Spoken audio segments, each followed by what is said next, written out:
just out of college, and despite having a degree, it was almost impossible for me to get a job. Day after day, week after week, I sent out my resume to every game developer and computer company in the country and a few in Europe and Asia. 6 months into this, my money was running very low. This was when I was forced to face the facts. I needed a job immediately, and it didn't matter where and for how much. Just in time, I found a job listing for a video game store at the mall. You know the one I mean. And the terrible stories you hear about them are almost always true. Because of my background in games, I was given an interview immediately and hired soon after. My first shift was the following morning. Other than a few hiccups along the way, it kept my head above water until I got on with Dell 2 years later. The meat of the facts began just before my second year was about to start. Because of the high turnover, I was made an assistant manager by month 9.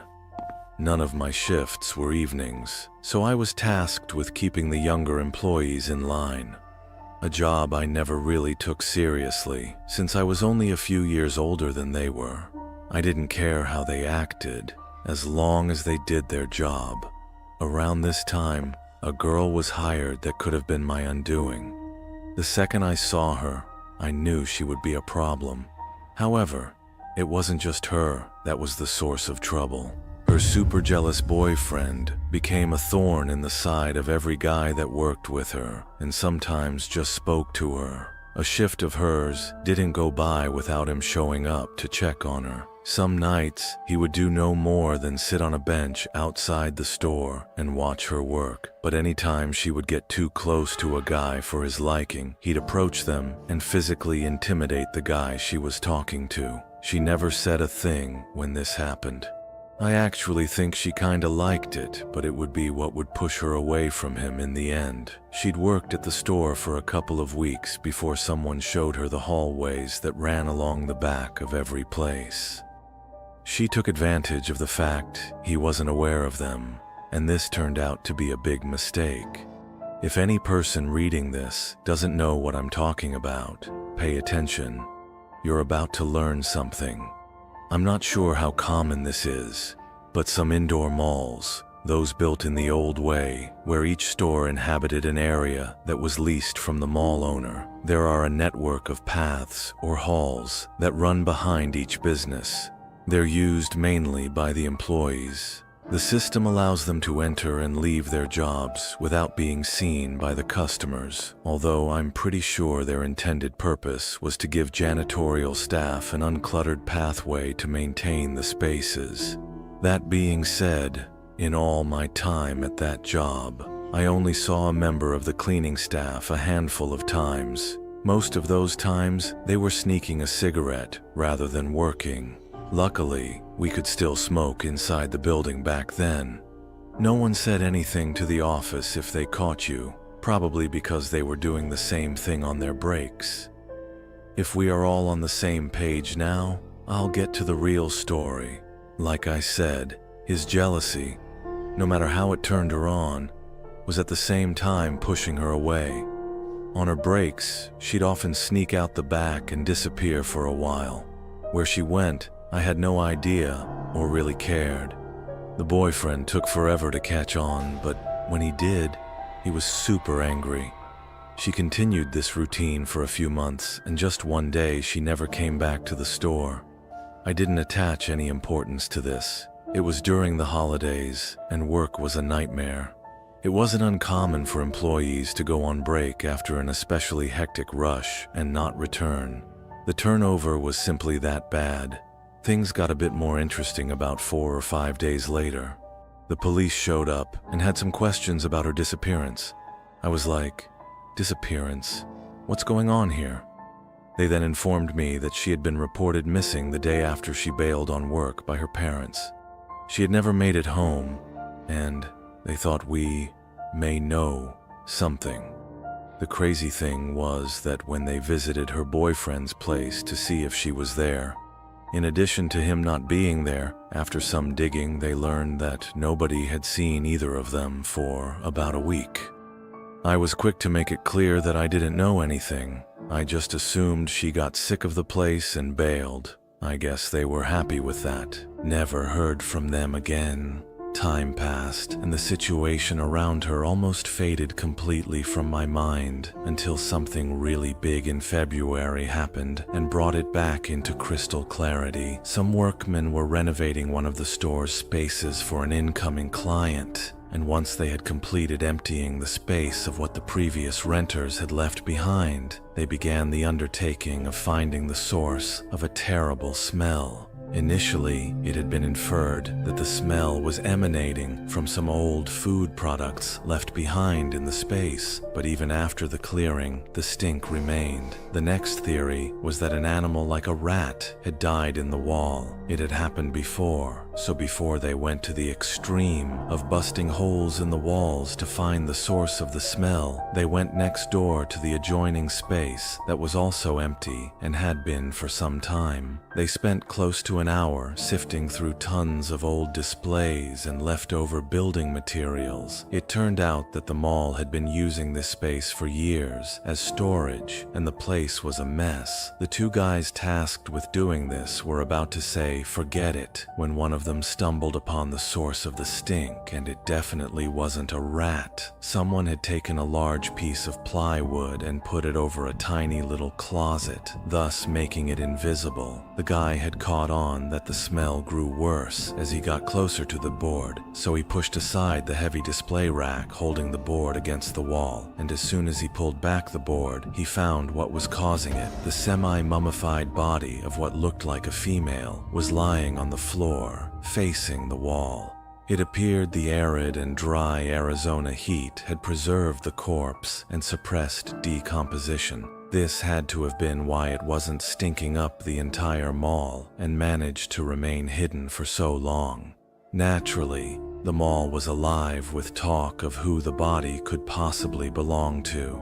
Numbers of people had just stopped coming to work one day or skipped out during their lunch. We'd gone through at least 15 people in the last year ourselves. When the answer came, no one could have guessed who it was. Early one morning, I was awakened by my manager with the news that Sarah Morrison was the person they found in the empty store. My only answer was, "Who?" He reminded me that she was the girl with the crazy, jealous boyfriend that had disappeared just before Christmas. I hung up and went back to sleep. When I returned for my shift that night, it was the only thing anyone could talk about. The next question asked was, who did it? The overall favorite was the crazy boyfriend. Everyone knew by now that he had disappeared just after her, and considering his body wasn't found alongside hers, it was a fair assumption. He was most definitely nuts. It made sense. The story took a whole new angle just a couple of weeks after she was identified. An article was published in the paper discussing a possible new motive behind this. The police had recently received information that Sarah had been messing around with a fellow mall employee during her breaks. They were meeting in the unoccupied store her body had been discovered in and fooling around. After following some leads, they were able to identify the employee. He was a 22-year-old guy working in the Hallmark store, but no name was given. He told the officers that he and Becky were supposed to hook up the day she disappeared, but he got holed up. By the time he'd reached the empty space and she was gone, he figured she couldn't wait and returned to work. It was only a few days later, when the cop showed up at the mall to ask questions, that he heard she was missing. His mind went straight to the worst, and he was afraid he'd be blamed for it, so he said nothing. Then, when the news reached him that the boyfriend was also missing, it was too late. He figured if the boyfriend was hiding out, waiting for his chance to get him, it was best for him to say nothing, just on the off chance he didn't know for sure who the guy was. It all boiled down to him being afraid, and with what I knew, I could understand. What nobody knew, and still probably doesn't, is that her and I had a thing for a short while too. It wasn't long, but once is all it takes. I was the person who told her about the back hallways after all. We slipped out there a few times to mess around. Fortunately, we never got busted. When she moved on to the next guy, I wasn't hurt. I knew she had a boyfriend anyway. Now you know why I had to act as if though I didn't care about her. We figured it was the safest thing for the both of us. Turns out, we were right. I was overjoyed no one knew about us. If the dude was crazy enough to strangle her for cheating, which seemed to be the reason, he would no doubt come after the dude she was with. I felt sorry for the Hallmark guy. It wouldn't take much mental math to figure out who he was if he didn't already know, and since they still haven't found him to this day, the fear of her boyfriend popping up out of nowhere and putting some holes in him must have been real strong. I know I was looking over my shoulder for several years after. The police have this theory that he may have ended his life not long after. There hadn't been any activity on his bank account or card for years, and I still wasn't taking any chances. 9 years later, a week doesn't go by that I don't think about her. An outsider may have seen her as an easy girl, but I still don't think of her that way. It struck me that she was just looking for a guy that would treat her well and commit to her for the long term without being psychotic about it. She was genuinely a good person and certainly didn't deserve the end she had, but then again, I can't think of very many that do.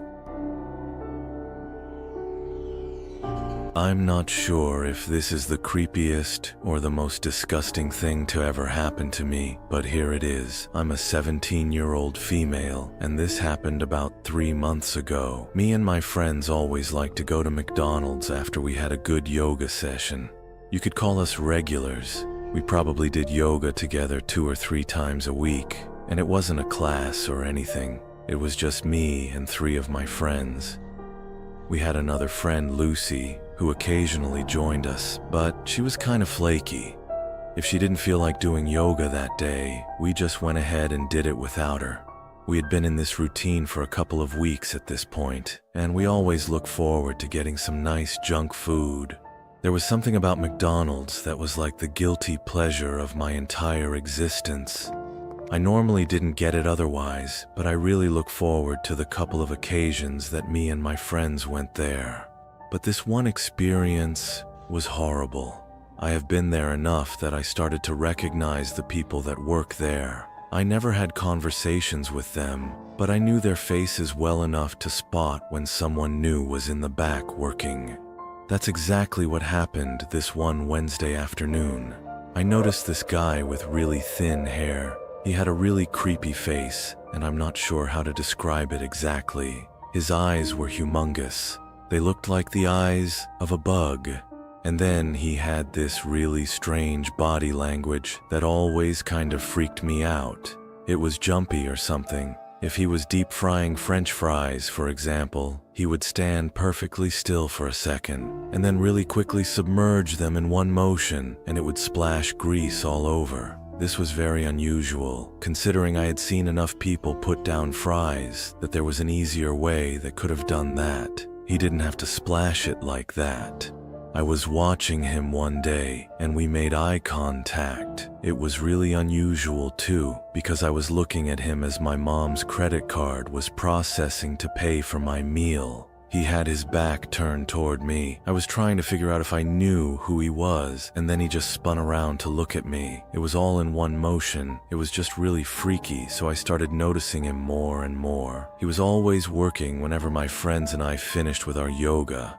It didn't bother me too much. My friends also noticed how weird he was and told me about similar experiences. It wasn't creepy enough that we stopped going or anything, but it was certainly enough to notice. I remember the day in particular. It was a weekend because I didn't have school that day. Me and my friends had just finished a really good yoga session, and we headed over to McDonald's anyway. My friends and I ordered our food, and we waited for a few minutes. It took a little bit longer than usual, which isn't really an issue because we're not impatient or anything. But here was the weird part. They weren't busy. We were basically the only people in there waiting for food. And I think they had one other person who had already ordered, who was sitting down and already eating. I didn't see any cars in the drive-thru, and I just found the whole situation extremely bizarre. I'd noticed that the creepy guy was working, but I didn't see him for a very long time. He went behind a wall that I couldn't see him around, and I wasn't sure why he did this either. Life went on, and we got her food and sat down. I normally start by eating my fries and then have whatever my main meal is after that. Today, it happens to be chicken nuggets. I got a 10-piece. As I was eating, I felt that creepy guy's watchful eyes looming over us. I felt really freaked out, and I convinced my friends to take our meal into the car to leave. As we left, I looked back to see him frowning at me. I didn't stop walking. Well, we got out there, and for a few minutes, I felt like I was being paranoid, and I overreacted. My friends thought so too, until I looked at my chicken nuggets. I looked inside of the box they were in, and they seemed to be covered in some kind of weird substance. I couldn't quite make it out, and I didn't know what to think. My immediate reaction was that they had put mayonnaise on it or something. Thankfully, I was smart enough to ask my friends before I took a bite. My one friend screamed, "That freak one on your nuggets." The more I analyzed the strange substance on my chicken nuggets, the more convinced I became that it really was, in fact, that. That certainly explains why it had taken so long for us to get our food. I didn't quite understand how he was able to pull it off, though. He was one of at least 5 other workers there. It's not like they would have just allowed him to do this, right? Whatever the case may have been, I didn't feel comfortable eating those chicken nuggets, and I threw them out without hesitation. My friends and I were all really freaked out that this had happened to us. My friends threw out the rest of their food just to be on the safe side. We weren't really sure if we should have reported this incident to the police or something. We really didn't know what to do. We just kind of laughed it off as being one of those crazy life experiences, and that was it. I haven't gone back to McDonald's since this whole experience, but yeah, that's the story of how I ordered chicken nuggets one time, and the freaky guy working there put his secret sauce on them. I don't think you guys are even going to believe this story, but it's 100% true. It just happened last week. I don't know how else I could even preface this dumpster fire of a story, but here it goes. I'm a 22-year-old male, and I live with my fiancé. We had a nice apartment, but we were really looking to buy a house. I know, a little young for that, but we both landed really nice jobs after college and figured that it's better to get it out of the way now and start settling down. Or kind of old-fashioned like that. My fiancé's grandmother owns a home, and no one lives in it. She had it for about a year since a family relative passed away. No one wanted anything to do with it, since there was a lot of work that needed to be done, like painting the walls and redoing the floors and just various tasks like that. It wasn't completely horrible inside, but there was enough work that it literally sat there for a good little while. Well, my fiancé and I started talking to her grandmother after buying the place. She told us that she would sell it to us for a low enough price that we would be able to afford all of the renovations and whatnot. We're really excited about it. It was really exciting to think we were going to have purchased our first home together so shortly after graduating from college. But here was the problem. She had a lot of people in her family who started feeling left out. It was my fiancé's aunt and her 2 sons. Their father had died shortly after the second son was born, and the mother had a hard time coping with everything. She was a regular drinker and arguably an alcoholic. My fiancé told me that they were extremely negative people, and after meeting them a few times at family functions, I was surprised at how right she was. They lived in government housing. She collected disability fraudulently, and her 2 sons didn't work, despite one being 24 and the other being 19. There were whispers of drug abuse in there too. Suffice to know that these were not the kind of people he wanted to associate with. When word got out that we were buying the house from her grandma, they started feeling really left out. There were a few occasions where they'd try offering to watch the house, very obviously an attempt to get in there and do God only knows what. We politely declined and did everything we could to avoid them. I happened to be at the house one day. My fiancée was working, and I work remotely online, so I was home alone. I just walked down the street to buy a lemonade when I saw someone at her house. It was extremely unexpected. I got ready to confront a potential burglar when I noticed it was my fiancée's cousin trying to break in. He was startled when he saw me and froze for a minute. I asked him what he was doing, and he told me something about thinking he saw a car he didn't recognize in the driveway. I explained that it was my car, and he left without any big confrontation. As he walked away, though, I heard him start cursing under his breath. This was the point when I started feeling like we had something to worry about.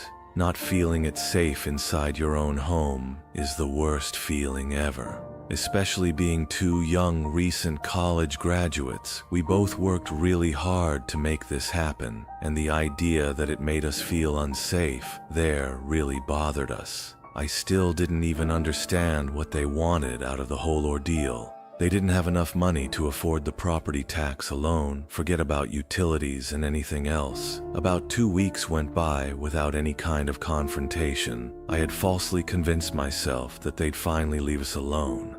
I was dead wrong. We went to McDonald's one day, exactly 1 week ago today, the day I'm writing this. Me and my fiancée both just wanted to be out of the house for a little while. Considering we were in the process of buying a house, we didn't want to go eat anywhere expensive, so McDonald's just seemed like a logical decision. Now, before I continue, I feel the need to explain something about my fiancé and I. We are normally very serious people. We work very hard, and we're both kind of workaholics, but when we get together to have some fun, we go hard. Work hard, play hard, right? Well, we got kind of silly when we played. Let me cut to the chase. We were both playing in the ball pit at our local McDonald's. We always enjoyed goofing off like that, and we weren't too concerned with what people would think of us. We'd only been messing around for 5 minutes. When her cousin showed up at McDonald's too, it was creepy. He walked right in, looked at us the entire time before he even opened the front door. His eyes were stuck on us, and they felt heavy. My fiancée immediately knew something was wrong when my facial expression changed, and she darted around to see what I was looking at. We both watched as her cousin made his way out to the ball pit. He stepped outside. As he walked, he moved his body to grab something out of his pocket. I couldn't see what it was, but my first thought was a gun or a knife. The look in his eyes told me he was out to do serious harm. He jumped into the ball pit in my direction. I luckily landed one solid punch in his face as he came down. It threw him off. I had an advantage. He kicked me in the stomach, but I landed a few more punches on his face. He started screaming for me to stop and that I was killing him. I would have kept going if my fiancée hadn't been watching. He started this, not me. We got out of the ball pit. He then began telling us that he was going to press charges on me for assaulting him. I wasn't even fazed by this. There were plenty of witnesses there that had seen the whole thing transpire. I started telling him that I was calling the cops and I was going to press charges on him. He got really panicked and ran back to his car and drove off. I'm not going to lie to you, this whole thing really shook me up. I didn't know what to think. I didn't know what to do. I looked around online and found an easy solution, a restraining order. My fiancée and I had both gotten restraining orders on her aunt and her 2 cousins. I didn't know why we didn't think of this sooner. They really solved the issue, and once they understood that we had a restraining order against them, they buggered right off. I haven't seen or heard from them since, and thankfully and hopefully, that's the end of my story. My name's Joe, and I'm 22. For the past year, I've encountered a buttload of crazy people and have accumulated even more crazy stories. While most of them would make you laugh, the one I've chosen to share was terrifying while it was happening and still gives me shivers when I remember it.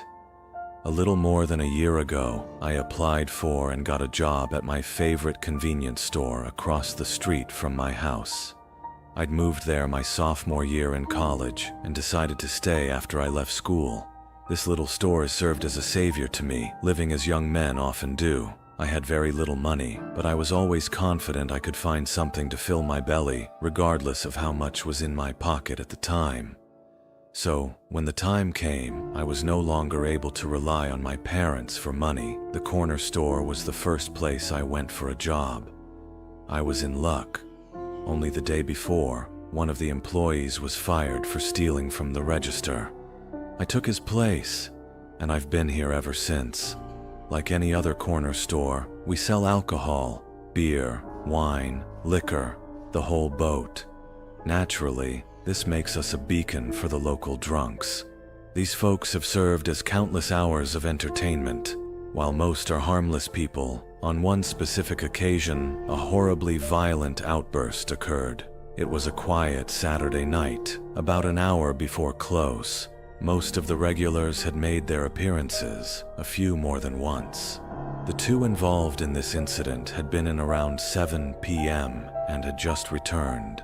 They were, or at least appear to be, a couple. I'd seen them around the neighborhood since I moved in. The owner of the stores said they'd been customers since he bought the store, and that was 13 years ago.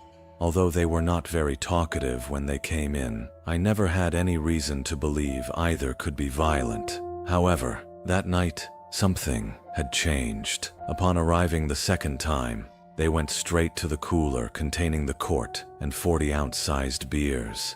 Nothing out of the ordinary, as I said.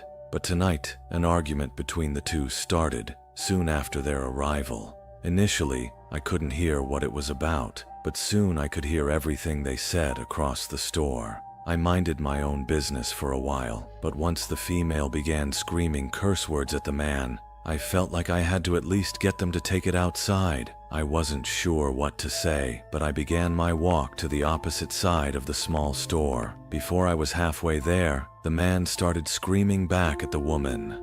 I'm not sure exactly what she had said to him, but it had obviously infuriated him. Mere moments before, he had taken a quart bottle of Busch or some other cheap beer from the cooler. All of a sudden, he began striking down at the woman's head with it. I'm not sure if he thought it would break or if he intended on hurting her with the nearest thing, but strike after strike, he continued. It was a horrifying thing to witness. Following the 5th or 6th strike, the woman had dropped completely to the floor and stopped moving. The guy stood over her for a moment, but looked up when I assumed he heard me running towards him. The second he saw me, he ran out the side door and disappeared into the darkness. The sight of her laying there made me sick to my stomach. The blood dripping from her ears was almost as shocking as the ever-growing pool around her head. It seemed like a bad idea to touch her, so I made the decision to let the paramedics check her for a pulse. When they arrived, she was still alive, but they didn't have much hope for her survival. The cops certainly weren't in any hurry to get there, but when they did finally arrive 45 minutes later,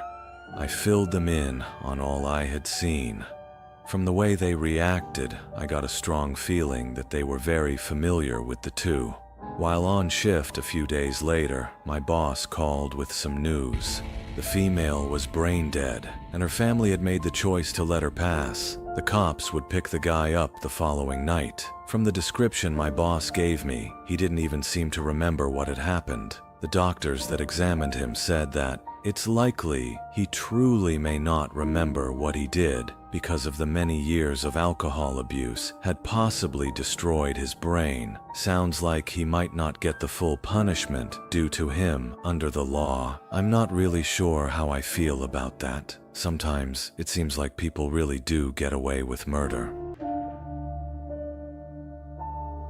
During my time in college, I had a friend whose dad owned an 800-acre piece of land in eastern Texas. In the past, he leased it out to hunters and paper companies, but was no longer doing it. He had built a cabin on the land a few years before, and would let us go out there from time to time to mess around. It served as a great way to relax from the pressures of school and getting closer to nature. The spring break of 1997, we loaded up our trucks and headed for the cabin. Our plans included shooting guns, drinking beer, and other things rednecks like us do in the woods. Our first morning kept us pretty busy cleaning the cabin and moving all our stuff inside. Around dinner, we made a big fire outside and cooked a bunch of steaks and fried potatoes. We skipped dessert and broke open some beers. The sun went down not long after, and for the remainder of the evening, we got loaded and passed around a joint or two. At some point in the night, I heard a shuffling noise outside and went out to check on it. The fire was barely burning at that point, and just outside of its light, I swore I could see the shape of a man standing completely still. From what I could tell, he was facing me, perhaps waiting to see what I would do.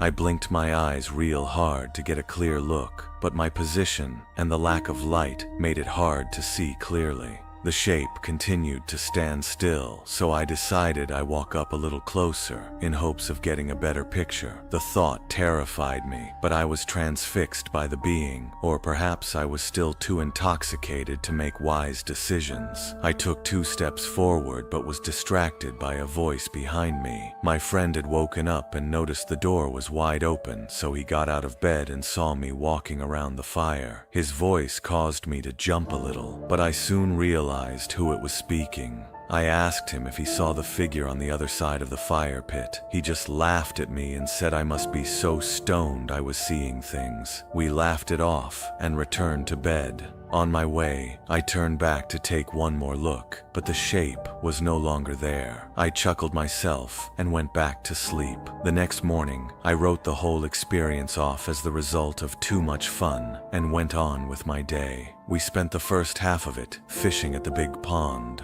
Post-lunch, I was shooting guns, and one guy's compound bowed that he had just bought. The beers and smoke broke out after dinner. A game of poker was attempted, but soon canceled in favor of another evening telling lies around the fire. On one of my many trips to relieve myself that night, I was spooked by the sound of a stick breaking close by and noped it back to the fire. The look of fear on my face made the other guys laugh their butts off. I tried to explain what had happened, but was quickly reminded that we weren't the only creatures in the woods. The reasoning seemed sound, so I accepted it. Not long after, we were standing around involved in some deep discussion, and I turned to speak to the guy on my left. What I saw caused me to clench up so tight I could have snapped a steel rod with my sphincter. Standing within a few steps behind my friend was another man I did not recognize. It was like he appeared out of nowhere. What made it creepier was that he was staring intently at the back of his head, almost like he was trying to bore through it with his eyes. I remained frozen stiff. The longer I looked at him, I realized he was the same being I saw lingering outside the light of the fire the night before. It was average height, with a long, unkempt beard. My friend continued rambling about whatever, unaware of his shadow. After several long seconds, the stranger turned to me with a blank expression and walked away. This was when my friend finally noticed my horrified look. When he spoke, the thrall of fear was released, and I began pointing and rambling about what I had just witnessed.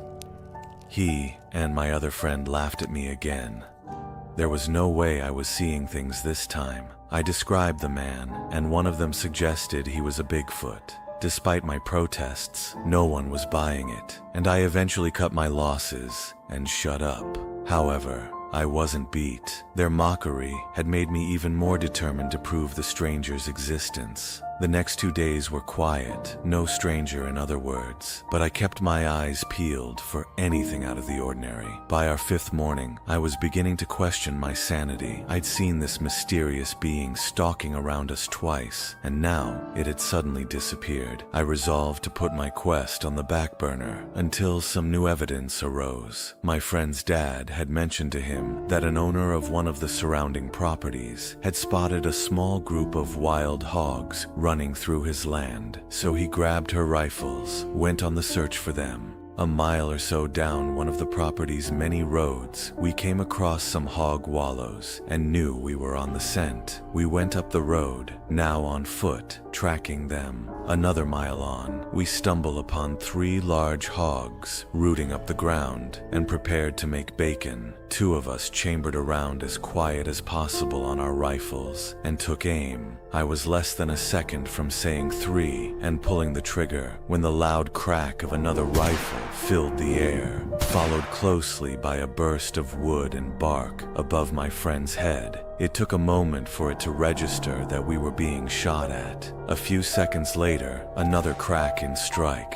this time even close to my friend. We weren't going to wait for a third. The friend who appeared to be the target led us down a side trail that led back to the cabin. No more shots followed as we fled. However, instead of finding safety at the camp, the shots began again. Seeing no other option, we hopped into my truck and hauled it out of there. This was a time just before the commonality of cell phones, so we had to drive the 20 miles to town to get help. After we explained the situation, we returned to the property a few hours later with some deputies. We approached slowly and remained in the cars when we parked. We waited to see if the shots would start again, but nothing happened. A cursory look around counted 3 holes in the cabin and another 2 in my buddy's windshield. Perhaps the worst was that all of our camping stuff, sleeping bags and such, were spread out all over the ground. Luckily, we'd smoked everything the night before, so the police were none the wiser. Nothing was missing but a box of 30-30 ammo and, strangely, my sleeping bag and wool blanket. A theory began to form in the deputy's mind that we had stumbled upon a squatter or poacher camping out on the property. For whatever reason, they acted as if they were going to let it go. But once my friend's dad, who owned the land, heard about it, he put pressure on them to start a search. This was about the time I repeated my story of seeing someone lurking around the cabin. No one was laughing now, and my story was finally being taken seriously by somebody. The search was led around the property by my friend's dad. School had already begun again by the time it took place. It continued for a full week, but nothing other than a few old camps were found. It was assumed that he knew the heat would be on him after the shooting incident, and he moved on. During the course of the investigation, several avenues were followed to ID the stranger, like escaped cons, but he remains unidentified to this day. Because of the chance of another attack, our trips to the property ended. The next year we tried to camp out somewhere else, but it wasn't the same, and our nature getaways died out. Within 5 years, my friend's dad had a heart attack and lost interest in the cabin. The paper company's lease were renewed, and the land's trees have been used to make paper and pulpwood products ever since. Each time I jot down a quick note, I'm reminded of our awesome trips, and especially the odd and terrifying week that caused them to stop. I do once or twice a year talk to my old college friends on the phone. As far as he's heard, that crazy stranger still hasn't been caught. We sometimes theorize as to his origins and where he may have ended up. I, however, often take this much further when I'm alone. I wonder why our so-called strangers seem to focus so much of his anger onto my friend. And perhaps far more concerning, is he still out there waiting for his chance to finish what he began all those years ago? For a little context, I am currently a senior in college and live off campus with my 2 best friends. This time of year, particularly around Thanksgiving, my friends try to help me stay busy, as it is typically a difficult time for me. My mother left our family the week of Thanksgiving when I was 8 years old, and my dad passed away 5 years ago on November 22nd. So, as I said, it's a pretty easy time of year to get myself down in the dumps if I don't stay active. Every year for the last 3 or 4 years, I have gone to one of my friends' houses to celebrate Thanksgiving with their families. But this past year, I decided I wanted to just stay home and have a long weekend. I figured I could catch up on work as well as my schoolwork, which was pretty far behind. My roommates and I didn't live particularly close to the university. We lived in the suburb about 15 to 20 minutes outside of the school. This was nice because As we didn't ever have to host any parties, we could just attend them near campus and head back home afterwards. Anyways, there was one house in our street that didn't quite match the others. It wasn't that the house was worse than the others, but it had no landscaping and desperately needed a fresh coat of paint. My roommates and I knew the owner, as he introduced himself when we moved in a few years back. His name is Jacob. He's about 5'6" and probably weighed 100 pounds soaking wet. Every time we've had an interaction with him, he was always very nice and polite. He even helped us fix our porch light when it broke last summer. He seems to be very cordial with everyone in the neighborhood and has helped numerous people with small, handy jobs similar to the one I just mentioned. On the Wednesday night leading up to Thanksgiving, my two roommates went back to their families' houses in their hometowns. They both asked several times if I was 100% sure I wanted to spend Thanksgiving alone and that I'd be fine by myself. I honestly thought I would be, and thought perhaps enough time had passed that I could just focus on other things and not dwell on the past. I stocked up on Mountain Dew so I could stay awake after my assignments to play some PlayStation. At about 9 or 10 p.m., I went up to my room to throw in some sweatpants and grab the blanket from my bed. I glanced out my window and saw Jacob sitting on his front porch with the two porch lights on. I didn't think anything of it and went downstairs into the kitchen and made a peanut butter and fluff sandwich. I would say I was in the kitchen for probably about 5 minutes or so, finishing eating and doing a few dishes, when I finally sat down to play some games. I thought I heard something hit the front bay window, so I went to take a look. At first, I didn't see anything, but then noticed that Jacob had not turned the porch lights off and was standing on his front lawn, staring at the house with his head tilted like he was looking towards the windows upstairs. A little creeped out, I tried calling one of my friends who knew I was still in town to see if she wanted to meet up or stop over to hang out for a little bit. She didn't answer, so I sat on the couch for a couple of moments, trying to figure out what to do. He was still standing there, staring, and seemingly moving a few feet closer to our property each time I looked. I wasn't sure what to do. I couldn't call the cops. He hadn't done anything except freaked me out a little, and to this point, he hadn't even stepped on my property. After another few minutes, I looked out the window again and saw Jacob, now on our lawn, looking at the corner of the house. At least, that's what it looked like he was staring at. At this point, I wasn't sure what his intentions were, and I didn't want to find out. Perhaps I was blowing this out of proportion, but I was legitimately scared. I grabbed my keys and phone and a few other items, thinking I would just drive to campus. Maybe the library was still open, even though we were off for the holiday. I kept all the lights on so I didn't seem like I was leaving, and decided I was going to sneak out the back door.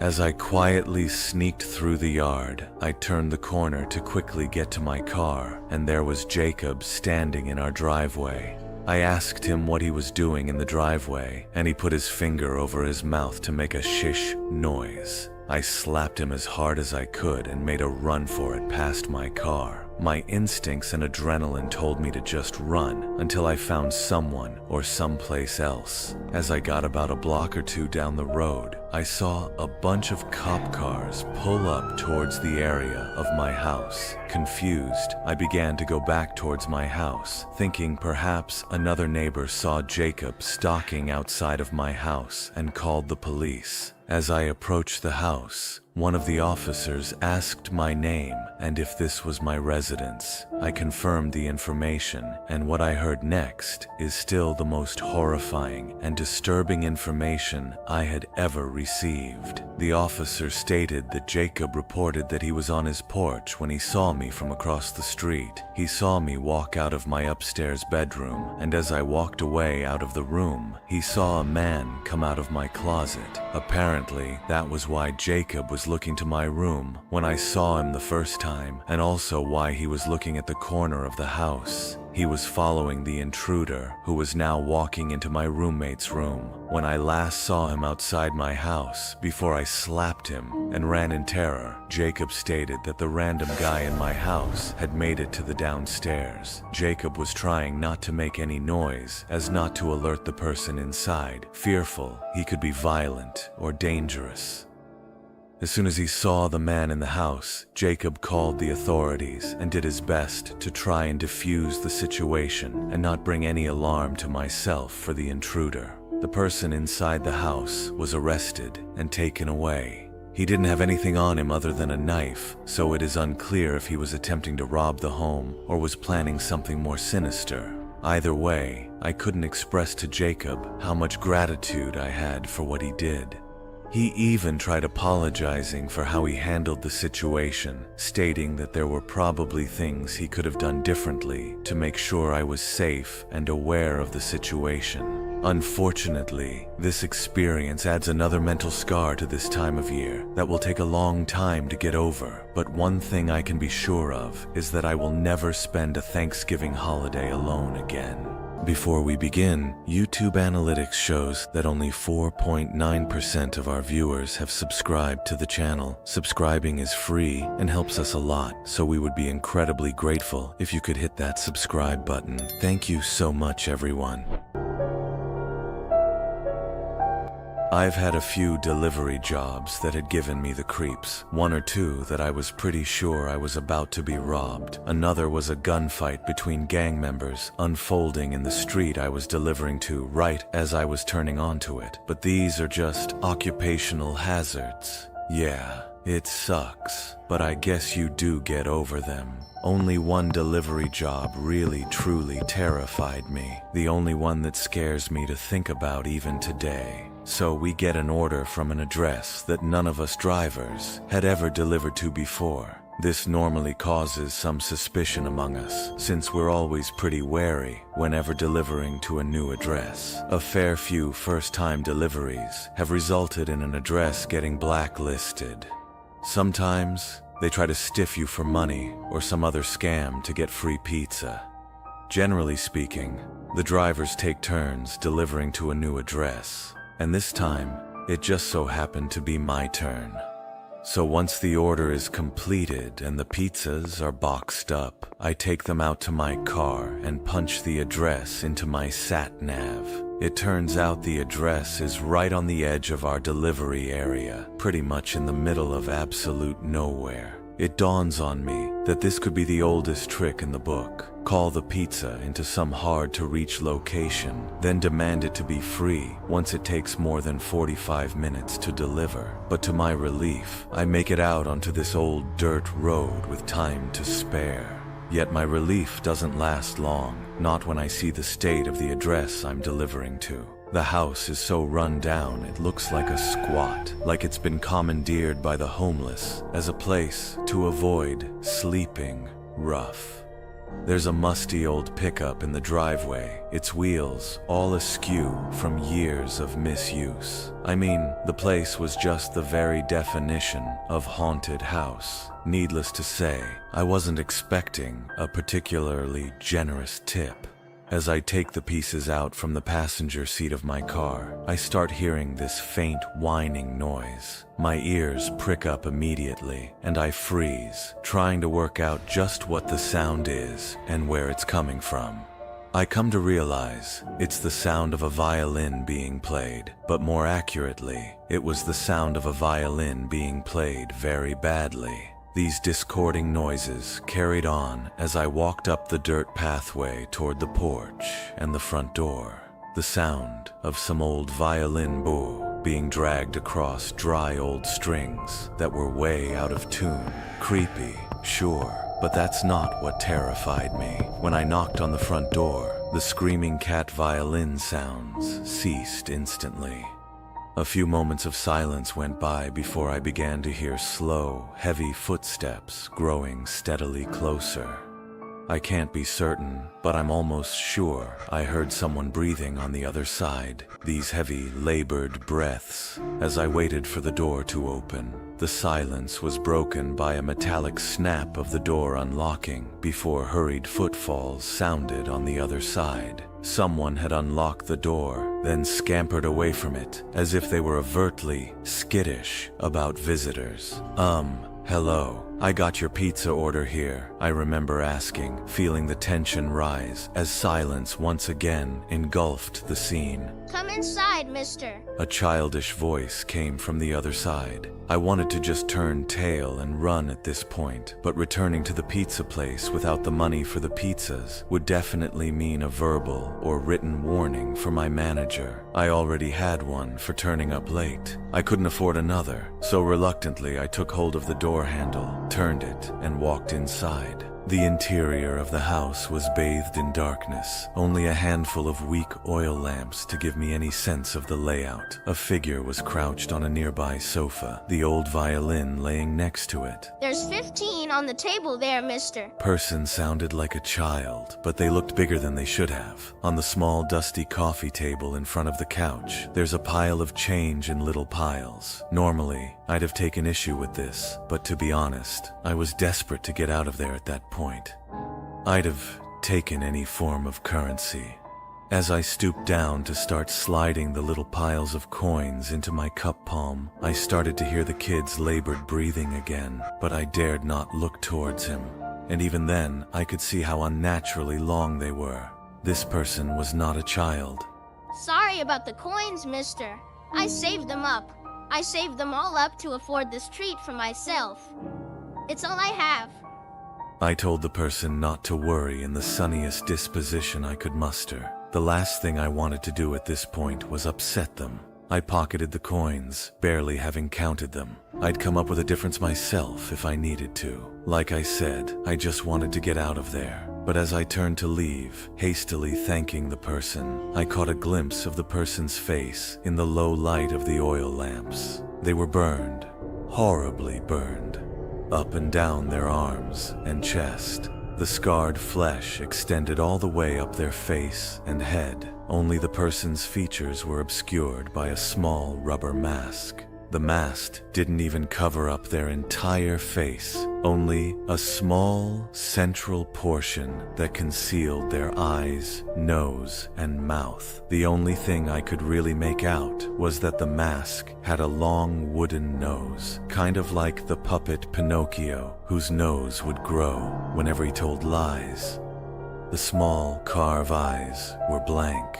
I averted my gaze from the mask and was unable to return it.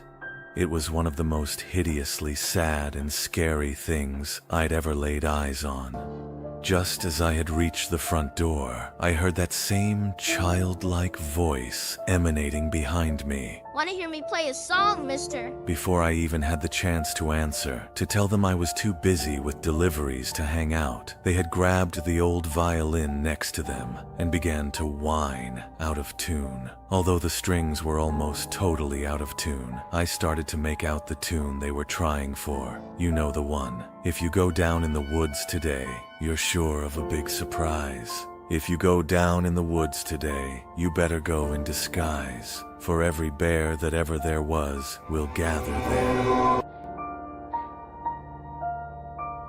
I live in a major city in Houston. My apartment complex is gated and in a good neighborhood, but the security isn't extremely tight. Sometimes the gates are left open and anyone could piggyback off of someone else entering with the access code. Maybe twice in the past 3 years, the management has put out notices of vehicle break-ins and other items being stolen from porches. We also have frequent door-to-door solicitors, even though there are signs forbidding it. So this particular Friday evening, I go to bed at about 2:30 a.m. For some odd reason, I was having trouble getting to sleep, so I put on a podcast to listen to and eventually start to doze off. I've become aware of a noise that sounds like a clicking sound, but it sounds like one of my upstairs neighbors making some noise. I kind of zoned this out, as I'm used to my neighbors staying up late on weekends. After about 30 seconds, I realized the noise is extremely repetitive and getting louder.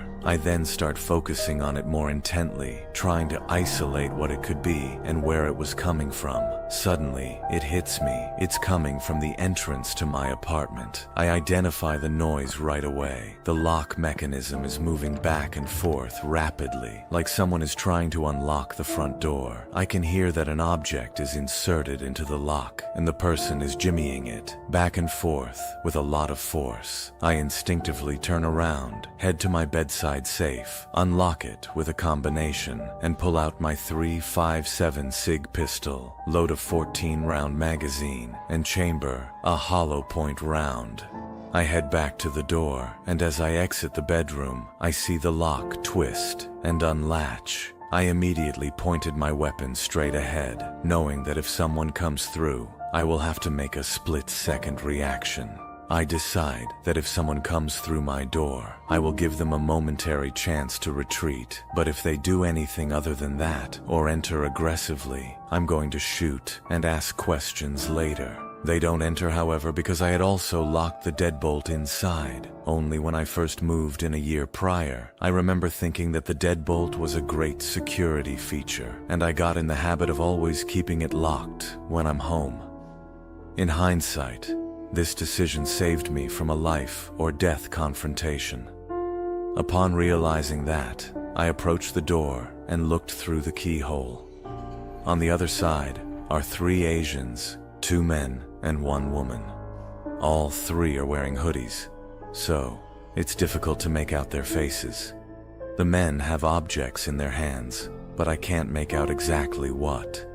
The 2 men are talking back and forth, probably trying to figure out why they can't open the door, even though they have successfully opened the outside lock. At this point, the woman is also talking loudly behind the 2 men, such that anyone in the hallway would be able to hear her voice. She's talking in another language. The only words I can make out are blah blah blah, apartment 2-5, oh blah blah blah. And she keeps repeating that over and over like a broken record. Upon hearing that, I start to wonder for a moment if maybe they're just drunk and have the wrong apartment number, but that's impossible. To open my lock, they would have to have a copy of my exact key or some kind of lock-picking device. I've never copied my key or even given it to anyone. And here's the other thing.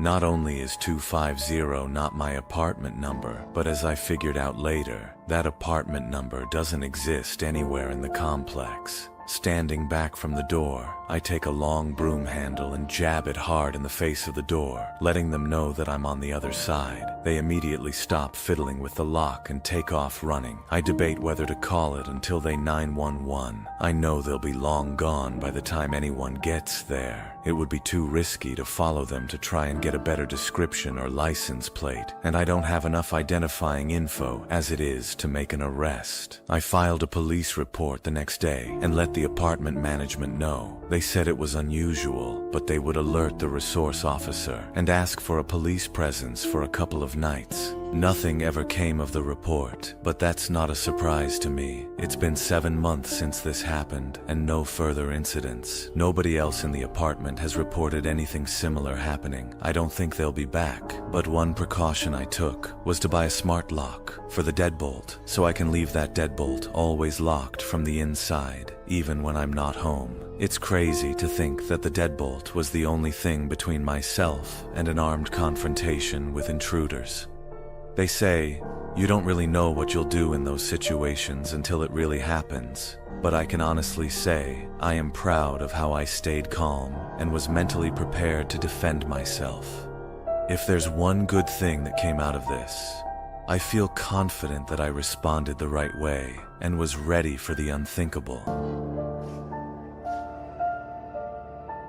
From Emporia, Kansas. My family also lived in a duplex in a rough neighborhood. Best in a block away from the house was my brother's school, and on the weekends and holidays, we would go to a school to play and do kid stuff. Well, one Thanksgiving break, my brother and I went to the basketball courts just to get some shots up. So we have been there for about an hour when I got a strange feeling. I've had this feeling before, and I remember knowing it meant something bad. So I looked around for anything that may catch my attention, but there was nothing. So we kept playing, but I could not shake the feeling. So after about 30 minutes, we were preparing to leave, which all we had to do was go across the playground and jump the back fence, and we would just be across the street from our own house. So I go to get the basketball from the court, and my brother follows. I get to the ball and decided to shoot a half-court shot, and mid-shot does this feeling again. So again, I stop and I look around. That's when I noticed a man standing there on the other side of the fence on the sidewalk. He's looking at us, but he's not moving, just standing there. But I really pay him no mind and shoot the shot. Of course, I missed it, but the ball hits the rim and it bounced near the fence. I race over to get it, trying to beat my brother to it, and I reach down and get it, and there's that feeling again.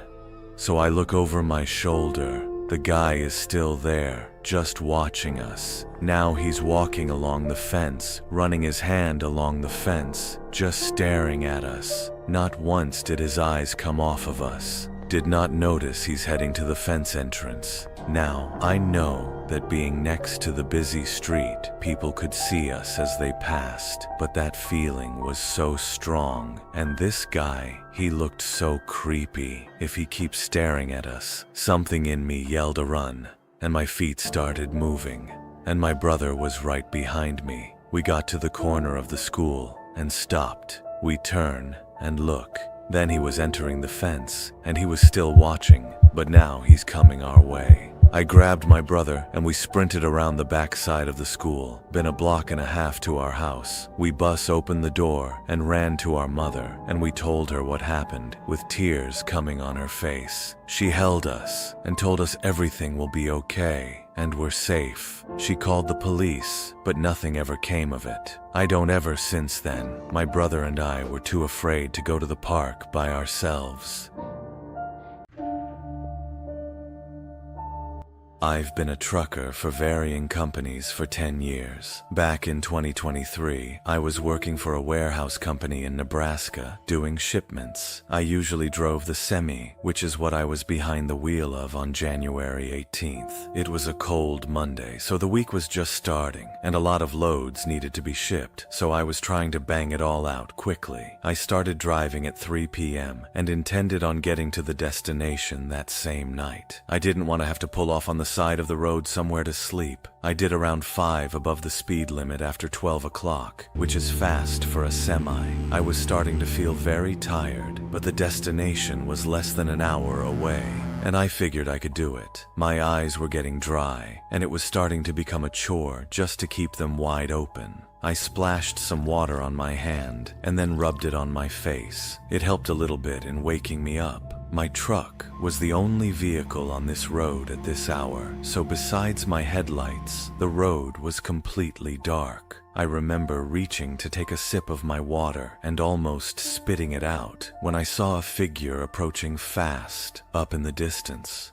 I hit the brakes hard, and as the truck slowed down close to a halt, I could better distinguish the features of this person, almost standing in the middle of the road. He seemed to be wearing all black, with some kind of black scarf wrapped around his neck, and he had an unnaturally long neck. I know it's a weird thing to pick up on, but it was almost freaky looking. His face itself, however, was a complete blur.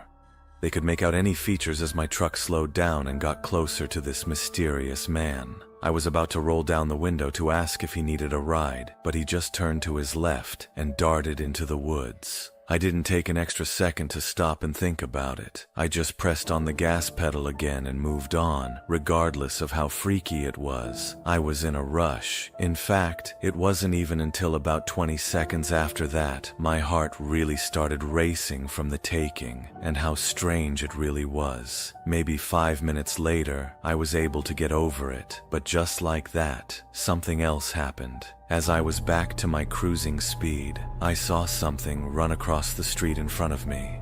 At first, it looked like a big animal, but as I got closer and it crossed into the woods, I realized it looked like another person. I didn't even tap on the brakes this time. I just kept going, and I kept rooming down the road, maybe even stepping on the gas a little more, just because I was starting to get freaked out and wanted to get there faster. Another few minutes went by with nothing happening. However, I was getting increasingly tired, and at times I was even swerving into the other lane a little bit. 40 minutes are left in the drive, and I didn't know if I could make it anymore. I started looking around for good places to pull over in park for the night. There was eventually a little opening on the side of the road, made of gravel. I guess it was meant to be just a little parking rest stop kind of thing. I pulled the semi into it, parked it, and leaned back and rested my eyes. I fell asleep for not even an hour, just to wake up out of nowhere to the darkness. I still don't know what woke me up, but as I looked outside through the windshield, something in my gut was telling me to turn on the headlights, and so I flicked the knob and lights lit up the surrounding area. In front of my truck, there was something in front of the truck though. A man. That's a man with the black scarf I'd seen earlier, standing on the side of the road. Now I could see his face much clearer. He had a very wide smile, and his eyes were open as wide as possible, and he looked right at me through the windshield. I turned the truck on and pulled it out of that little clearing as best as possible. I didn't know what to think. How could he have walked 10 miles from where I had seen him last? I didn't stop again that night until I made it to my destination. From there, I fell asleep in the parking lot and woke up early the next morning. Now, the only logical explanation I could think of is that my mind was playing tricks on me because I had been seeing strange things all night. I've never heard of a hallucination being so vivid and terrifying though, and that's the part that still really confuses and scares me. Before getting an office job in the city, I was a UPS driver for 2 years. It was good money, and I enjoyed it for the most part. It had its moments, though. It was 2010. I'd been out of college for 2 years. I was working 11 to 7 on a Thursday. It was the dead of winter, so it was dark by like 5 o'clock. I wasn't exactly living in Palm Springs either. I was living in a small town in North Carolina. I don't want to call it ghetto or salami, but it wasn't a very nice area at all. I did deliveries in that same town very often. The housing situation in this town was weird. Some blocks would have rows of houses and trailer homes spaced too far away from each other, while other blocks were just completely desolate. This made for less deliveries altogether because the houses were so spaced out and far from each other that it took longer than, say, a regular suburban or urban community. Deliveries were always marked on the map so that I could take a more strategic route instead of just driving all over the place. After hours and hours of deliveries, all over a span of at least 3 different small towns, I started heading down one of those streets I'd mentioned just now. Spaced out trailer homes and small houses on one side, forests on the other side. It's a little past 6 p.m. and my shift is winding down with not too many deliveries left. There was one house on this block, and the package was to be signed for it, meaning I couldn't just leave it on the stoop. I pulled up in front of the house, went to the back of the truck, and pulled out one of the biggest and heaviest boxes of the day. There was some kind of small metal pieces bumping around in the box, lots of them. I couldn't even try to take a guess of what could be inside. My job was just to lug the thing to the front door of the trailer home, and that's just what I did. There was no doorbell on this home, so I had to knock. There were no lights on in there, though. I didn't see a car out front, so I was hoping somebody was home. I knocked a few more times. Then I saw the curtains to one of the windows move and footsteps come to the door. Then there was a long pause, a suspicious and unnecessarily long pause, before the door finally cracked open. Some older woman poked her head out, all when Lake, and when I said she had a package to sign, she opened the door fully at. She seemed fidgety. As I asked her to sign the device, she did so. It was a sloppy signature. She told me I need to help her carry the box into her room. I figured that would be the case. The moment I stepped into the trailer home, he got a huge whiff of some kind of stench. You know how every home has a distinct smell, whether it be good or bad? Well, this home smells awful. I don't know what it was. She was leaving me to a back section behind the tiny living room space. She took me to a narrow hallway where I struggled to carry the box and then brought me to a door. She opened the door and told me to maneuver the box into the closet in the back of the room. I asked her to flick on the light. She said the light didn't work. It was next to pitch black in there, the only source of light being the lamp from the living room seeping down the hall into this room. I could see just the slightest amount to navigate the box inside of the room. As a guy close to the closet, I saw someone standing in the corner of the closet. I knew for certain it was a person because of the shape of the outline, and there was movement. There was no logical explanation to this. This person was clearly hiding from me, waiting. I left the box where it was and walked past the woman and said, "Have a nice day." She started to scream at me to come back and help her, and she went as far as to call me a piece of... I didn't know what this woman and whoever was in that closet were planning on doing, and I didn't want to stick around to find out. I went on with my shift and went home that night, and thus began my job hunt for a newer, better job. I have been a truck driver since I was 25, and I've done a lot of night drives, and of course, had my fair share of odd experiences. I did deliveries for a number of different types of companies. Often I'd have to drive across state to make shipments to the receiving companies or stores.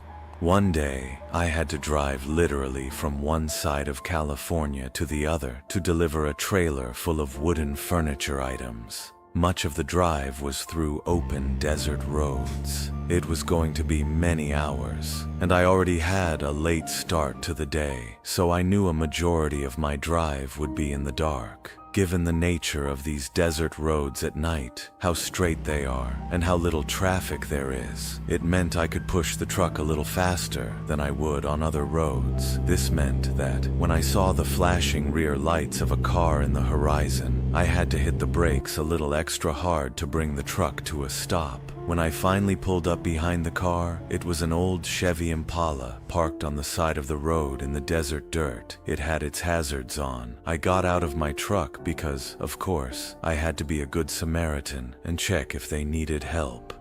I walked over to the car and tapped on the window, only to get no kind of response. I bent down a little to look into the car through the tinted window. There didn't seem to be anyone sitting inside. I did the same thing for all 3 other seats and could confirm there wasn't anyone in the car, so I looked out into the cool, dark desert that the road ran through. Though I couldn't see any further than maybe 20 yards in front of me, I was feeling especially helpful this night for some reason, so I went back to my truck and got a flashlight from the toolbox that sat underneath the passenger seat. It was a heavy-duty tactical flashlight that was so bright it would hurt your eyes to look directly at it. As soon as I turned it on, it revealed what appeared to be an abandoned gas station on the side of the road. Apparently, I hadn't noticed it before. I guess the reason I didn't realize it before was because the whole fill-up or parking area was basically dirt. There wasn't any concrete. There were also only 2 gas pumps. Behind them was a small building, probably an old quick-stop store at one point. It would make the most sense that whoever's car was over there would be in that building. I went to the front door, which was permanently jammed open, and the flashlight lit up a decent portion of the room inside. It was what I thought a big convenience store you'd find find at many gas stations, or at least it used to be. It was no wonder it didn't last on road like this, though. I called out to let anybody know of my presence and that I was there to help.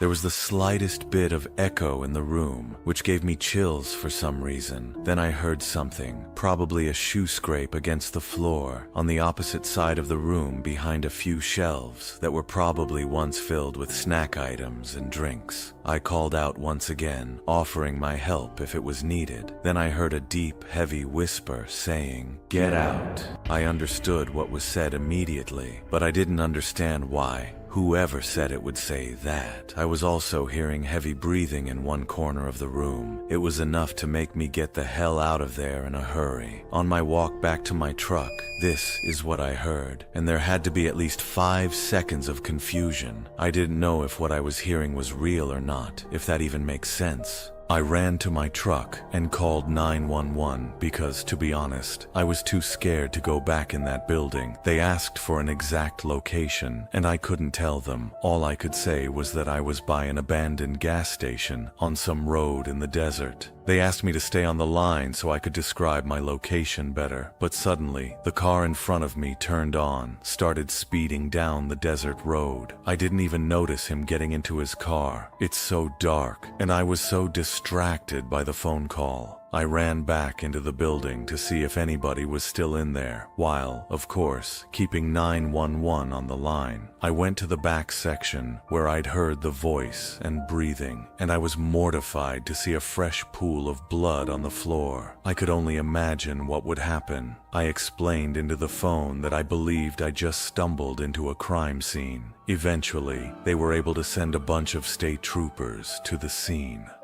They asked me for any information I could give. License plate number, what the suspect looked like, what I thought happened.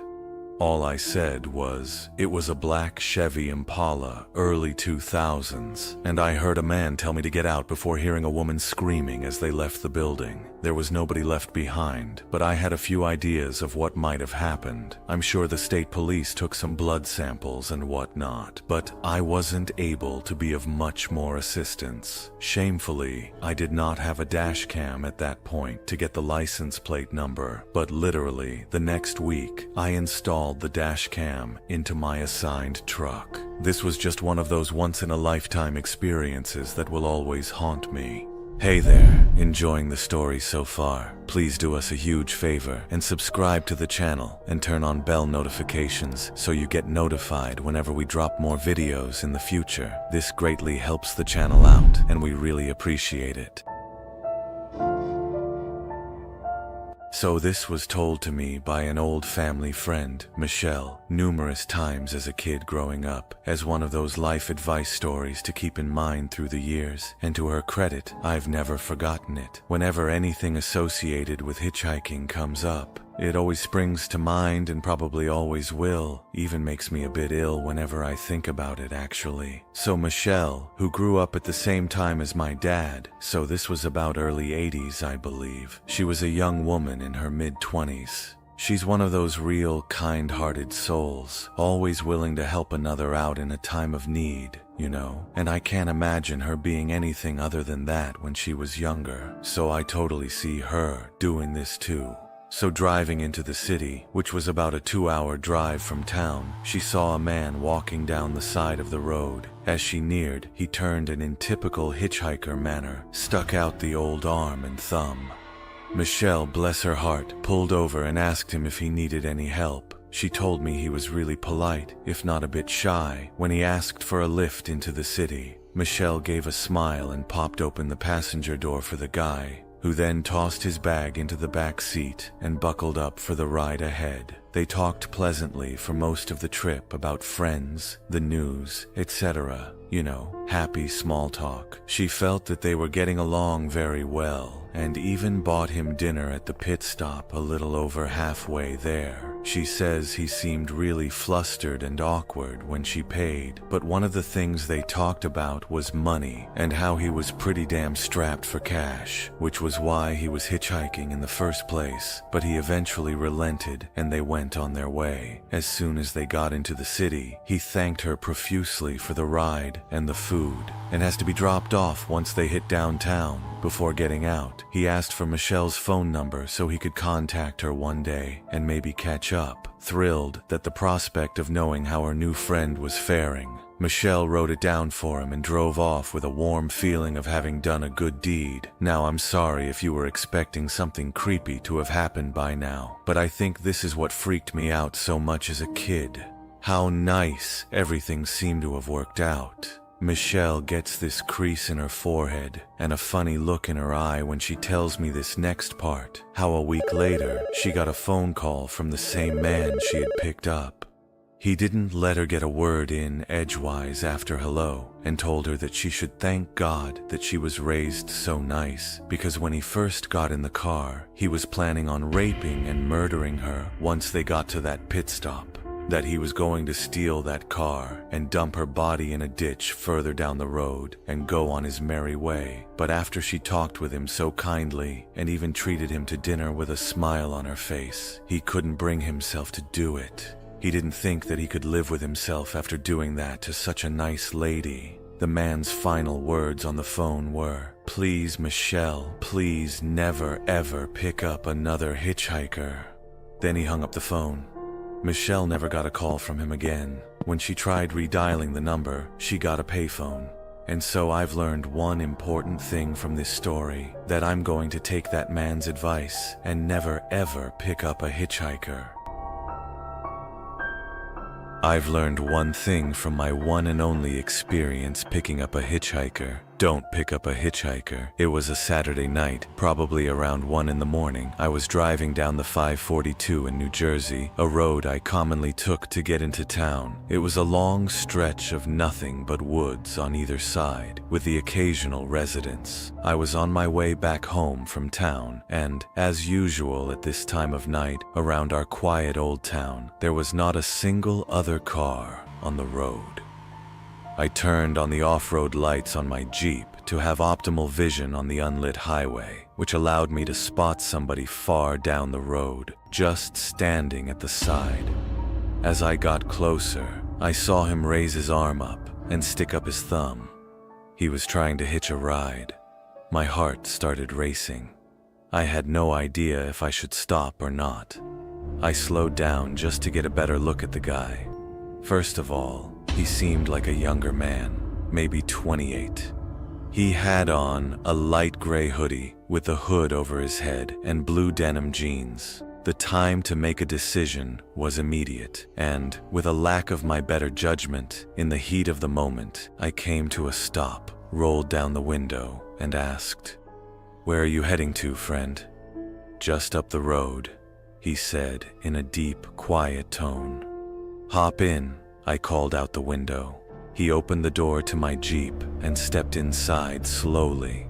By the way this guy was moving, I already regretted my decision to let him in. I put my foot on the gas, and we started moving along the road. The speed limit on this road was 55, but I was going 75 just to get the guy to his destination quicker. "So, how far did you say you're going?" There was an awkward gap of silence before he replied with, "Just a few miles up." I wanted to turn the radio on to kill this awkward and downright creepy silence, but something in my head told me not to, for whatever reason. Suddenly, I could see just through the corner of my eye that the man had turned his head and was staring in my direction.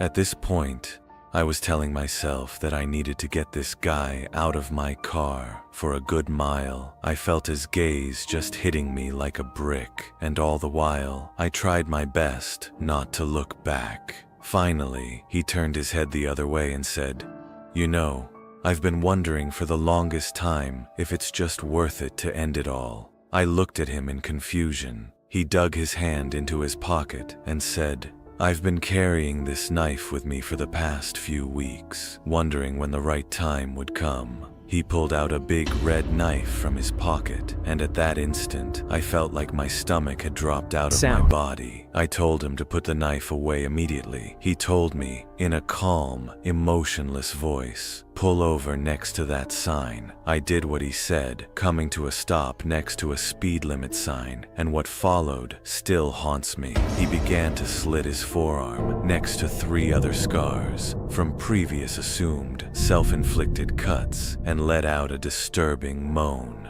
I managed to choke out the words, "You need to get out of my car right now, buddy." He looked at me again and said, "Get out of the car. I want to show you something." I told him no, and he raised his knife up closer to me as an obvious threat. "Just get out for a second. There's something I want to show you behind that sign." I knew my life was on the line, and I had to be smart. I said, "Yeah, okay man, let's go." I opened the door to my Jeep, making a point of leaving it open, raised my hands in the air, and backed away slowly from the door. He too left the car and started walking over to my side. At the exact moment that he was directly behind the car, I jumped back in, threw it into drive, and floored it down the road, never looking back. I got back home within 10 minutes, still breathing heavily and wanting to throw up. This was the scariest thing that has ever happened to me, and I urge everybody and anybody that if you by some chance see a hitchhiker on a dead road at some odd hours of the night, do not take any course of action other than speeding right past them. 3 months after I turned 16 in 2005, I got my first car, a '99 Toyota Camry. On a warm Saturday night when my friend Jake invited me over to one of his friend's big parties, I knew I wouldn't be in a condition to drive the Camry home afterward. So, we carpooled with Jake's girlfriend Nikki. We lived in the countryside of Tennessee, meaning less big parties, meaning when there was a big party, it was a huge deal, and everyone would go. We lived about 5 to 10 minutes away from this kid's house. I knew where he lived, as I was acquainted with him, but not exactly friends. The whole ride there, we took the same 2-lane highway-type road through the woods, and this kid's house was actually on this road further down. At certain points on this road, there were a few houses on either side, and then it would just go back to being a long, empty highway again. The house was tiny, like a lot of houses around the area, but the party was held outside anyway since his closest neighbors were relatively far away, and noise wasn't an issue. I'll skip most of the party up until the point that Nikki, who was supposed to be our designated driver, had to suddenly leave for a small family emergency. Jake said it was fine and that we'd find a ride home. Well, fast forward another few hours and another few drinks, and I could barely even walk straight. I checked my watch, and it was like 2 in the morning. I figured it was time to go. I started looking for Jake, but I couldn't find him anywhere. In fact, it seemed like everybody I knew had already left. I could barely even think straight, but I was still furious at the fact that Jake could have actually left without me. I asked to use the party host's phone and dialed Jake's home number. After 2 tries, I gave up and then realized I shouldn't wake his family up. So literally, not knowing what else to do, I dizzily stepped out onto the road and began walking back home. I knew this walk would take anywhere from half an hour to an hour, in my condition maybe. After 15 minutes of walking down the road, the slight shine of car headlights on the road was fading in from behind me. Jumping for joy inside, I lifted up my arm and stuck out my thumb. As the car neared, it slowed down and came to a stop right next to me. The man driving the '98 Ford Explorer rolled down the window and asked, "Where you headed?" I told him my house was just down the road and beyond the right turn, probably slurring my words beyond comprehension. He chuckled and told me to hop in. I thanked him and joyously hopped into the truck. I was exhausted, and I remember completely disregarding things the guy was asking me because I was so close to just passing out. And that's what happened. The memories of being in that truck turned to a fog as I'm sure I passed out. The next thing I remember, I woke up still in the moving truck. The guy looked at me and left, but didn't say anything. I looked around and realized the road we were on wasn't familiar. I nervously asked, where are we going? He then said, so what were you doing out this late anyway? As the man answered my very straightforward question with another irrelevant question, the sobering reality of the situation hit me. You can let me out anywhere, I told the man. The man responded with a firm no. I felt like throwing up as he said that. No, I really actually felt like I was going to throw up. I started to gag as I felt more and more nauseous by the second. The man took his eyes off the road to look at me, and that's when I thought of the perfect distraction. I turned in his direction as I continued to gag, and he started to kind of lean away and slow down the car. Thankfully, I drank as much as I did because I finally threw up and made a point of doing it all over the man's lap. The man yelled in frustration and stopped the car, and that's when I took it upon myself to run for my life into the woods and duck behind a few bushes. The man came following into the woods with a flashlight, and on 2 separate occasions, he shined the light straight over me without noticing. Eventually, I heard his footsteps walk even further into the woods past me. That was when I ran back to his truck, but unfortunately, he was smart enough to lock it. By some miracle, I saw another car approaching in the distance, and I ran out into the middle of the street waving my arms like a lunatic. The car tried to avoid me, but I wouldn't let it. They were forced to stop, and I yelled at them to help me before they came back. Once I told them that I was kidnapped by the man who was driving that Ford Explorer. The driver agreed to give me a lift, not to the police station or anything but to my house. I made it back safely, where I couldn't thank the driver enough. I immediately woke up my parents and told them. My dad wanted to know if I got his tag number, and then I felt like punching myself in the face. I failed to get the simplest information from the guy that would have allowed me to actually properly report him. All I knew was that he drove a faded blue '99 Ford Explorer. I made sure to give Jake a piece of my mind, and part of me always held a grudge against him ever since, just for abandoning me at a party without telling me. I haven't seen him in 4 years now, however, and this was actually the first time I even thought about this incident for almost a year now. As time goes on, even the worst of memories may start to fade, but after writing this to share with the internet, it's once again fresh in my mind. When I was 22, I got a job in New York City. Living in Jersey, however, there was no way I'd be able to do that commute daily, so moving was a necessity. Only thing, I didn't have a lot of money yet, so when I saw an ad on Craigslist for an available bedroom in an apartment in the Hell's Kitchen area for a really low price, I jumped on it. I took a ride to the city the next day to view the apartment, and the landlord gave me a quick tour of the place. The landlord himself seemed a bit socially awkward, but that didn't really matter at all. The police did come with a catch. I'd have a roommate. The landlord said he's a very quiet to himself kind of person, which he said was good. My roommate's name would be Eric. The landlord knocked on Eric's door, asking if he'd like to come out and say hello. Eric didn't even answer. The landlord suggested he might be taking a nap, so we moved on to talking in the living room, where I said I was interested in renting.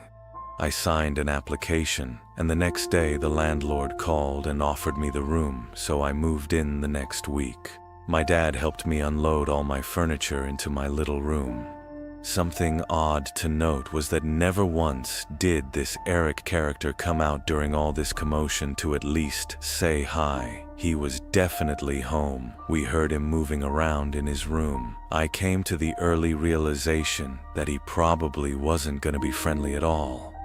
When we finished unloading the van, my dad left, and I was alone, officially moved out. I sat in my bed and started watching Netflix on my laptop. Then I heard the door to Brand's room open and closed. This seemed like my chance to go out and say hi. It was his first time leaving his room. I got out of my bed, but before I could even get to my bedroom door, the front door to the apartment slammed shut. I stepped outside to the living room and no one was there. I didn't know what the deal with this bread guy was, but surely he had to know we'd have to meet eventually. I went back to my room, ate a bowl of ramen, and went to sleep.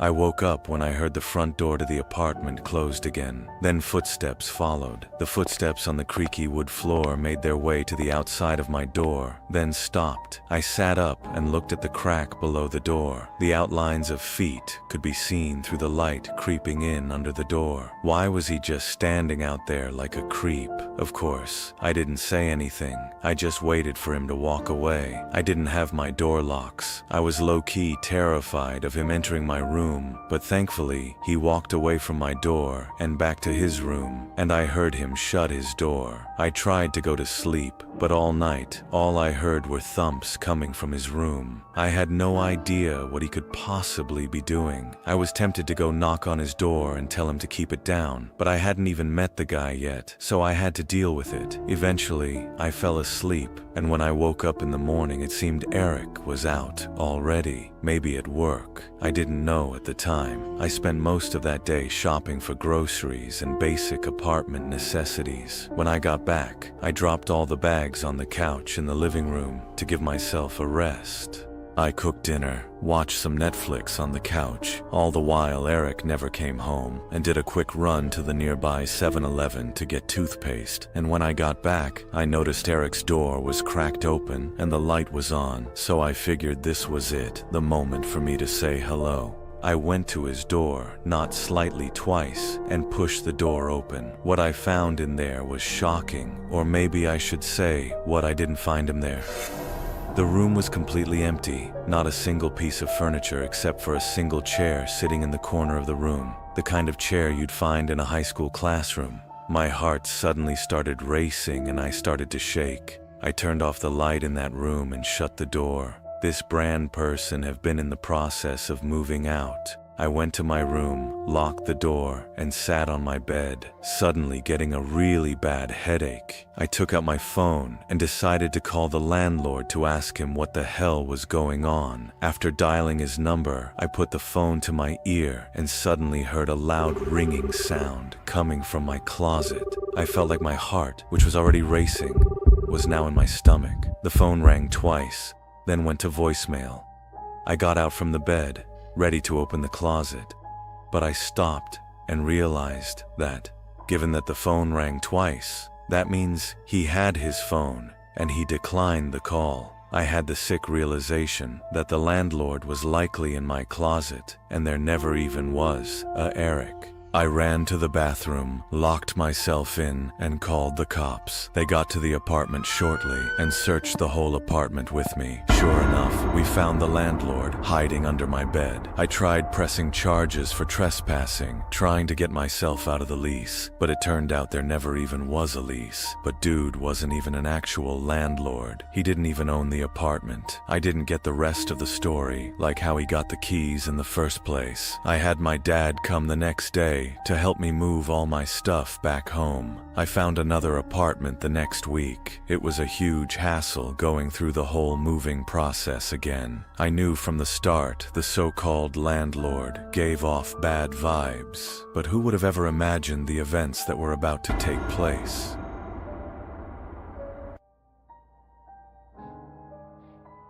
There was an ad on Zillow for a shared apartment near the chicken farm I worked at. I moved in because it was convenient and already furnished. I just dropped off my clothes and a mini dresser, and I already had a bed to sleep in the spare room. The man who was renting the room out to me was old. He was like 70 or something, and his name was Harper. It was a non-contractual agreement, meaning I'd pay him by the week, but he was more or less still a roommate. He was very old-fashioned, and then included everything in the house. I've never exactly come from a wealthy family, so trust me when I say this was a steal for me. One night, after getting home from a long day of work, I collapsed into bed and fell asleep like a baby. But suddenly, I woke to the bedroom door opening. Light poured into the wind from the hallway, and standing in the doorway was the old man. Then, with his hand on the doorknob, he said in his deep, hoarse voice. "Stay out of the basement." He said he knew I went down there. I defended myself and assured him I didn't, because I actually didn't. He shut the door, and I heard him walk downstairs. I sat there, I think, and this guy must be unstable or something.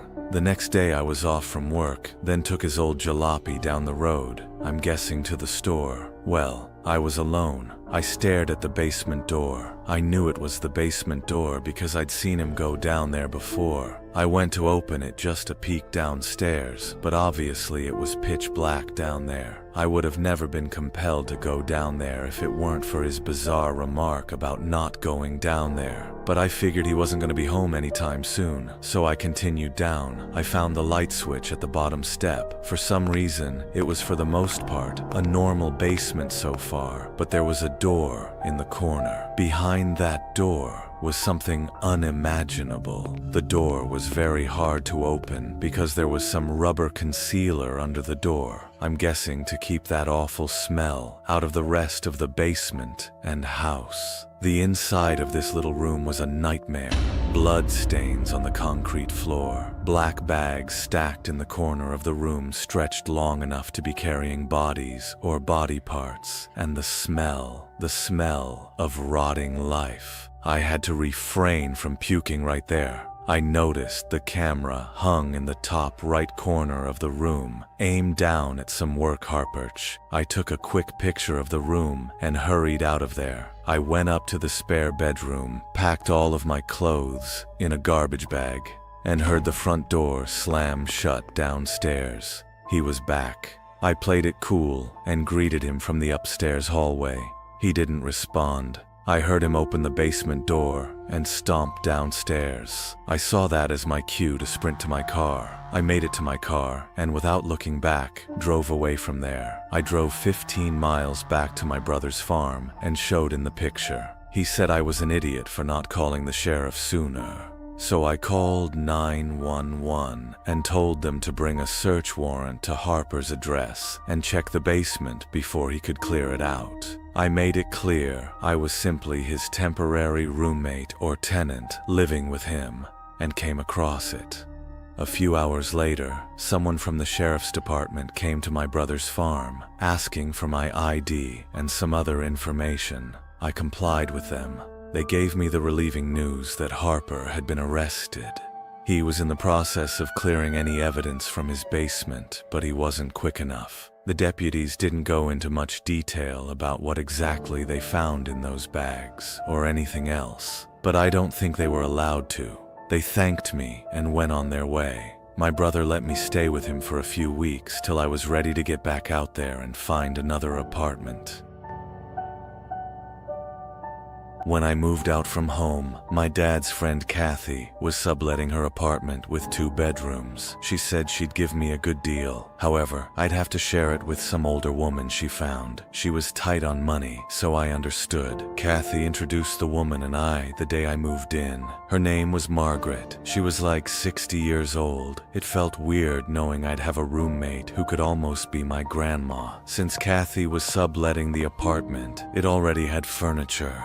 I just had to bring my own bed and dresser. The weirdness started on the second night. I was watching TV in the living room when Margaret's head appeared from behind the wall to the hallway, and she stared at me intently. She started muttering these strange, faint noises. "Margaret, you okay?" I asked. She groaned and disappeared back into the hallway. I immediately got on the phone with Kathy and asked if there was something wrong with Margaret. Kathy said there was nothing wrong with her, as far as she knew, though she only met her a week ago. When I told her about what Kathy just did, she was surprised. The next day, I ran into Kathy cooking eggs in the kitchen. She said good morning and asked her if she was okay last night. She seemed confused about what I was referring to, and I mentioned the way she was staring at me and making those noises. She claims she had no recollection of it. All I could chalk it up to in my head was some kind of psychotic break. Fast forwarding through normal, unnecessary fluff, I was laying in my bed on my laptop with the light off. There was a knock at my bedroom door. I muted my laptop and heard the same moaning and groaning sounds of Margaret from the night before. Quite frankly, I was uncomfortable with going out there, but this confirmed that something was definitely wrong with this woman. She kept knocking, it wouldn't stop, but the door was unlocked. If something was really wrong, I figured she'd come in. I really think the knocking and moaning went on for a full minute before I heard her walk away. It seemed these little episodes of hers would only happen at night. I almost wanted to be able to lock the door because it was kind of creepy, actually, but the door had no lock. But she left, so I was okay to go to sleep now. I woke up expecting it to be like 9 a.m., but it was pitch black. I looked at my clock, and it was 1:30 a.m. What I was woken up by became clear when there was a creak in the floor in the room. I saw a figure standing at the edge of my bed in the dark.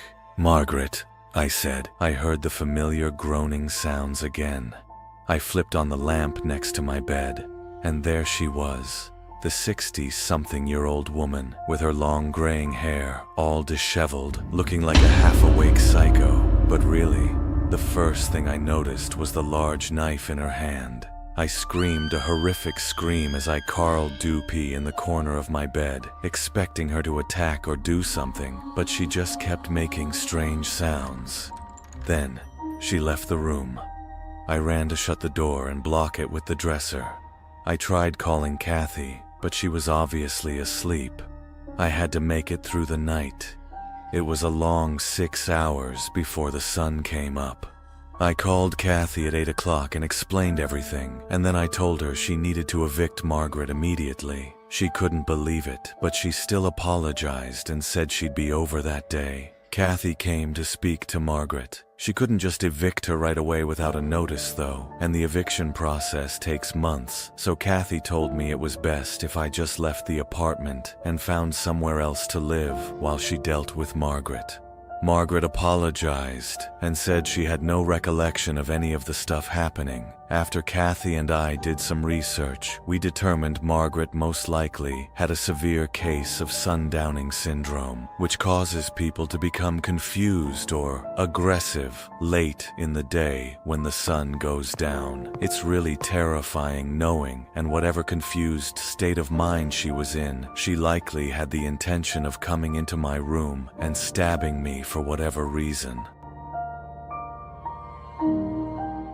I used to work the night shift at a gas station on the side of some highway in the country from the hours of 12 a.m. to 6 a.m. The road was pretty dead. I would have maybe 1 or 2 people come in to pick cash in a whole night. It was a very boring and depressing job, especially doing the graveyard shift, but I had just finished college and I needed to pay off my loans. The only reason I kept this job was because my boss threw me an extra $5 an hour for doing the night shift. On this one cold December night, I was doing my usual thing, reading the newspaper, playing games on my phone, and whatnot, when I noticed the headlights of a car pulling off the highway into the parking lot.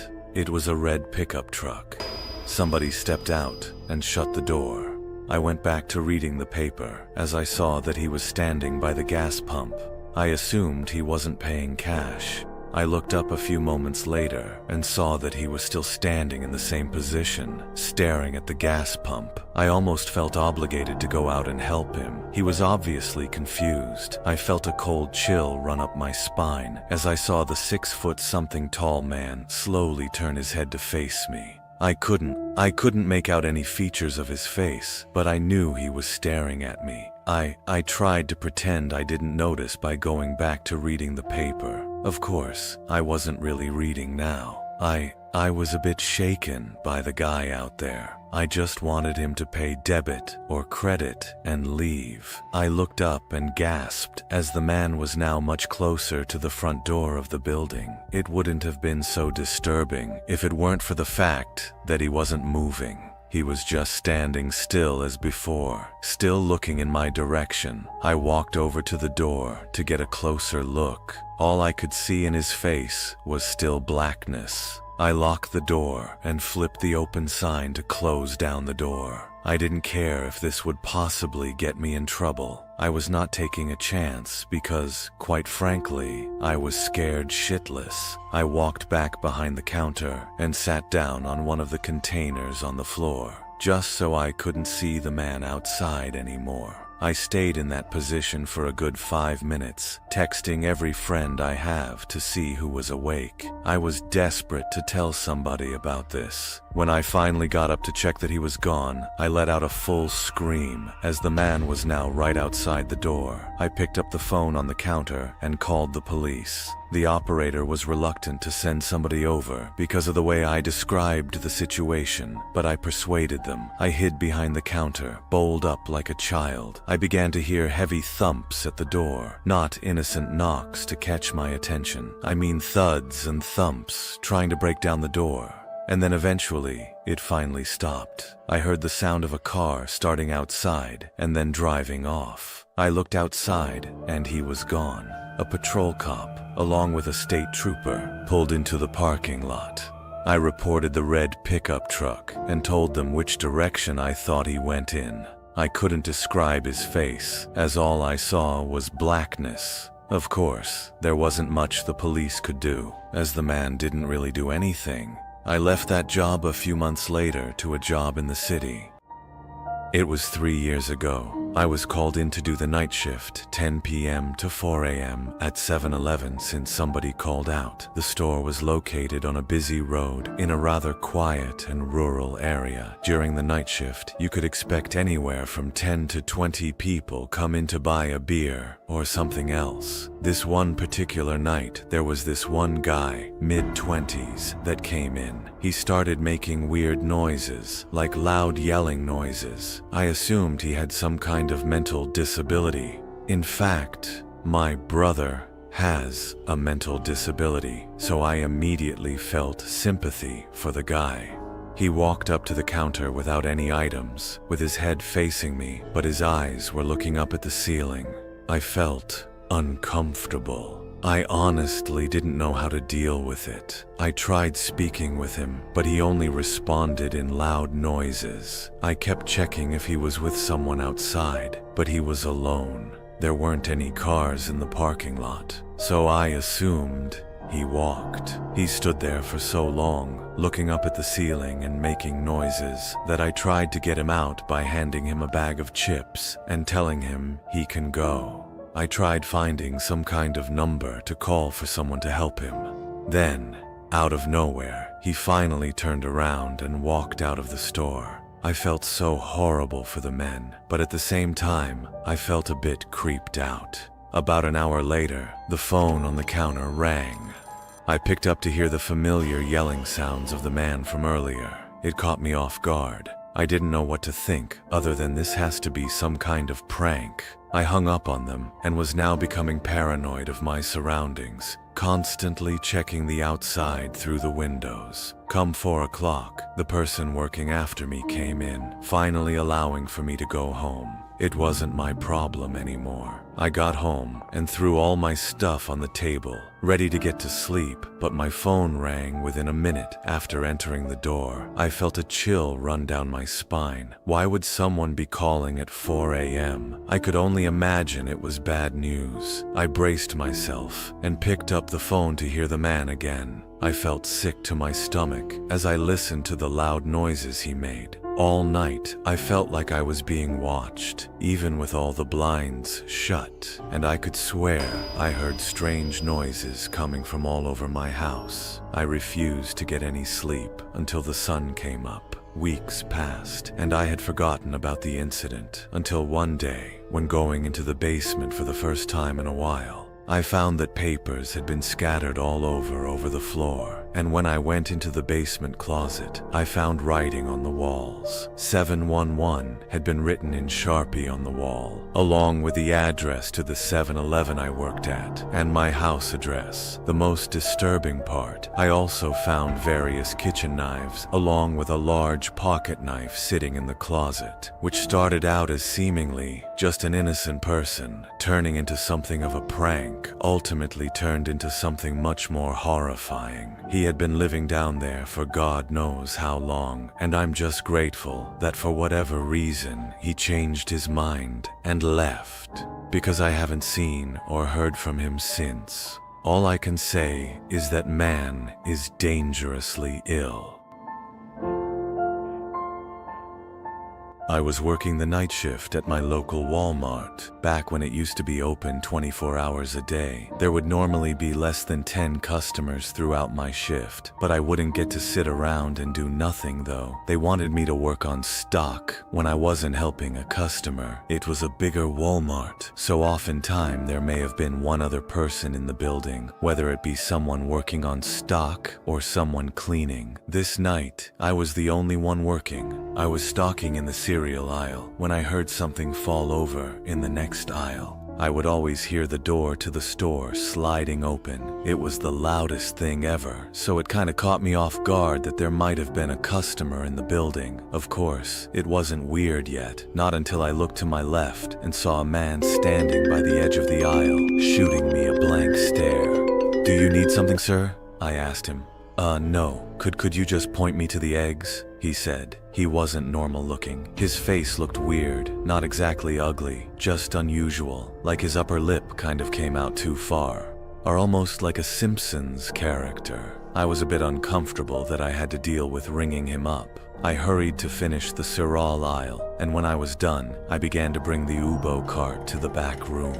I was stopped halfway when the same guy cut me off through the middle section of the aisle. I want to note this guy was probably in his mid-30s, and at the time, I was only 22, though I looked much younger. The guy stopped me and started trying to make awkward small talk. He started by asking me my name, how old I was, if and where I went to school, and why I was doing the night shift. His questions started to get weirder when he asked me if I went to parties a lot, and if I had a girlfriend. I told him I didn't, and then he asked me if I've ever had a boyfriend while putting his hand on my shoulder. I immediately started walking away with the cart, but he followed me. I told him I wasn't into whatever he was thinking about. I went faster and faster until I finally made it to the back storage room. He didn't follow me in. I wasn't supposed to stay back there for extended periods of time to avoid customer theft. I decided it would be best to just wait for him by the register so that he would ring his stuff up and leave, but I waited there for at least 20 minutes. He never came. I decided he was gone, and whether he stole the eggs and something else, there wasn't anything I could do now. I had to go to the bathroom, so I took a quick jog to the back of the store and into the employee bathroom. Moments after sitting on the toilet, my heart dropped into my stomach as I heard the bathroom door open. I choked the urge to say something like, "You can't be in here," but I didn't want to give away my position. I lifted my leg so that I wouldn't be visible from under the stall, and what happened next was simply horrifying. I sat there for the longest time, looking at the floor, not moving a muscle. When I finally looked up, I could see an eye peering through the crack of the stall door. I screamed. I knew I was trapped. I knew I had one shot at making a move. I grabbed the box cutter in my pocket and began sliding it through the crack of the door, forcing him to move his eye away. I took that chance to slam the stall door open in his face and hightail it out of the bathroom and all the way out of the store. I called my boss at least 5 times before he finally picked up and explained everything. He told me to call the cops, and so I did.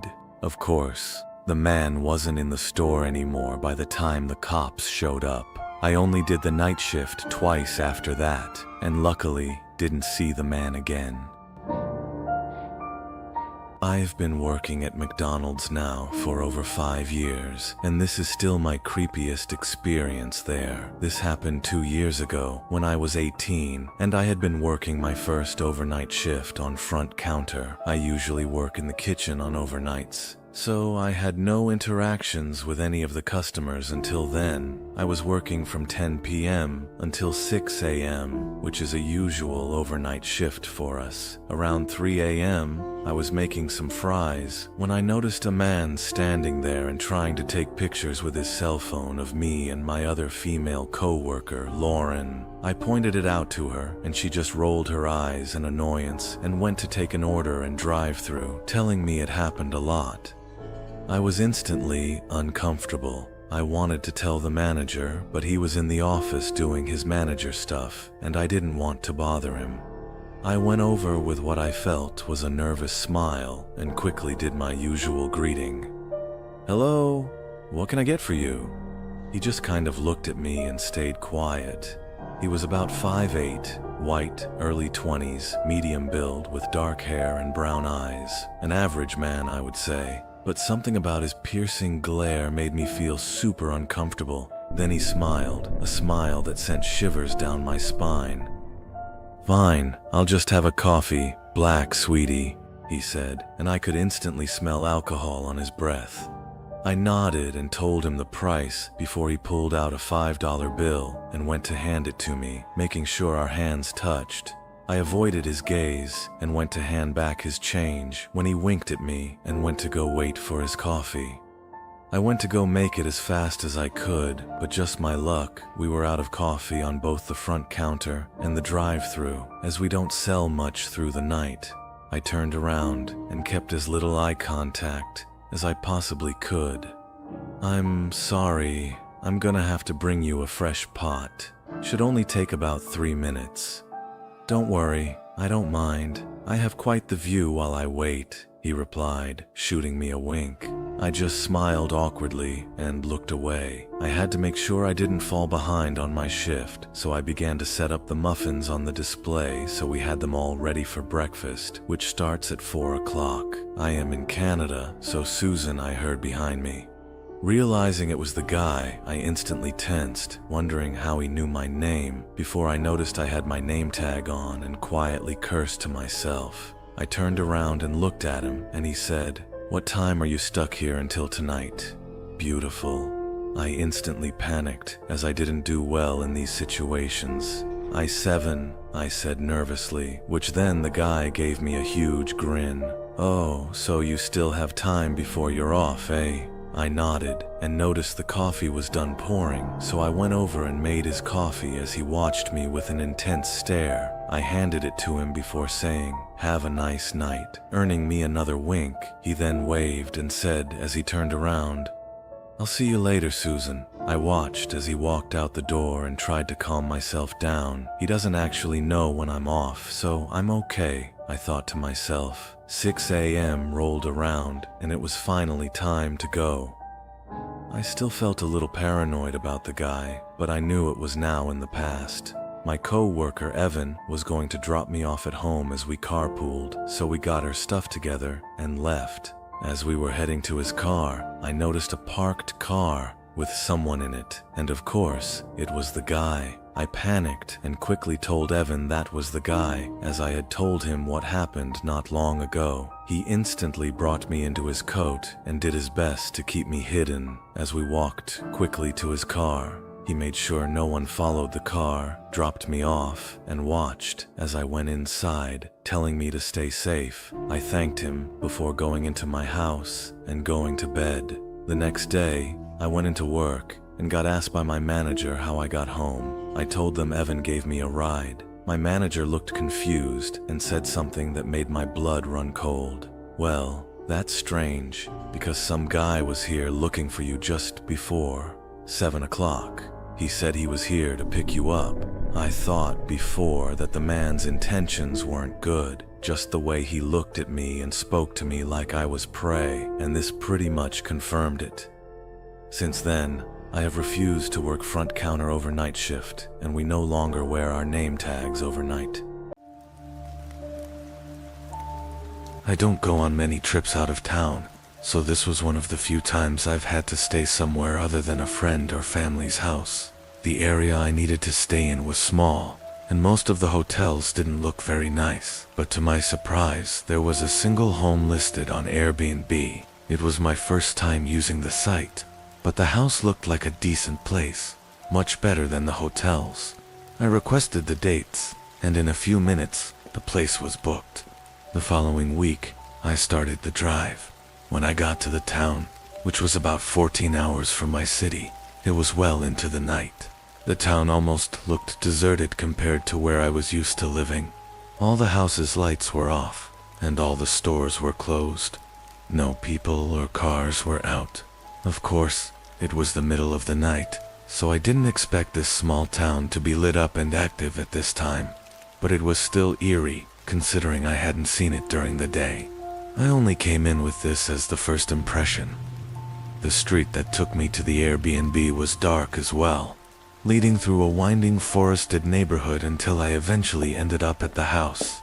It was one of a few that had its porch and outdoor lights on, but one window upstairs had a light coming through it as well.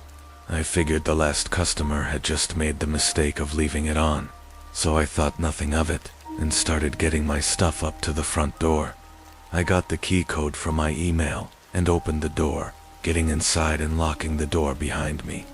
I quickly put my stuff in the corner of the room, then went upstairs to turn off the light that was left on. It was one of the spare bedrooms, only having a bed and a small dresser in it. I flicked it off, then went to the main bedroom to set up my things. I was only staying for one night, but I had it booked for 2 because I needed to be there late into the following day. I was up for no more than an hour before finally getting in bed and turning in for the night. I rested my eyes and tried to sleep, but was laying awake for a long time. I sat up quickly, hearing a thud run through the walls of the house. I stared at the door, trying to think what could have been the cause of the sound, but with no ideas coming to mind, I got up to check. I opened the door softly, peering into the upstairs hallway. It was dark and quiet now. No more thuds, only the sound of the house swaying in the wind. I stepped back and quietly shut the door, but a strange feeling came to me that had me wait as I thought more about the sound I heard. As I stood there, soft creaks started to go along the floorboards from the other room. I listened with my ear against the door as the creaking moved into the hallway and then began making its way toward the door. I was so in shock that I almost didn't realize that it had to be footsteps of someone approaching. My heart started racing as they came right up to the other side of the door. I put my hand tightly on the door handle to keep it from moving, and only a moment later I felt it pull down. As soon as I resisted it, they eased off. There was a small moment before suddenly the handle was forced down and they slammed into the door. It swung half open before I pressed my body back into it. I only saw half of their face in the doorway, but in their eyes was an anger that I didn't expect to ever see. After a struggle, I somehow managed to push the door back into the latch and lock it. The man on the other side tried to get it back open, but after yelling a few unpleasant words towards me, he ran downstairs and out of the house. I was still catching my breath, and my mind was racing, but I gathered myself up and dialed 911. For such a small town, they came shortly after. The owner of the Airbnb continued with the case after I left on the following day, but I wish I had kept up with it. That man seemed so desperate to get into my room and was in some state of rage, like he wanted to hurt me, as if I'd done something to him. Everything about it is disturbing, and I don't think I'll ever get it out of my head. But Airbnbs probably won't be something I take part in again for a long time. This was about 3 years ago. I was staying in a rental house while vacationing to see my brother. He lives 6 hours away from me, so I don't get to see him very often. And he only has a 1-bedroom apartment, which makes me have to stay elsewhere when I do see him. The house I rented out was really close to my brother's apartment. It was the same price as nearby hotels, so it was an easy choice to go for the house. I had gotten into town early in the morning and met up with my brother for lunch, then got some groceries and was back at the rental around 5 o'clock. The place didn't have a lot to offer other than a couch, TV, and bed, but for the price, I wasn't expecting too much. I stayed up until 9 o'clock, then got in bed. It had been a long day, so I was looking forward to getting a good amount of shut-eye. I laid in bed awake for longer than I wanted, falling asleep after an hour. When my eyes opened, the room was in full darkness, and I could sense that it was the middle of the night. Before I could even check the time though, I heard something outside the room, footsteps slowly walking down the hallway, and then a door closing softly, followed by silence.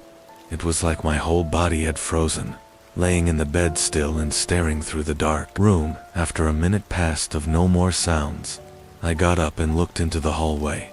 At the far end, I could see the front door.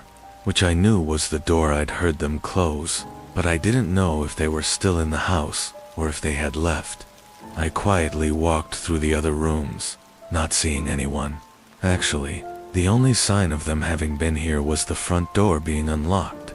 I didn't see any footprints or notice anything missing. After checking the locks on all the doors, I called 911. They came fairly quick, but didn't do much of anything. They said to make sure all the doors were locked and to contact the owner. But aside from their useless advice, they provided no intent to figure it out. I stayed up that night and waited until morning, unable to sleep. After calling the owner of the rental and discussing what had happened, I went to see my brother. While out, the owner let me know that he changed the PIN code on the door, which did make me feel a lot better. I was out until late that day though, getting some dinner and drinks with my brother and being dropped off at the rental sometime. Between 8 o'clock and 9 o'clock, I went to the couch and sat down, feeling sleepy, but also feeling that nervousness again about the situation. Every time my eyes were about to close, my head would be filled with fear of the intruder coming back, knowing I needed to sleep tonight. Since I didn't get any last night, I decided to go through the house again and check the rooms in hopes to ease my mind. I walked around the living room and kitchen, then went down the hallway to the bedroom. I opened the closet and checked the attached bathroom, and just before I walked out, I heard footsteps running through the hallway toward the bedroom I was in. I swung around the corner and only caught a glimpse of a large man as he slammed the bedroom door shut. Then I heard his footsteps departing and going toward the living room. While I stood in place and just listened, he went all around the living room and kitchen, staying inside the house for probably 2 minutes, before I heard the front door open and closed behind him. Police came quickly after I called again, and this time the homeowner came by as well. The living room and kitchen looked like they'd been ransacked. The furniture was scattered all over, and the cabinets were all open, with the things inside them having been tossed over the floor. After a closer look, though, the owner didn't see anything that was missing. It looked more like whoever that man was looking for something very specific, and nothing more. I left the rental and got a hotel after that, and within a few days I was never updated again about anything. I assume he was never found, but the situation has left me with a lot of questions. Something that really gets to me is that I had checked the entire house that one night, so where was he hiding? How long had he been in the house with me? Was he watching me?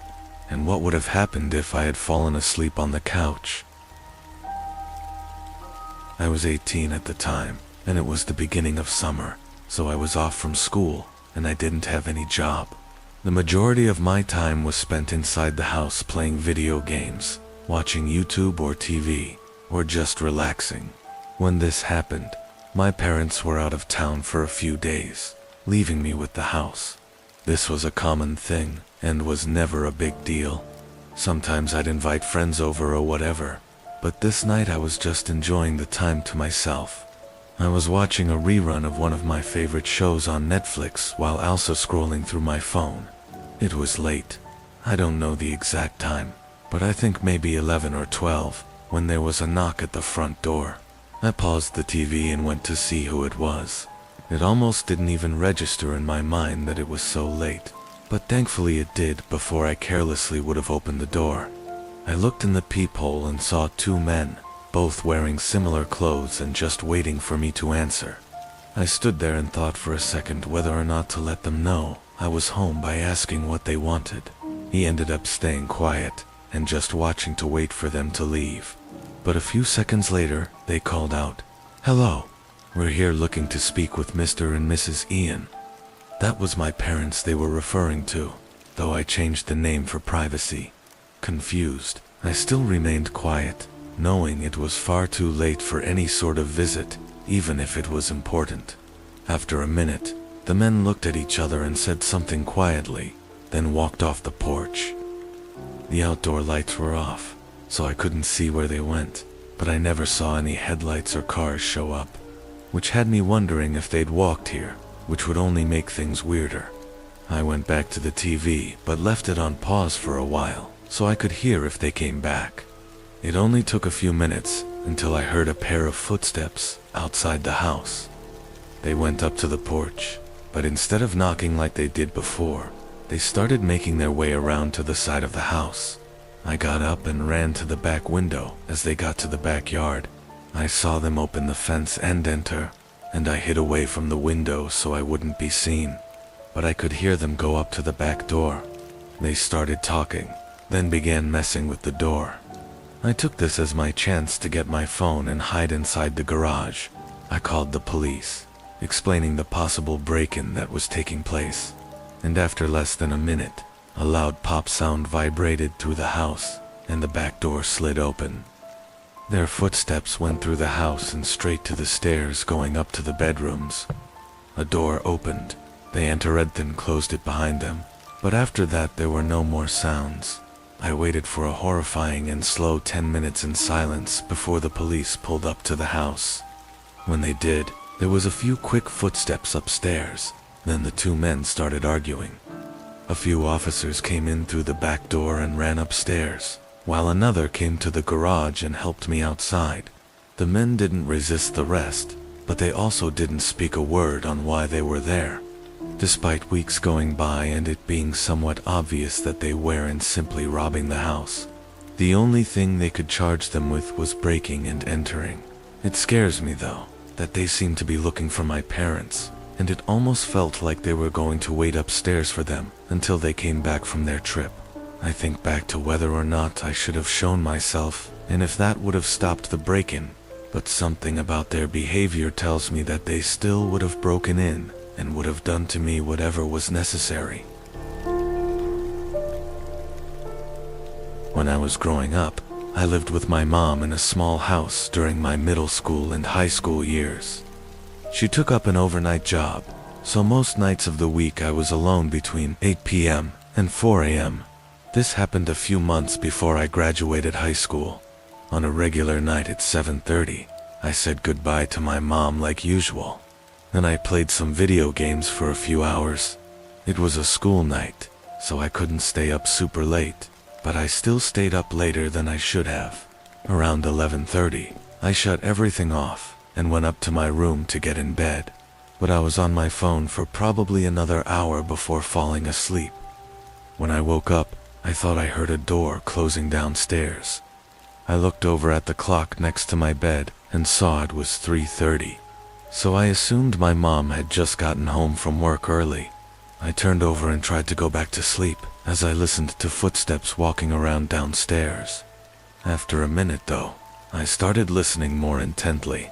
Usually, my mom would go straight upstairs when she got home to get ready for bed, but it sounded like they were just walking around. As I listened for another 2 or 3 minutes, I realized they weren't even stopping at all.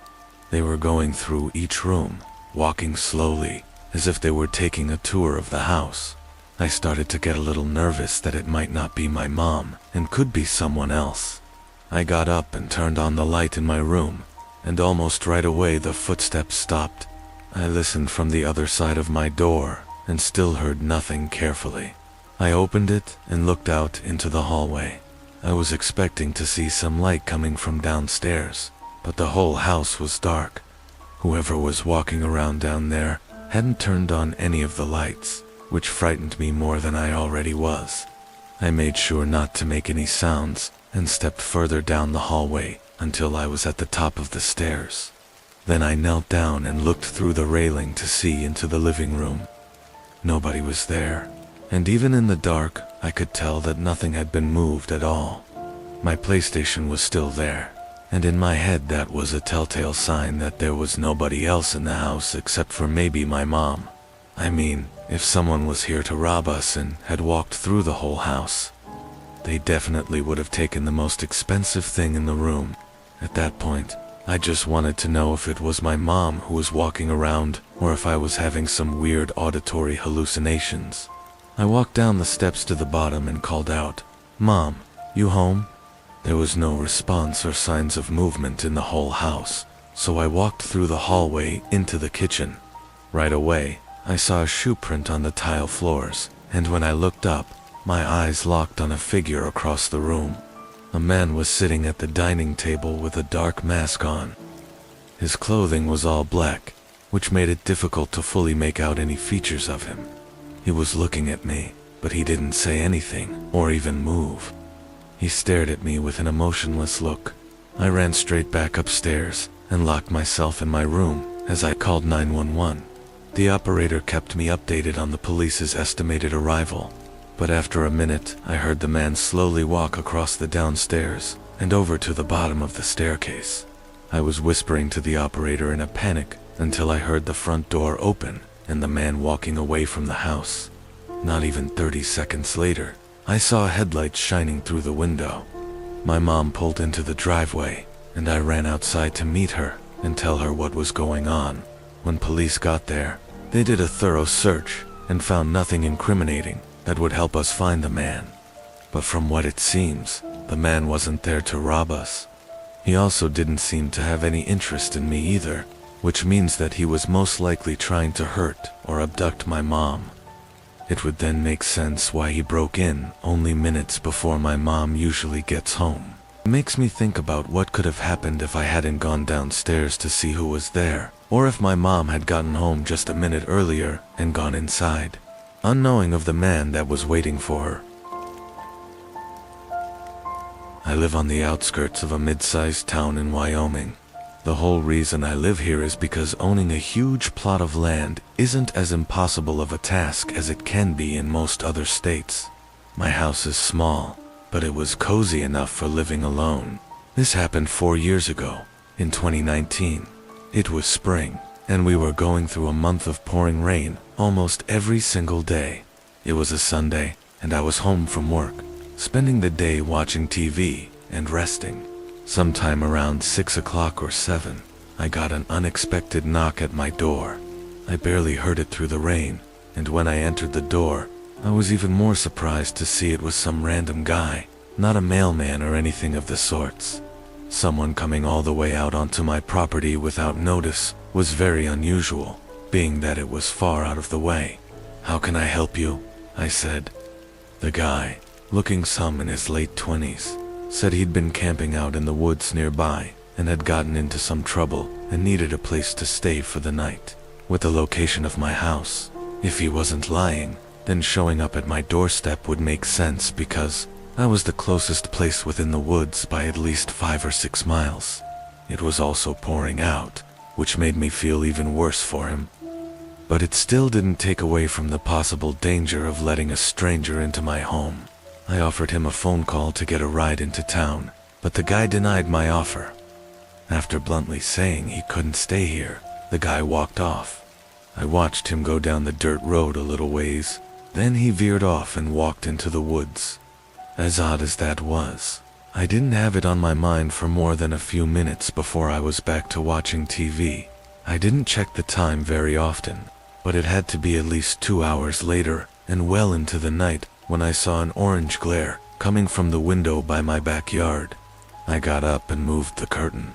Through the rain and fog, I saw a campfire right in the middle of the woods outside my house. It was small, flickering under a large tree as the rain poured down on it. Standing next to it, there was the outline of a figure holding something. I couldn't tell, though, if he was facing my house or into the woods. After a moment, I closed the curtains and picked up my phone, calling the police to let them know about this person outside my house. I knew it would take probably an hour for them to get here, and whoever was out there wasn't doing me any harm. But at the very least, I wanted them away from my house before I went to bed. Once I got off the phone with the officer, I checked the window again. The fire was still burning lightly, but the figure wasn't there. Then I heard footsteps coming toward the house. I ran to the other window and caught sight of him walking past with a hunting rifle in his hand before he turned the corner and went to the front door. He banged on it a few times, then it went quiet.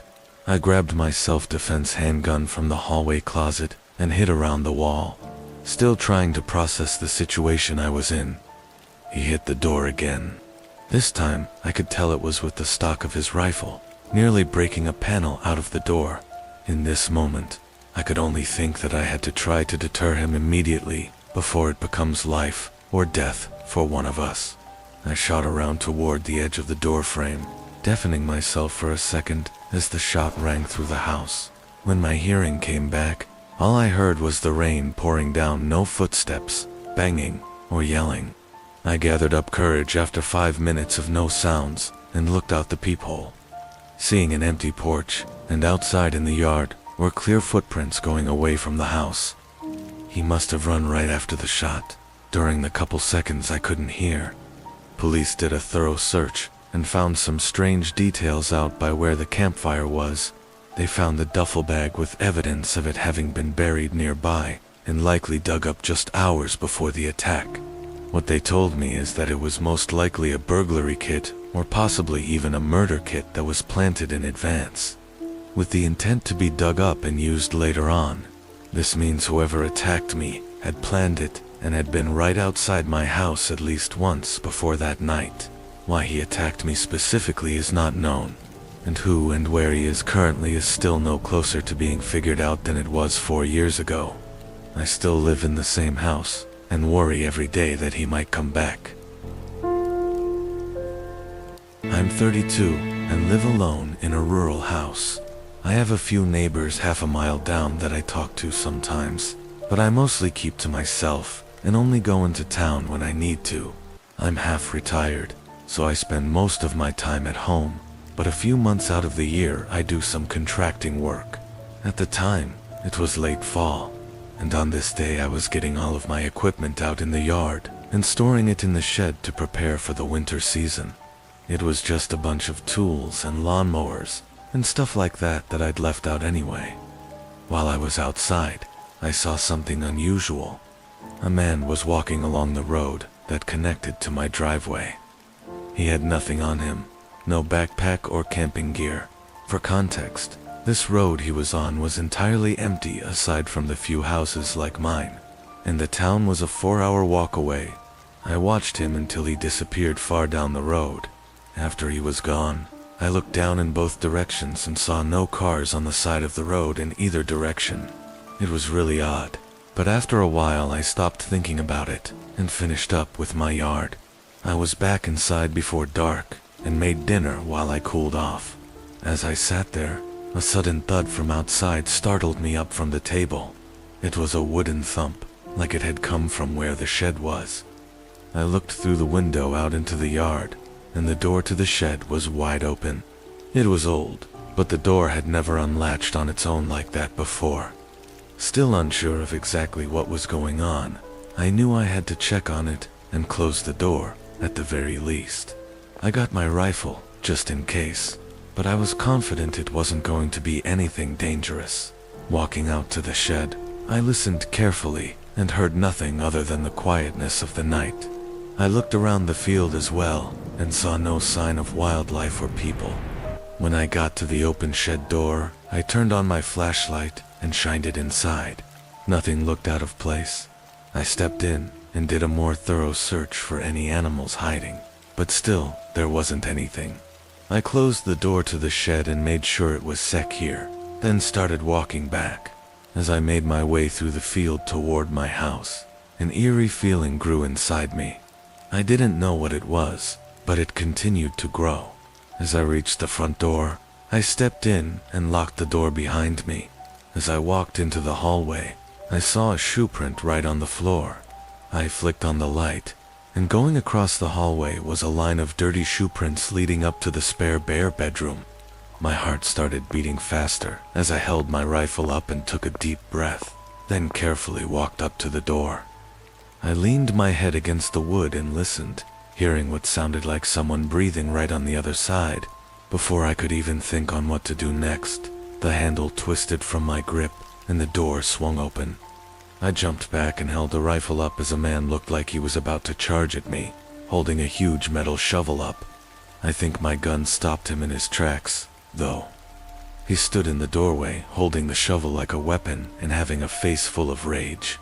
I yelled as loud as I could for him to stay back, trying to sound intimidating, but I was undoubtedly terrified. The man kept his distance, but his face full of anger never faded. From this moment though, I didn't know what to do. Cops wouldn't be able to make it here for probably an hour if I called. And I definitely didn't want to hold him at gunpoint for that long, risking anything to happen. As we stood in a strange silence, the man suddenly threw the shovel in my direction, then sprinted back into the room. I ran in to see what he was doing and watched him start crawling out of the window. Part of me wanted to stop him, but another part of me couldn't get myself to. He jumped out and ran off into the field, escaping in the vast empty night, with no way of knowing where he was running off to. To this day, that man has never been identified, and his intentions are unknown. All I can say is that if I hadn't had my rifle in my hands, or if he had gotten the jump on me, I likely wouldn't be here today. This happened a couple years back when I was 26. My single mother had just passed away, and being the only child, their house was left for me to either sell or move into. I was living in a really nasty apartment because I couldn't afford much back then, and after much deliberation, I decided to move into the house.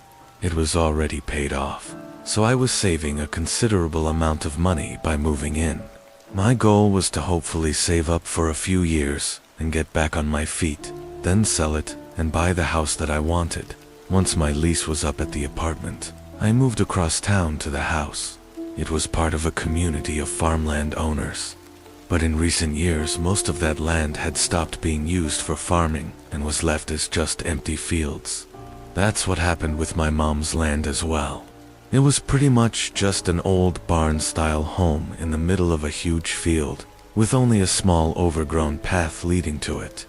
In the first week living there, I spent most of my time cleaning and getting all of my stuff where I wanted it. During one of these nights, while I was cleaning, I heard a car coming toward the house. I looked out the window and saw an old pickup truck driving down the overgrown path. It was very strange, being that the only reason for them driving here would be if they were coming to the house. But just as they approached the end of the path, they slowed to a stop. I could make out a male figure in the driver's seat, but couldn't make out any specifics. They stayed there for a moment, with their headlights shining over the field, before they did a three-point turn and drove away. I thought they probably just typed in the wrong address or something, but it was kind of creepy to see someone coming all the way out here so late in the night. A few days went by, and by then I'd finished getting the house cleaned up and organized. It was a Sunday night, and I was staying up late, watching TV and eating a home-cooked meal, when a familiar sound came up in the distance, a car driving toward the house. I looked out the window again and saw that same pickup truck coming down the path, this time with all its headlights off. Knowing it couldn't possibly be an accident this time, I was more worried. I quickly looked at my phone and saw it was nearly 1 a.m., so why would anyone be coming here? The truck came all the way to the front of the house and parked. Then a man got out and started walking up to the porch. I waited anxiously, but after a minute, there was no doorbell or knocking. I cautiously went up to the front door and looked out the peephole. A man was standing right on the porch, looking directly at the door. I was terrified, as he looked like he was contemplating something. Then he turned around and went back to his truck, getting in and hurrying away.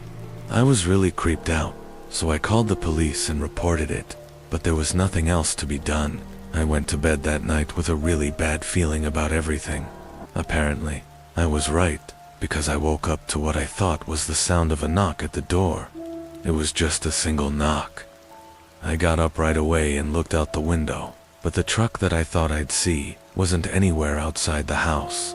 I quietly left my bedroom to try and go downstairs and see who it was. But just as I reached the top of the steps, I could see that the front door was slightly open. I froze, and moments later, I heard footsteps walking through the hallway below me. I quickly hid in the spare bedroom that was next to me and dialed 911. As the footsteps grew louder and started coming up the stairs, they went straight into the main bedroom, and I could hear them moving stuff around like they were looking for something. I was too scared to speak to the officer on the phone, worried the intruder would hear me, so I just sat there silently. They spent a few minutes going through the bedroom before leaving and going back downstairs and finally exit visiting the house. I started talking to the officer as I ran up to the back window to see if I could identify them before they got away. It was dark, but I could see that it was the same man who was on my porch earlier. He was walking in the backyard toward the field of tall grass, eventually disappearing in it. Police came by and tried to find any evidence to help with the case, but my description of the man was about all there was that was helpful. I don't know what that man wanted, but he seemed to be looking for something specific. It makes me think maybe he knew of something my mother had, and after hearing of her passing, he wanted to steal it. But once I realized, he had to have known I was home, and probably in the bedroom. It terrified me to think about how he still went in and looked around. What was he planning to do to me if I was still in there? I ended up selling the house a month later because I was too scared of him coming back. Even now, I still check every few months to see if there were any reports of recent break-ins at that address, but it's been quiet ever since that night. For the past few years, I've been working 2 jobs and typically leave my house around 6 o'clock in the morning and don't get home until 10 o'clock at night. Then I sleep, and on most days I repeat that same schedule. Unfortunately, that's just the situation I've been in for a while, but this happened just a couple months ago. I had come home one night and did what I usually do, which is shower and get ready for bed. But while I was in the shower, I heard some movement that sounded like it was just outside the bathroom door. I quickly got out and checked and saw nothing, so I figured it just had to be the house creaking or something. Finished cleaning up and got in bed. All throughout the night, I kept hearing these odd noises coming from all throughout the house. Mostly just some sort of creaking, kind of like if it was really windy outside and making the house sway. But there was no wind and no reason for the house to be making any noise. At one point in the middle of the night, I even got up and walked around to try and find out what it was, but I found nothing. In the morning, I was very tired and had to work the whole day, relying on coffee to keep me awake. By the time I got home, I was exhausted and sleepy, really hoping for a good night's sleep. I went right upstairs and turned the shower on, but before I even got in, I heard something outside the bathroom door again. This time, I was sure it was right outside the door, and it sounded like it passed right by and left the bedroom. Although, as unlikely as it was, it really sounded like something had moved across my room. I knew I had to look to see if someone was there, but I was feeling really uneasy. When I did finally get the courage to look, I didn't see anything. I walked through the whole house and did a quick look around each room, but I was convinced it had to be something odd going on inside the walls or under the floorboards. I showered and got in bed, falling asleep just before midnight. The instant I woke up, I knew something was wrong. It was very dark, so it was still well into the night, and the entire house was silent. I wasn't sure what had woken me up, but I could feel that it had something to do with the sounds I'd been hearing. I peered over at the door and saw the slightest movement of a shadow from under the crack. I jolted up and stared across the room. My heart immediately started racing as I saw the shadow move away from the door and heard them begin walking down the upstairs hallway. I was horrified and frozen in fear, but it must have been the surge of adrenaline that got me out of my bed and made me swing open the door. I looked out, and standing at the end of the hallway was the dark outline of a man. His eyes were the only thing that really stood out to me. They pierced through me with a sense of anger and restlessness. I slammed my bedroom door shut and locked it. The man's footsteps immediately went down the stairs, but I took another 30 seconds before I heard him leave the house. I got the police to come as soon as possible, but they didn't have much luck. They found a few signs of the man being in my house for at least a few days, but that was about it. I don't know where he was hiding, but I always think back to when I'd hear him walk past the bathroom door. Maybe he was sleeping in my bed, then quickly would hide in the closet until I got in the shower, where he would take the opportunity to leave the room. I also wonder why he spent that extra time downstairs before leaving the house, when he knew I'd seen him and had likely called the police.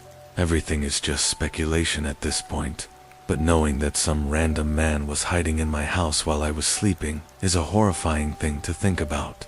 As far as I know, the man hasn't come back, and there have been no updates on his identity. I was using Craigslist to sell an office chair that I no longer wanted. It wasn't broken or damaged and was barely even used, but I just didn't need it anymore.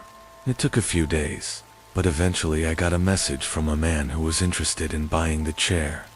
We had a short phone call, and he seemed like any other nice guy. He was willing to pay my asking price too, so everything seemed perfect. We set to meet at a local Walmart parking lot, which I opted for to keep it in a public setting. Come Friday afternoon, I called him in and let him know I was on my way. Then I drove down to the Walmart and got there right on time. He said he drove a gray Honda Civic, which I realized was very generic and basically useless information.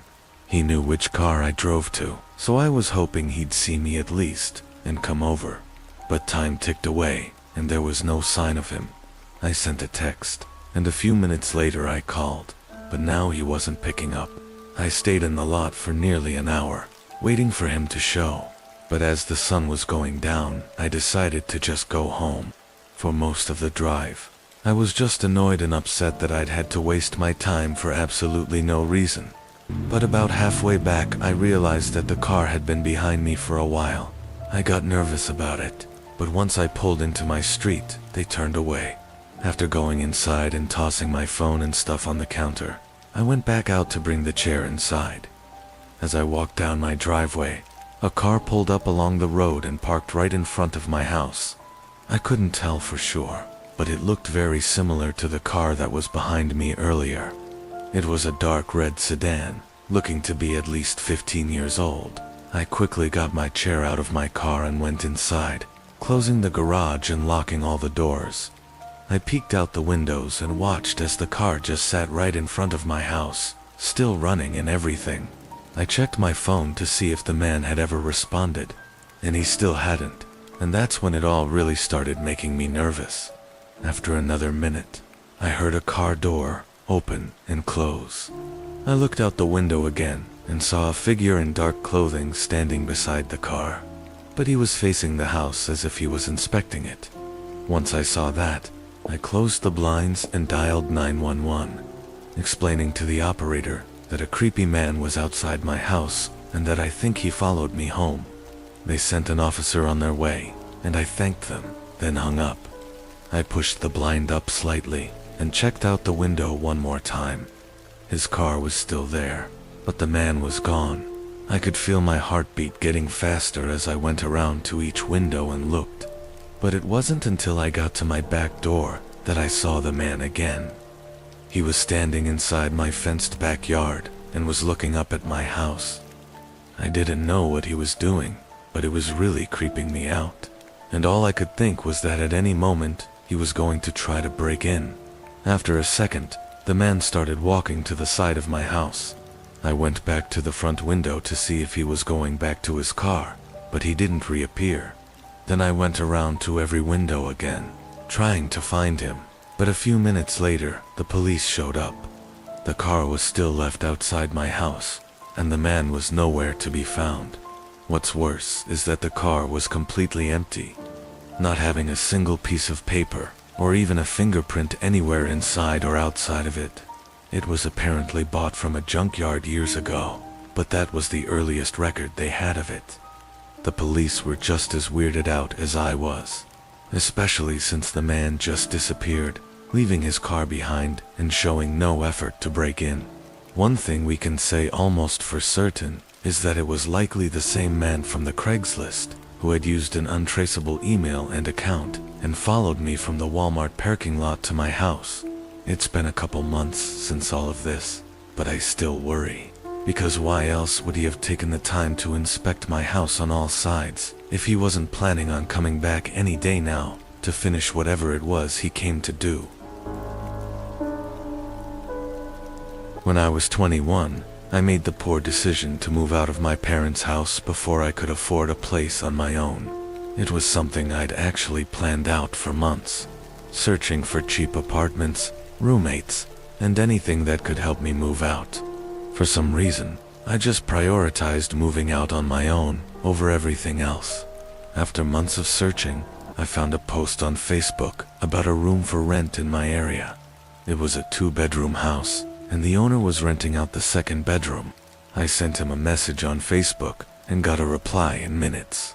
He asked a couple of questions, then sent over a document. It looked like a huge list of rules for moving in, all simple stuff that's pretty much common sense. After agreeing to all the rules, he let me come over to look at the room that same day. When I got there, I was very surprised at how clean and well put together the place was. It looked like it was a model house, so perfectly decorated and furnished. The owner, Terry, was a little bit weird though. He was in his late 20s, but his personality and looks didn't match the way the house looked. He was wearing a dirty t-shirt and just had a weird way of talking. Still, I was blinded by the possibility of moving out that I didn't even care. A week later, I packed up a rental van with my stuff and drove it down to the house. When I walked inside, I almost thought I'd walked into the wrong house.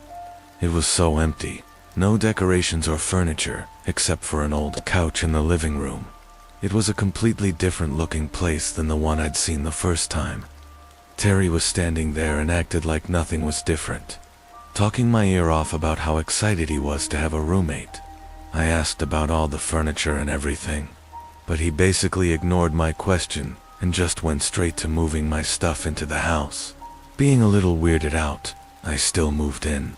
Several weeks went by, and to be honest, I rarely even saw Terry.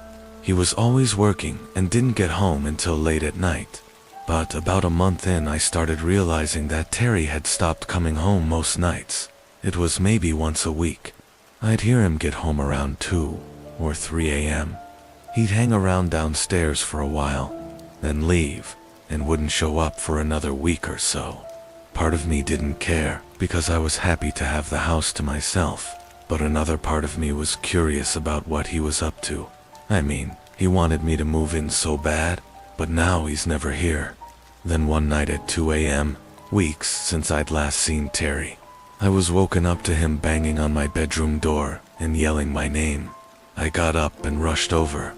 Terry was standing in the doorway with sweat dripping from his head and a look of anger. "Do not leave your room," he said in a harsh voice, then grabbed the door and ripped the handle out of my hand, slamming it shut. I stood there in shock, listening to him walk downstairs. I opened the door quietly, and after a few seconds, I heard the sound of him dragging something heavy across the floor and into the garage. I ran downstairs to see what was going on. There was a smear of mud and dirt going across the kitchen and leading up to the garage door. I tried to open it, but he somehow locked it from inside. I realized it was best to just remove myself from the situation and ran out to my car, driving away while calling the cops. When they got to the house, Terry was already gone, and the smears on the floor had been cleaned up. After some days of investigating, it turned out that Terry was actually renting the house from someone else. So I wasn't even allowed to have legally moved in, and all the documents he sent me and had me sign were fake. Terry likely wasn't his real name either, and as far as I know, he never showed back up after that. I don't know for sure what he was up to, but he was so adamant about me staying in my room that night, and with him vanishing afterward, he clearly had something horrible he was hiding. But what really confuses me is why he wanted me to move into the house and live with him so badly. I can't help but think that he had some sort of plans for me, and I barely got out of there without having to find out the hard way. Last year, I moved into a new house far from the city. My new job was work from home, so I had no reason to be in a clustered and expensive city anymore. For the first couple months, I was enjoying everything about the place, especially at being so far from other people. But on a regular weekday afternoon, I got a knock at my door. This was actually the first time anyone had come up to my door at this place since I moved in, so it caught me a little off guard. I went up and opened the door to a tall, middle-aged man. "How can I help you?" I smiled to be friendly, thinking he was probably a neighbor from down the street. But strangely, the first thing he did was lean to the side and look past me into my house. It was like he was trying to see who else was home. Being weirded out by his behavior, I pulled the door in and blocked the way with my body before saying anything. The man turned and walked away from the door. I stayed and watched him go all the way down the driveway and continue walking until he got to the street, where he got into a parked car and drove off. Without a doubt, that was the strangest encounter I'd ever had with someone up until that point, and I really had no idea how to even think about it. That night, I stayed home for dinner just to make sure the man didn't come back. I debated calling the police to put in a report, but I thought I'd sound stupid for doing that just because some man came up to my door and did nothing. Around 9 p.m., I turned on the TV and tried to get myself more relaxed before trying to sleep. While I was on the couch, though, I heard a voice speaking outside. I quickly muted the TV and listened. It was muffled, but I can make out at least 2 separate people talking somewhere in the back of my yard. I ran up to the back window and opened up the blinds. In the distance, I could see 2 figures walking across my backyard. One of them had a long tool or object in his hand, but the other one was too hard to see clearly. They walked between the trees in my yard until they reached the side of my house. I went over to the side window and tried to see where they went, but I lost track of them, and they had stopped talking. I checked every window and still couldn't see or hear them anymore. The loud knocking at my front door made me jump and sent chills through my body. I walked up, trying not to make any noise, and looked through the peephole. There was one man dressed in dark clothing. He had to be one of the men I'd just seen, but where was the other? "What do you want?" I yelled, figuring they likely already knew I was home, or maybe I'd scare them away. The man stayed on the doorstep and looked over at the side of my house, then looked back at the door. After a few seconds, the lack of response started to terrify me. I went back to the living room to get my phone and call the police, but was interrupted by a loud smashing sound, followed by another and another. I looked across the hall and saw a man hitting a shovel against the back door. He saw me and looked at me for a second, then ran away. I was so scared I hesitated on whether to call the police or try to find somewhere to hide. The best answer was obviously to do both, but my thoughts were interrupted again when I heard the side window getting hit. I got my phone and dialed 911 while the man continued to hit the window over and over. But just as the police picked up the phone, everything went quiet, and it stayed quiet until the police came. When they pulled in, I was surprised by a sudden commotion outside. It turned out to be the man at the door, who had chosen not to leave, and after a closer look, it was the same man who'd come by earlier that day. Strangely, when the police detained him, he refused to say anything about the other man that was with him. He denied everything over and over, even though there were clear cracks and dents in the doors and windows. It was frustrating to listen to, and even weeks later, the man still refused to detail why he had come by my house twice that day, or who the other man was. Everything remains so unanswered that it still creeps me out to this day. Why was the man trying to break in so bad? And what purpose did the man at my doorstep serve to aid in the break-in? I moved away in the following months, and I've since only been hoping that it wasn't me they were after, or are still after. I was 22 at the time, and living in a very small one-bedroom house in the cheapest area of my city. After work on a Friday night, I hopped online to play games with a bunch of my friends. It was the perfect night for staying up late, with heavy downpour outside and no work or school the next day.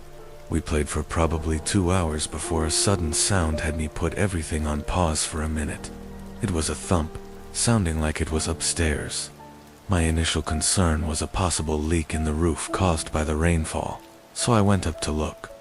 The only rooms upstairs were the single bedroom and a half bathroom, and neither of them had any signs of leaks anywhere. So I ran back down and got back online with my friends. I was on for a while, only getting off at 2 a.m. because everyone else went to bed. I shut everything off and sat on the couch with some snacks while I watched YouTube on my phone. 10 minutes in, I heard another thump. It was from upstairs again, but it was so muffled that it almost sounded like it was on the roof or something. I did an even more thorough search of both my bedroom and the bathroom up there, but there wasn't anything showing itself to be the cause of the sound. I was sure it wasn't thunder either, because it vibrated through the walls like something literally hitting the house. After 10 minutes of looking around, I was so determined to figure it out that I put on my shoes and went out into the rain to see if there was something more noticeable from outside. At first I saw nothing of significance, but then I noticed a tree branch getting pretty close to the side of my house. It was a large and sturdy branch that was a good 3 or 4 feet away from the sighing, and even in the rain it wasn't really swaying all that much. It seemed unlikely that it could reach the side and bang up against the side of the house. As I looked at it though, I realized there was a small window on the house that the tree kind of covered up. It was higher than my bedroom window, meaning it had to be an attic. I had no idea there was an attic at this house. The hatch was definitely nowhere noticeable, and the roof wasn't a steep slope, so it didn't look like there would even be room for one.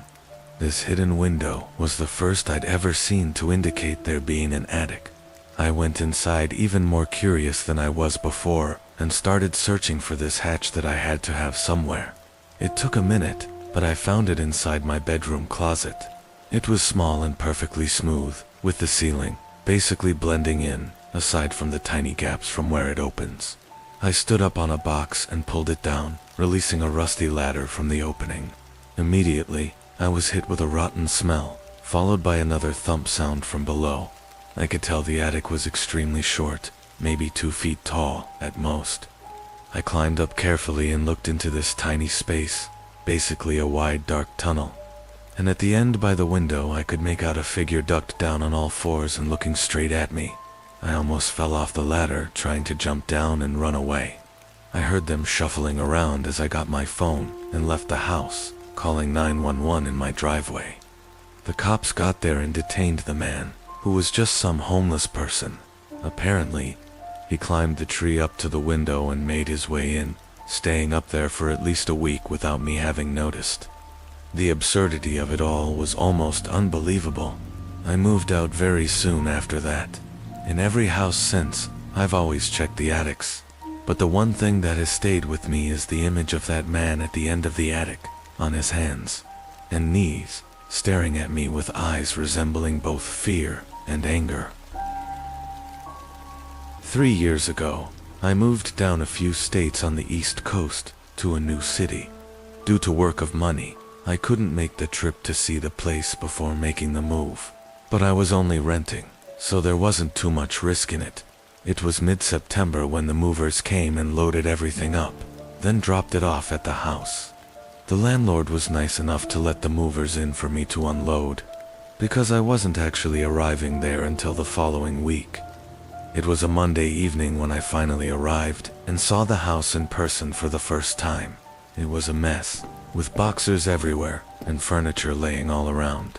But the house itself was all right. The layout was interesting in that it was very separated. It was a single story, with the kitchen and living room on one side of the house. Then on the other side was a long hallway with all the bedrooms and bathrooms. Since it was already late, I went to the master bedroom and started working on getting the bed put together, then shut off all the lights and went to sleep. I didn't have a clock set up yet, so I don't know what time it was, but in the middle of the night, I woke up to an odd sound. I thought it was a noise the house was making, but I wanted to see what it was and if it was something I needed to let the landlord know about. I got up and walked over to the room door.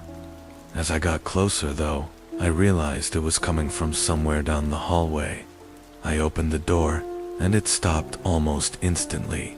The hallway was pitch black, so I flicked on the light, but nothing was there. I slowly walked down and peered into the living room. It looked the same as it had earlier, but I turned on the lights and looked around just to be sure. On the floor, there were a lot of footprints scattered between the boxes that were laying around.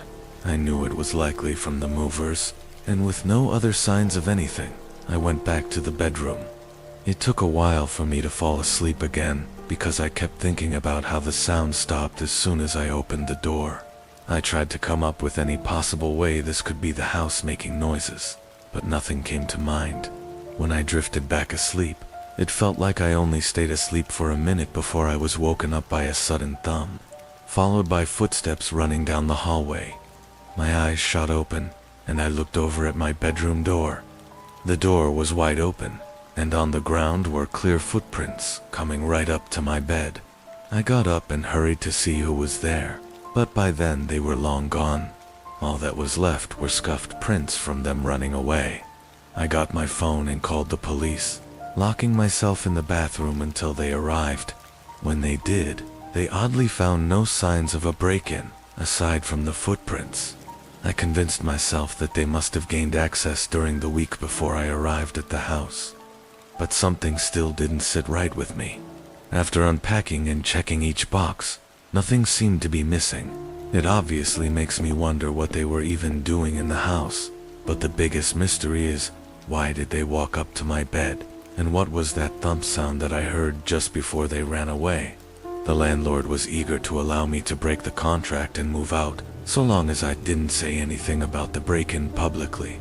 At the time, it sounded like he just didn't want anyone to be scared away from the house, so that he wouldn't miss out on his rental income. But now, I'm not so sure.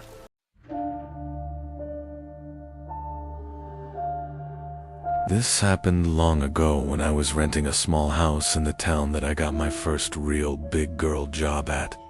It was a small one-floor house with 2 bedrooms, 1 bathroom, and just enough living space for myself, and occasionally hosting some people. I had been living there for a few weeks already. All was fine. The landlord, who I'll just call Mila, was really friendly and understanding. I think she rented to me because she didn't want a male renting out her house. I'll skip unnecessary details and get right to the point. Something very weird started happening a few weeks into living there. One regular work night, I got a knock at the door. I went to the other side and said, "Who is it?" And no one responded. I didn't open it. No one should be knocking on my door late at night. It was early the next morning. I had finished getting ready for work and was about to leave. I opened my front door and saw a big post-it note taped to the storm door. It said, "Hello, beautiful." I right away remembered the knocks on the door from last night. It was no doubt the same person, but the big question was, who could it be? I crumpled it out of disgust and threw it in the trash, hoping and assuming it would be a uni-endone thing. It was that night that I got another knock at the door, this time a little earlier, while I was cooking dinner. I went over to the door this time, not saying anything, just listening. There was no peephole or glass to look through to the other side. I had no way of seeing who was there without opening the door, and that wasn't going to happen, as the storm door didn't lock. But this was the second night in a row, and now I was realizing this was some kind of stalker situation. I called my mom and dad to ask for advice, and really they didn't even know what to say. My dad, who was a retired police officer, said that if I called the cops, they wouldn't really be of any help unless they were catching the person in the act. My dad advised me to not go outside late at night for a while, don't answer the door, and if it persists that he'd come to town and spend a few days with me. So that was the advice I followed. The next morning, the first thing I did was check the storm door for another note, and part of me died inside when I saw another note stuck to the glass. This one said, "I like to watch you." I took a picture of it with my phone and sent it to not only my family but Mila as well. I asked Mila if she had any kinds of issues with certain men or any stalkers. She acted shocked when I sent her a picture of the note and told her about the KNX. She assured me that she didn't have any stalkers, and that she was in a long-term relationship. Still, I wasn't entirely convinced. I left a note on the door after work that day saying, "If you're looking for Mila, she does not live here. She only rents this house out. If you continue to come here, I will be reporting this to the police." Doing this gave me a level of comfort.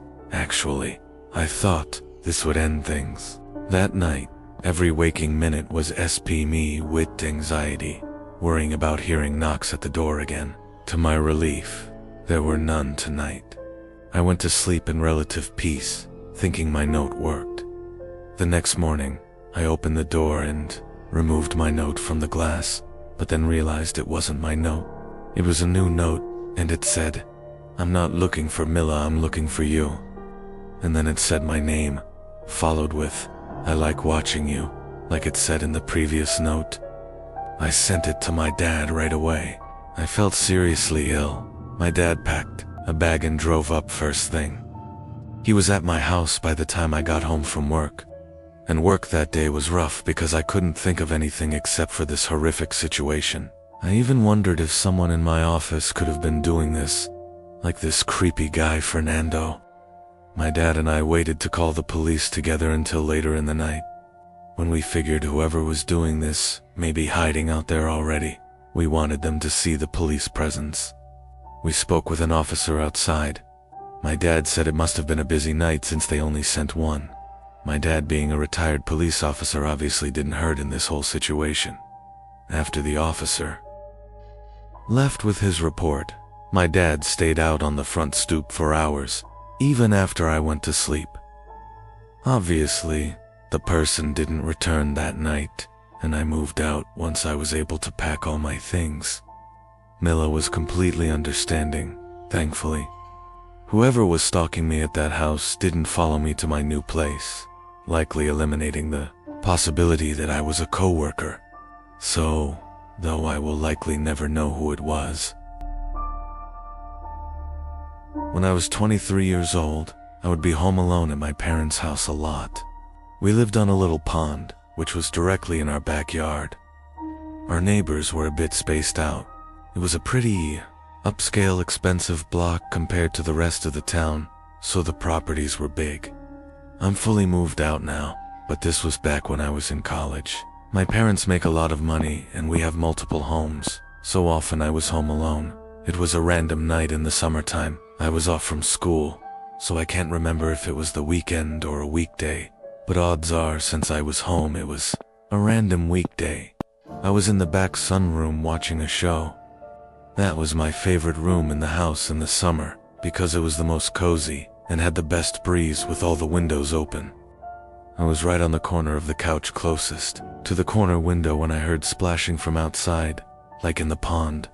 It could have been a goose or duck. Sometimes they'd fight in the water and make a bunch of splashing sounds, so at first I ignored it. But as it persisted, I decided to lower the volume on the TV and listen. I put my ear up to the window even, and I heard consistent splashing sounds way too heavy to be from a duck or goose. It sounded like there were splashes from a person. I opened the door in the sunroom and stepped outside to the deck. I looked out to the pitch darkness of the backyard. I now heard a man's humming along with the spatias. Someone was definitely swimming in the water. They were trespassing.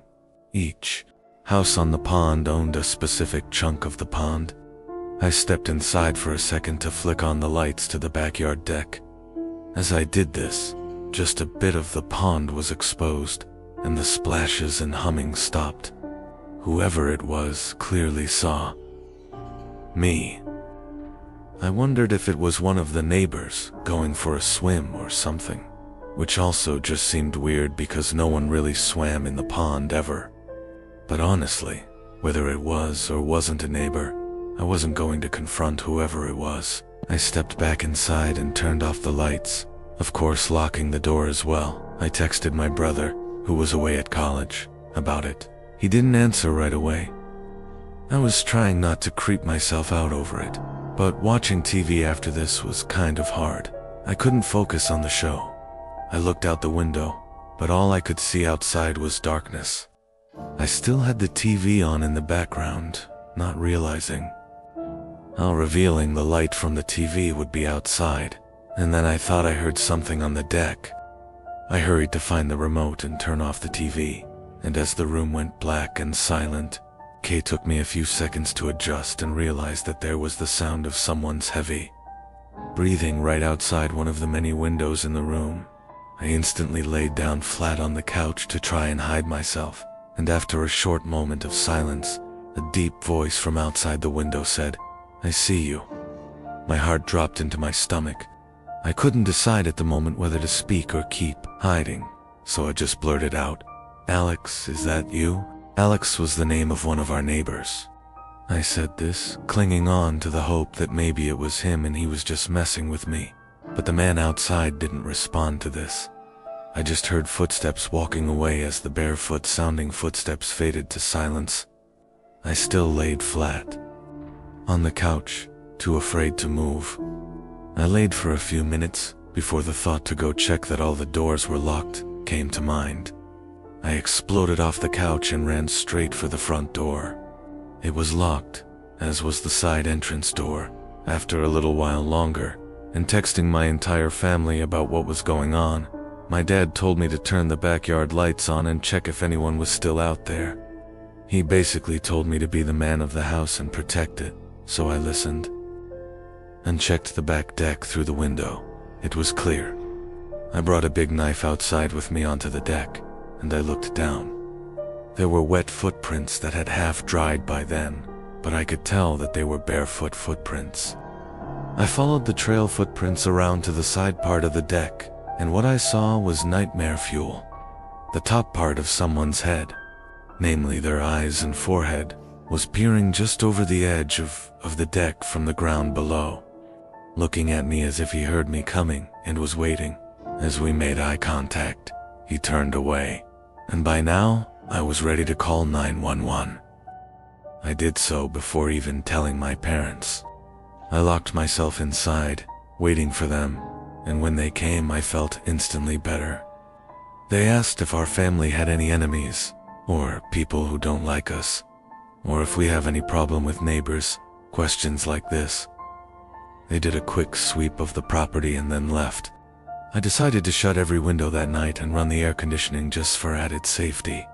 When I awoke the next morning, I was just delighted to see sunlight. I don't believe that man ever returned to our house, and we still don't know who it could have been.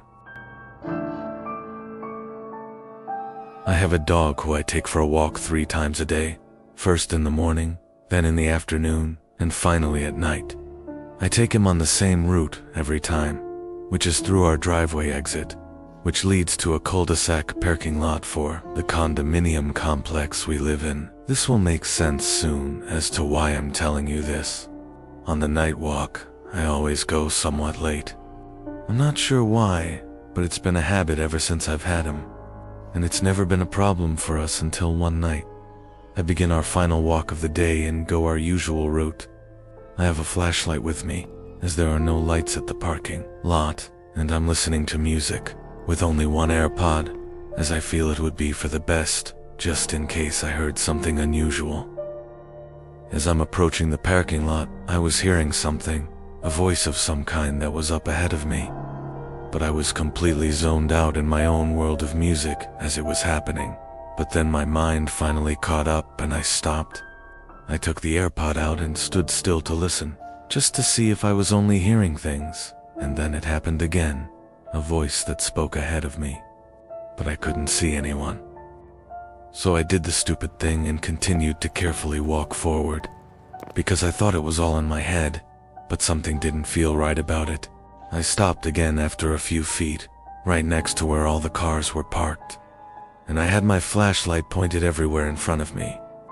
I stayed listening, and the creepiest thing that has ever happened to me yet was hearing a muffled voice of what sounded like a kid say the word, "Help." My heart dropped so fast I couldn't move my legs. I frantically pointed my flashlight everywhere to see where it was coming from. I was sure it was coming from the cars, but I was completely thrown off by this. But there wasn't a kid in sight, or anyone nearby. It was just me and my dog, who didn't seem to notice anything. as he was just sniffing some bushes nearby.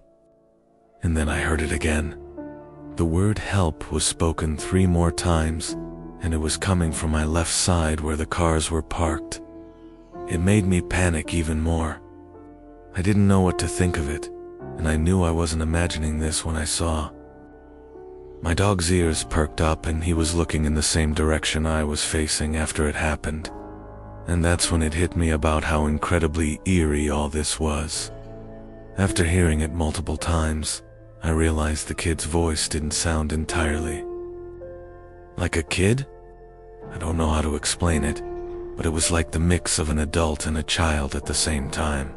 And each time they called for help, not only was the voice always muffled, but it was spoken in a more generic statement, as opposed to a cry for actual help every time, and I mean that literally. There was absolutely no change in the tone, inflection, sound, or anything of sorts.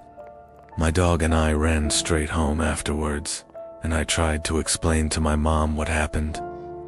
She was puzzled herself about what it could have been, and I suggested we call the cops on the off chance that there was actually someone in need of help. But she didn't think it was necessary. So many questions were conjuring up in my head. Why was the voice muffled? Was there someone in the car that I couldn't see? Or was it something darker waiting for me to move closer? I don't like to think too much about it, but whatever it was, it still makes me feel extremely disturbed to this day.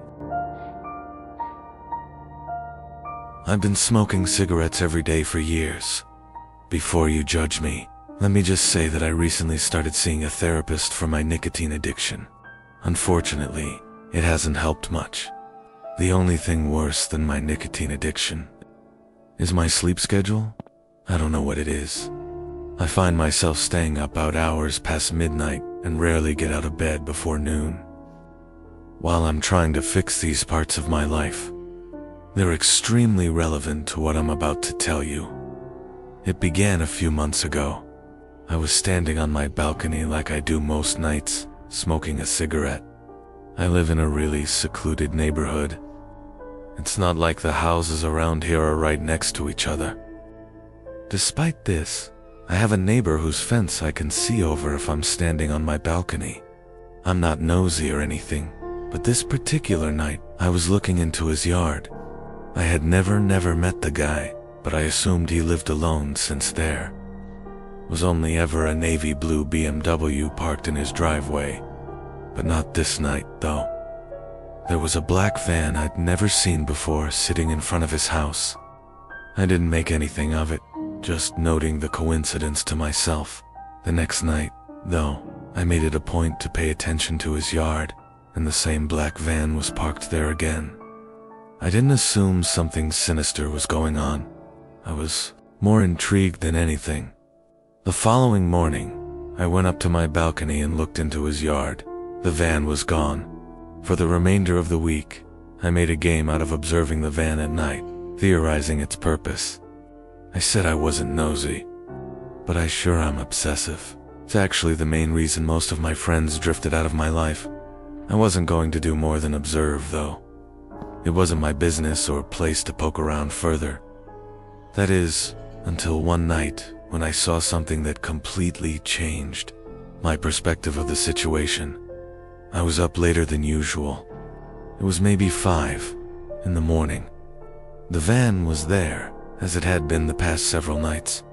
I was smoking my last cigarette when my neighbor actually walked outside, something I hadn't seen yet. Yet I watched as he made his way to the van, carrying what appeared to be a long black bag. It almost looked like a set of golf clubs, only much heavier. After opening the van's sliding door, he delicately placed the bag inside. He promptly got in the driver's seat and sped off. I was dumbfounded. I had absolutely no idea what he could have been carrying. I was, exhausted though, so I figured I'd think about it more the next morning. The next day, I decided that I'd go out on my balcony a little earlier and wait for the van to arrive at his house. I brought my laptop up there so I could get some work done and wait. It was around 10 p.m., and the van wasn't in the driveway, but around 1 a.m. the van pulled in.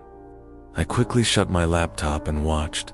Nothing happened for a good several minutes, like the van just sat there, engine running and all.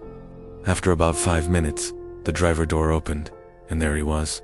I watched as he went around to the side of the van, then slid the door open and pulled out the same bag that he had put in the night before.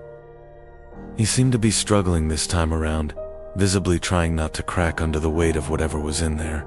After waddling a few slow steps, both he and the bag disappeared into his house. I didn't know what to think. I thought about waiting there until 5 a.m. again, but that would be far too taxing on my brain. Something was definitely wrong, though, and I was determined to find out what. The next morning, I flipped a coin and ultimately decided to follow his van when he pulled out that night. After a pretty unproductive day, I went up to my balcony around 4 a.m. and waited, cigarette in hand.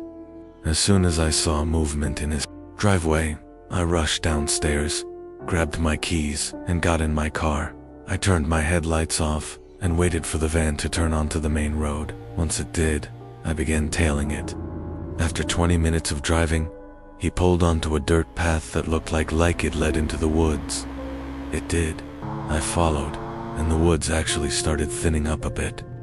It seemed like this path had once been a main road or something. We drove for another few minutes before I realized what his destination was.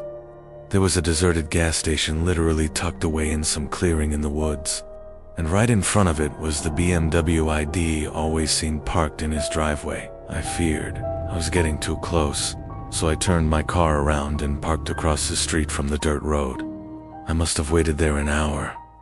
His BMW finally pulled out of the clearing. Nervously, I started driving back up the path, not sure what I'd find. I pulled over on the side of the road and started walking towards the gas station. It was eerie. The front door was locked. I walked around to the side. That was locked as well. So was the back door. I needed to know what was inside. There was a row of windows that I tried to open, but none of them would budge. Against my better judgment, it picked up a rock and slammed it into one of the windows. It shattered pretty easily, but there must have been a security system in that place because alarm bells started blaring. I sprinted back to my car, the whole time wondering why an abandoned gas station would be rigged with an alarm system. As I sped out of there, I called 911 and gave them a vague description before hanging up. I got back to my house and ran inside, my heart still racing. The next morning, I woke up hoping the whole thing had blown over. Boy, was I wrong. I went up to my balcony to see, like 8 police cars in my neighbor's driveway, lights flashing and everything. I watched as an officer escorted my neighbor out of his house in handcuffs. One by one, the police cars drove away, and I was left to my imagination. I lit a cigarette and stood there, finally alone with my thoughts. I've asked the police for details on several occasions, but they would never answer my questions. I've even tried driving back up to that gas station, but the whole road had been blocked off. Maybe one day I'll work up the courage to walk through the woods and go looking for answers. It was a normal Friday afternoon at my high school. I was walking down a hallway with my friend Nikki as she talked about God knows what. I was just trying to get through the day because I honestly had a lot to deal with at home, being that my foster parents weren't the nicest people, to say the least. As we walked past the lunchroom, I suddenly had to use the bathroom. I asked Nikki if she had to go. She said no and that she would wait outside for me. I went into the bathroom and immediately noticed no one else was in there. I thought to myself, that was weird, because out of the multiple bathrooms in the school, this one was always packed at any given time. I shrugged it off and went into a stall. In a few seconds after getting in the stall and sitting down, I heard the bathroom entrance door open and shut abruptly and someone entering the bathroom, but I didn't hear them move after entering. I didn't think anything of this. It wasn't really anything out of the ordinary. Maybe it was someone hiding from an admin. I went about my business. I stood up to button my jeans and read the writing on the bathroom wall. There were a bunch of random quotes and rants about teachers. Then I heard the door open again, and I assumed whoever was in here had left. I came out of the stall, and as I left the bathroom, Nikki was looking at me with a weird face, almost like what the hell did I just see face. I asked her what was up, and she asked me, "Who was that standing right behind you in the bathroom stall?" I got chills. I told her no one was in the stall with me and to stop with me. She promised me she wasn't. She told me she actually came in seconds before I came out because she realized she did need to go. But then she saw someone else in the stall standing with their shoes touching the back of mine. That's how close they were behind me in the stall. And she said she left immediately, not wanting to witness whatever was going on. I reiterated again I was the only one in the stall. However, I had heard someone come in, but I never heard them use the bathroom, and I had assumed they were hiding from an admin. That's when she told me no one went near the door until she came in seconds before I came out. I didn't believe in the paranormal, but this made my stomach sink. I found an admin and told her about it, and she pretty much tried to assure me that it didn't happen, that Nikki was probably just messing with me. But Nikki was never one to take things seriously or be serious in general. So when she looked me in the eyes with a serious face and told me word for word what she saw, I felt like it actually happened and something really was in there with me. Along with the fact that I heard the bathroom door open and close twice, and I haven't forgotten it since. What I'm about to tell you is the reason why my parents moved out of a house that was in the family for 3 generations. I've struggled with depression most of my life. It's hard for me to shake the feeling of being useless. I'm doing much better now, but when I was a kid it was horrible. Because of that, I spent a lot of time alone in my room. My house was nestled in a very woodsy area. There were trees on 3 sides of it, and a forest separating it from any neighbors. My room was pretty big for a bedroom. It was in the back corner of the house, so the windows on 2 walls faced the woods. It was honestly pretty scary for a kid my age. It didn't help that I was also scared of the dark. Things started happening when I was around 10 or so. I was in the 5th grade, and I was at the age where it wasn't acceptable to sleep in my parents' bed after a nightmare. But I was still accused of having an active imagination. The first thing I noticed was my nightlight. It had different color settings, so if I wanted I could change the lit around. I liked keeping it on red, which is what I fell asleep to most nights. One night though, I woke up randomly in the middle of the night, which was unusual for me. I was really tired and fell back asleep in under a minute, but before I did, I noticed that my nightlight was a different color than the red I always left on. I didn't think much of it until about a week. Later, one morning I woke up and realized my nightlight was once again not set to red like it always was. I asked my parents why they were messing with my nightlight, but they were confused and told me they didn't know what I was talking about. I explained what had happened to them, and they told me that the thing had always been glitchy. They knew best, so I accepted that answer for a while. At least until one morning after waking up to see my nightlight unplugged completely. It was just sitting there on the floor. Once again, my parents dismissed my concern and told me my brain should be focused on school. My dad said I was getting too old for a nightlight anyway. A few days later, my nightlight was missing completely. It had seemingly evaporated out of existence. Now I knew my parents were lying to me. They probably thought I should have outgrown the nightlight by then and took matters into their own hands. This incident caused a massive fight between them and I, since both of us accused the other of hiding it, and neither of us was budging. I couldn't believe my parents would blatantly lie to me about something like this, but there was nothing I could do. After that, things went back to normal for a week. That didn't last long though. 3 nights in a row, I woke up randomly in the middle of the night. Each time, I had no idea what was waking me up. After it happened a 4th time in a row, I told my parents. They told me that I was going through puberty and that changes to my body are natural. The next time it happened, I stayed awake instead of falling back asleep. A few minutes after I woke up, I heard faint rustling noises from my closet. My parents didn't believe me. My dad even checked my closet, and there was nothing in there besides old toys and posters. The next 4 days remained the most traumatizing nights I've ever experienced in my life. I'd been woken up only to hear rustling in my closet. It was torture. I couldn't take it anymore. I begged my parents to believe me, and my dad got angry. He dragged me to my closet to prove there was nothing in there. He started throwing toys around my room, clearing in the closet bit by bit, yelling at me the whole time. That is, until he pulled one of the posters off the wall.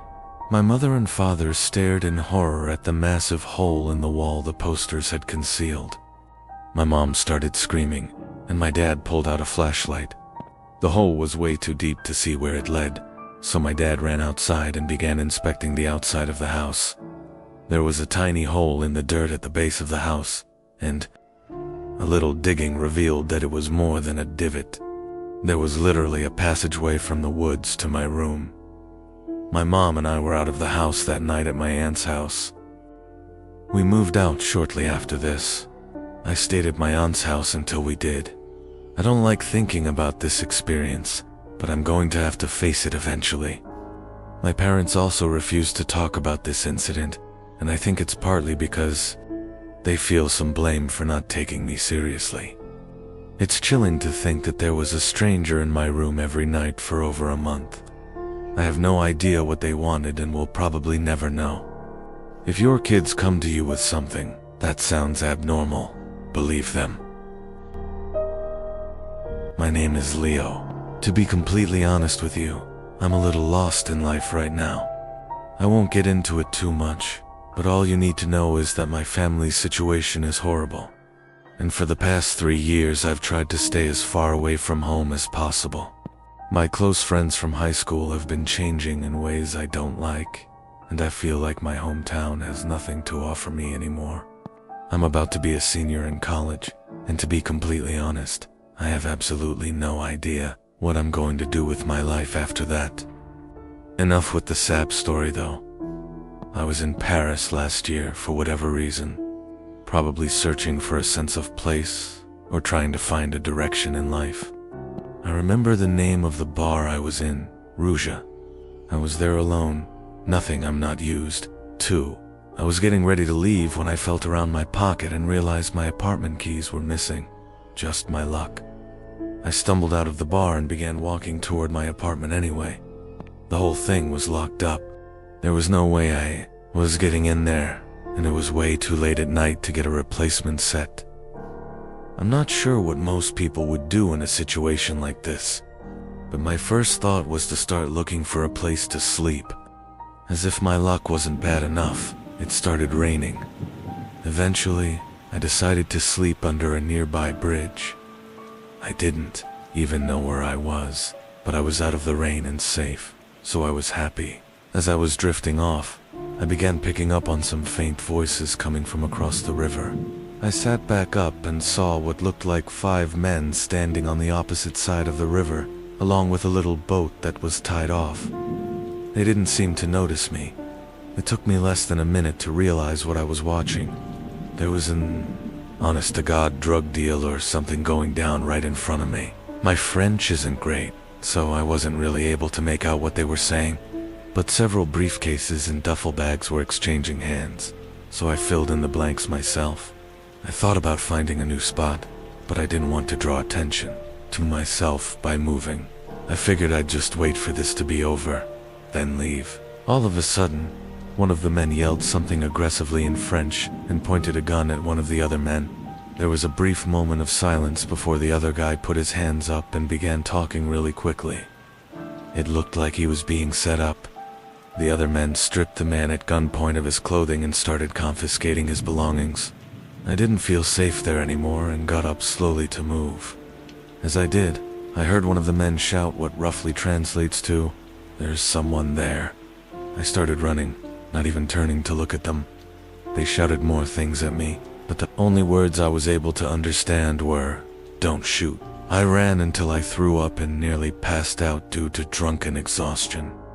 There was no way they'd be able to catch me, but they could have easily killed me. Sometimes I still think about how I could have lost my life that night if those men had decided to fire at me. Sometimes I feel like I'm fated to run forever. This happened when I was a little kid living in our old house in a quiet suburban town in the Northeast. I'm going to say I was about 6 or 7 years old. My older brother and I shared a bedroom on the top floor that used to be a separate apartment. And my dad rented out to an old lady, but she moved out, and so the upstairs was mainly for my older brother and I at that point. The layout was as follows. At the top of the stairs, on the left was our bedroom, which used to be the old woman's living room. Straight ahead was the bathroom, and to the right was an extra kitchen and a small bedroom. We had a million toys in our room, as the room itself was huge, and it also had 2 parallel crawling closets on opposite sides of the room, where we stored a million other toys and board games and stuff like that. There was one toy, though. A race car with a bunch of buttons on it. The buttons would make the car's lights turn on momentarily and play varying sound effects such as honking, revving, and driving sounds, and a little rock song. It was a toy we had for like ever because it was originally a gift from my brother when he was a little younger. It was a random night. My brother and I were both in bed, not yet asleep, when suddenly, like a jump scare from a scary movie, the loud revving sound of that car toy suddenly activated along with the lights of the car in the middle of the room. I looked at the car and instantly got scared and accused my brother Jake of doing that to scare me. He was laughing hysterically, saying he didn't do it. I was completely terrified. The toy then stopped making noises and went quiet. I was extremely unsettled, as any little kid would be, but nevertheless, time marched on and I fell asleep. It wasn't for a while until something else happened one night, when Jake and I were both in bed again. We both heard a weird thud in the room. Jake insisted on trying to creep me out, saying there was a ghost in the room or something, and I kept yelling at him to shut up or I'd get Mom. He kept laughing until we both noticed a light in the corner of the room. It was the toy car again. I got out of bed and ran straight down the stairs, yelling for my mom. I got to my parents' room and yelled, "There's something in our room." I'm sure I gave a little 7-year-old spiel about how there's a ghost in the room, hearing a thud and the lights on the toy car turning on. Jake entered the room, and my mom defaulted to telling him to knock it off if he's trying to scare me. He said, how could he turn the lights of the car on from his bed? I slept in my parents' room that night because I was too scared to sleep upstairs. It was a long while after that night, and nothing happened. Not until one night Jake was not in the room. My guess is he was having a sleepover with one of his many friends. I was sleeping in the room by myself that night. I had long since tucked that card away in the small bedroom across the hall because it freaked me out. I rolled on my side and tried to go to sleep, but being that I was scared of being alone, I had a hard time getting tired that night. I felt wide awake. Then there was a sound I can't explain that came from down the hall. I flipped over to face the door, and the toy car rolled into the room with its lights on. I let out a scream straight from the bottom of my stomach as I cried. Moments later, my parents both came up the stairs into the room, noticing the car on the floor. I screamed that someone pushed the car into the room. My dad went to go check the other rooms, but said there was no one there. There weren't any places to hide up there besides the closets and under the beds, and my dad checked all of them. I don't know what my parents thought in that moment. On one hand, they probably thought the toy was malfunctioning or it's just my imagination. But on the other hand, I think they were also slightly freaked out. That toy car didn't have a feature to move on its own. My dad smashed the toy and threw it in the neighbor's trash to make me feel better. I slept in their room for a while, until my dad forced me back upstairs eventually. This story is the reason why I believe in the paranormal and something after death. I'll be honest with you. I've probably spent more time chasing women than I'd like to admit. I've had to tone it down a lot since college, partly because of what I'm about to tell you. I went to school in Arizona, and while I haven't been back in a while, when I was there, the culture was very open. And when I say open, I mean sexual. This honestly could have been true for other colleges in other states at the time, but I really wouldn't know. It was my sophomore year, and I had just finished pledging the fraternity Pike. About halfway through the semester, though, I was getting sick of only talking to sorority girls that seemed to know half the guys in every frat. It was honestly a little gross, and I started developing a fear that every girl I was interested in had been with several people I personally knew. I tried my luck and created a Tinder profile. It wasn't long before I matched with someone whose interests seemed to match mine. We started talking, and things were going well. After a few days, we made plans to meet up at a local college bar called Tap House on a Saturday night. This was actually my favorite bar in the area because it had pool tables, and I had been clearing racks since I was 10 years old. I remembered getting there a little early so I could secure a table and warm my muscles up a bit. An hour passed, though, and I came to terms with the fact that I had probably been stood up. I was trying to decide whether I should salvage the night or just go home and play online chess when I got a notification. To my surprise, it was Lana, the girl I was waiting on, telling me she had just arrived. I greeted her, and she apologized for being late. We got some drinks, played some pool, and got to know each other. She was Latina and a heavy drinker, so I got plastered just trying to keep up. At one point she asked for my Instagram, which I gave to her. 10 seconds later, I found myself staring at a collection of explicit photos she had just sent me. I was confused, but in my drunken state, I wasn't going to complain. Before I could even respond, she told me, "Your turn," which I figured could only mean one thing. Honestly, if I hadn't been so drunk, I probably would have questioned why we were sending pictures to each other when we were literally 5 feet apart, but I didn't have the foresight. I complied with her request. We laughed about the whole thing, and that was that. A few hours later, things at the bar were starting to wind down. I was planning on inviting her to my place, but she beat me to it, asking if I could spend the night at hers. I agreed, and we left the bar. I couldn't even walk in a straight line. It was honestly embarrassing. We Ubered to her apartment, which was actually in Oakland's, something I hadn't realized before. Honestly, red flags should have been going off in my brain the moment we crossed into Oakland. She unlocked the door of her apartment and stepped aside so I could go first. I took a few steps inside and heard the door shut behind me. It was pitch black in there. As I was turning around to ask her to flip some lights on, the room lit up to my horror. I wasn't facing a harmless 5'2" girl anymore. Instead, two massive, bald dudes with tank tops were standing in front of the door with their hands clasped. I turned around, and there was another white, bald dude in front of me. I wish I could tell you more about the room I was in, but it was honestly difficult for me to recall small details of that night. I couldn't fight or flee, so I just froze. The guy in front of me began telling me my own name, birthday, and age. He then went on to say that the girl I had just gone out with was 17, meaning I had received and sent explicit pictures to a minor. He then suggested that I do what I was told, which I did. The two guys behind me confiscated my phone, wallet, and keys, all of which I gave up without a fight. I asked the guy in front of me what he wanted, and he basically told me that he was a major distributor of illicit substances in northern Arizona.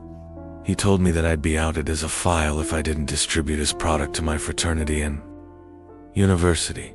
I wish I could remember more specifics.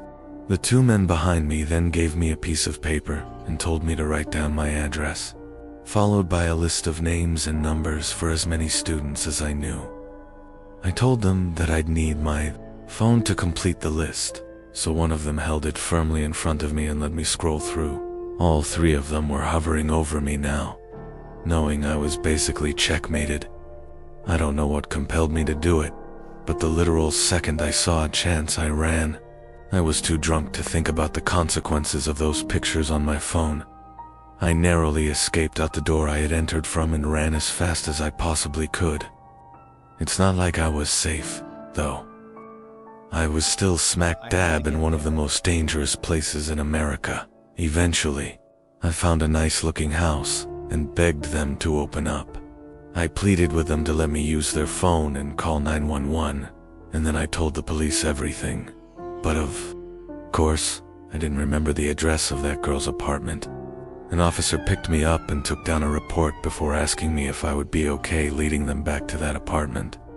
I was actually able to retrace the way I had run, and I waited in one of the squad cars as the police barged in. After a few minutes, an officer told me that the place was completely deserted and there were not any signs that people had even been there. The police actually took my report seriously and launched a full-scale investigation. They concluded that it was probably gang-related, but were never able to arrest anyone. That was years ago. I bet this incident has been swept under the rug of Oakland's rampant crime and drug-related activity. In all honesty, what happened to me all those years ago is probably nowhere near the top of the list when it comes to that godforsaken place. I haven't used a dating app since.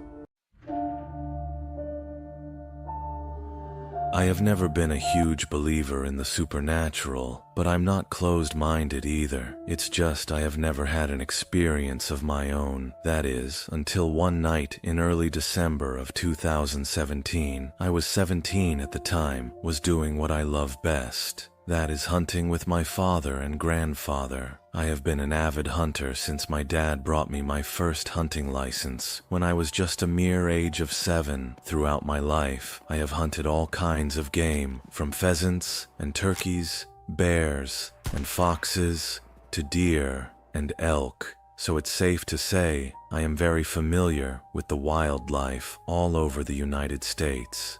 This particular encounter took place on my grandparents' property in southern Maine. They owned 55 acres of land with a small river that runs through the southwest corner of the property. However, that time of year, that river is nothing but a mud pit. For a little more detail, the topography of the land is very hilly, with steep inclines and deep valleys. The plan for the evening hunt was supposed to be a short one and was only supposed to take 2 to 3 hours. My dad and grandpa were supposed to come from opposite sides of the valley, and I would come down the hill, and we would all meet at the halfway point in the valley and walk out together. The valley was very easy to find, and it was an old logging road and was well marked. The idea was to push deer to each other.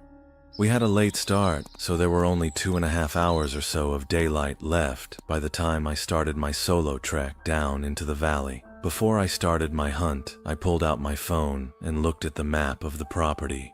I know I should be able to walk down the hill with that navigation, but I have a huge fear that I'll take a wrong turn and get horribly lost. What scares me most is pissing off my grandfather for making him wait for me at the rendezvous point. So, to be safe, I looked at the map. The first part of the hunt started off without a hitch. It was making good time while stopping every once in a while trying to look for a deer sign. So far, there was nothing worth mentioning, but I was happy to be in the woods regardless. Things, however, became really bad really quickly. As I mentioned, there wasn't much daylight left to begin with, so we took that into account. What we didn't take into account was that the storm came in like a bat out of hell with no warning. In an instant, the sky became dark as night, and the snow came down to the point where seeing more than 5 feet in front of you was damn near impossible. I had enough and began to haul my butt to the meeting point at the bottom of the hill. Once I finally reached the level ground, a wave of relief finally fell over me. I was cold, wet, and wanted a hot shower. Then my heart sank. I was not at the old logging road. In fact, I had no idea where I was. Crap. Everything I know about making out of situations like this tells me to stay calm. Forget about that. I am everything but calm. I knew I was down the hill, so I had the hope that my grandfather and dad were somewhere close by. not even thinking about scaring any deer. I yell out, "Dad? Grandpa?" I took a momentary pause to listen for a response. All that I heard was the wind blowing through the valley and sound of snowfall. Then I heard something I truly cannot explain. I heard, "Dad? Grandpa?" echoed back to me. What the heck? "Over here," I yelled back, only to have, "Over here," yell back to me. This time, it was really close. Whatever was echoing me was moving fast. To heck with this. I pulled out my phone to try to call my dad, or at least figure out where I am, but of course it was dead. The only thing I was sure of was the fact that I did not want to be in these woods any longer. I figured that if I walk in one direction long enough, I would eventually end up at a house or a road. I must have been walking for close to a half hour with no sign of, well, anything but more woods the whole way. I had an uneasy feeling. It was like something was there, but it wasn't like it was watching me. It felt like it was stalking me. Every time I paused to get my bearings, I could hear the sound of the snow crunching under my footsteps. When I had enough, I called out, "Who's there?" Nothing but the sounds of steps circling me. Then, I remember them stopping. I was able to pinpoint where the steps stopped. It was dead ahead of me. I looked down to the woods, and behind a large hemlock, I noticed something ducked behind a tree. It was quick, so I couldn't make out any details, but whatever it was tall and skinny, and it was thin enough to hide behind a tree without being seen. By this point, I wasn't sure what my next move would be. I was too afraid to move forward to the hemlock. I had no interest in finding out whatever this creature was. I raised my rifle and pulled back the firing pin. I put a round into the tree, and almost instantly I heard the thing take off at warp speed. Thinking I got rid of this thing, I continued walking in the same direction. I thought if I could just get to a road, my dad and grandpa would be looking for me, so I carried on, and so did the storm.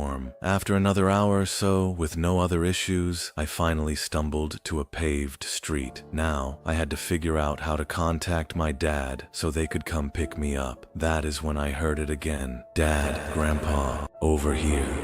The thing had still been stalking me. I fired off another round into the air, but it had no effect. The creature just kept yelling back to me, and it was getting closer. Once it sounded like it was almost on top of me, went dead silent.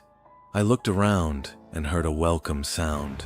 It was my dad's truck coming down the road. Thank God. I piled in and began to tell my dad and grandpa everything. When my dad started to drive off, I looked behind me, and through the red glow of the taillight, I saw a tall figure ducked behind another tree. I to this day never figured out what was stalking me in those woods. If anyone has any ideas as to what I encountered, I'm all ears.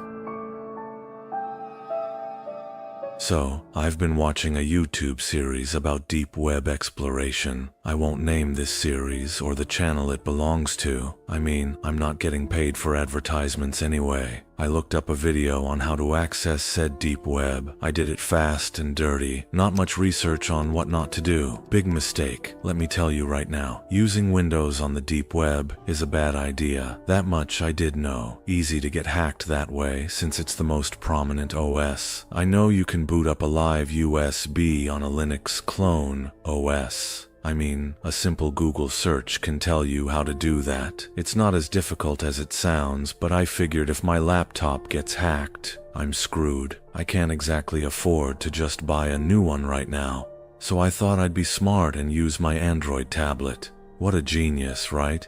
Yeah, I know, I'm an idiot. So a few VPN apps later and I'm surfing the deep web, looking around like a little kid in an adult store. I have no clue what any of it means, but I'm interested in it all. I'm aware you can find a lot of snuff and pedo rings, so I treaded carefully, unfortunately, and I stumbled upon one of the two. I'm not going to say which, but it made me sick to my stomach, and I nearly quit, then embarrassed. In fact, I did for a few minutes. I chalked it up to bad luck and resolved to be more careful. I'm not into that by a long shot. I'm not some deviate with fetishes for snuff or kids. Geez, man, that image will probably be burned into my brain for the rest of my miserable life. Anyway, I'm browsing for a few hours, and it's after 3 a.m. I've heard it's better to use the deep web at night.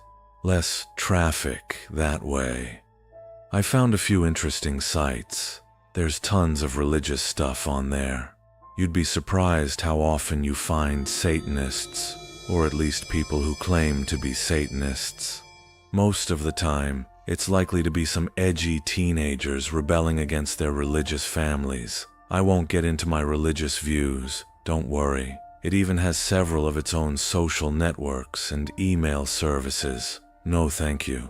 You're begging to be stalked by some creep if you use one of those. Or better yet, get scammed by a catfish or a honeypot. There are loads of conspiracy blogs as well, both interesting and hilarious. Everything from Justin Bieber is secretly a reptilian member of the Illuminati to leaked files on human experimentation. There was even a guy who claimed to have stumbled across interdimensional travel via falling into an actual rabbit hole, as in a literal physical hole in the ground made by a rabbit. I'd say you can't make this stuff up, but clearly you can. I was serious about the human experimentation, by the way. You're going to want to avoid that kind of stuff. If you had any faith in humanity, you'd lose it in a heartbeat. My God. I mean, I hope that stuff wasn't legit. Gun shops, drug shops, celebrity nudes, pirated movies, hackers for hire, hitman, virus programmers, script kiddies, stolen credit cards. You name it. There was one site that sold stolen US currency that was supposed to be marked for shredding due to age or poor condition. Seems like they got a lot of business. No wonder the economy is in the toilet. Don't get me wrong, there's a lot of legitimate stuff on there. I visited the site of a really smart dude who was creating his own custom operating system, even had games and stuff on it. There was funny things.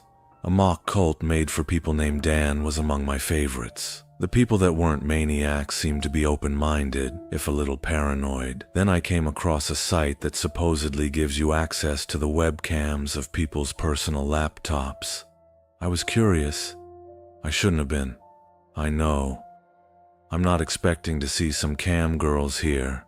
Just some slack-jawed people staring blankly at their screens while watching Let's Plays or some, And that's exactly what I saw. Neckbeards, teenagers, old men looking confused, the works. Here's me laughing at unsuspecting people. Then I saw myself. Ha ha ha. Very funny, I thought sarcastically. It's tapping into my camera and trying to give me a good scare. It almost did at first. Even so, I logged off. I kind of realized how bad what I was doing was, not to mention how illegal it was. I went back to the clear web and watched some Netflix. Soon enough, I had all but forgotten about my deep web exploits. Then my Skype starts ringing. Another Skype number is calling me. I think maybe it's one of my friends trying it out. After all, I've been pestering one of them for a while to get on Skype so we can chat while playing games on Steam, so I pick it up. At first, there was silence. Then I heard a voice, a man's voice. He sounded like he was an older guy, 50 plus. Looking good, he said without a second's hesitation. I hung up, deleted every deep web-related app on my tablet, shut down, and restarted my router. I have no clue how that guy got my Skype number. And to be quite honest, I don't want to know. All I know is, if you're going to use the deep web, I beg of you for your own safety. Do more research than I did. Talk to someone who has experience in setting up a proper VPN or some other kind of anonymity. You're sure as hell not going to find it on fucking Google Play. My name is Sam, and I live in a country based in Europe. I am a student studying at university and currently live with my parents. A few years ago, before this outbreak took place in my country, we had been informed through the media that we shouldn't leave our houses and to minimize contact with people for the next 2 weeks.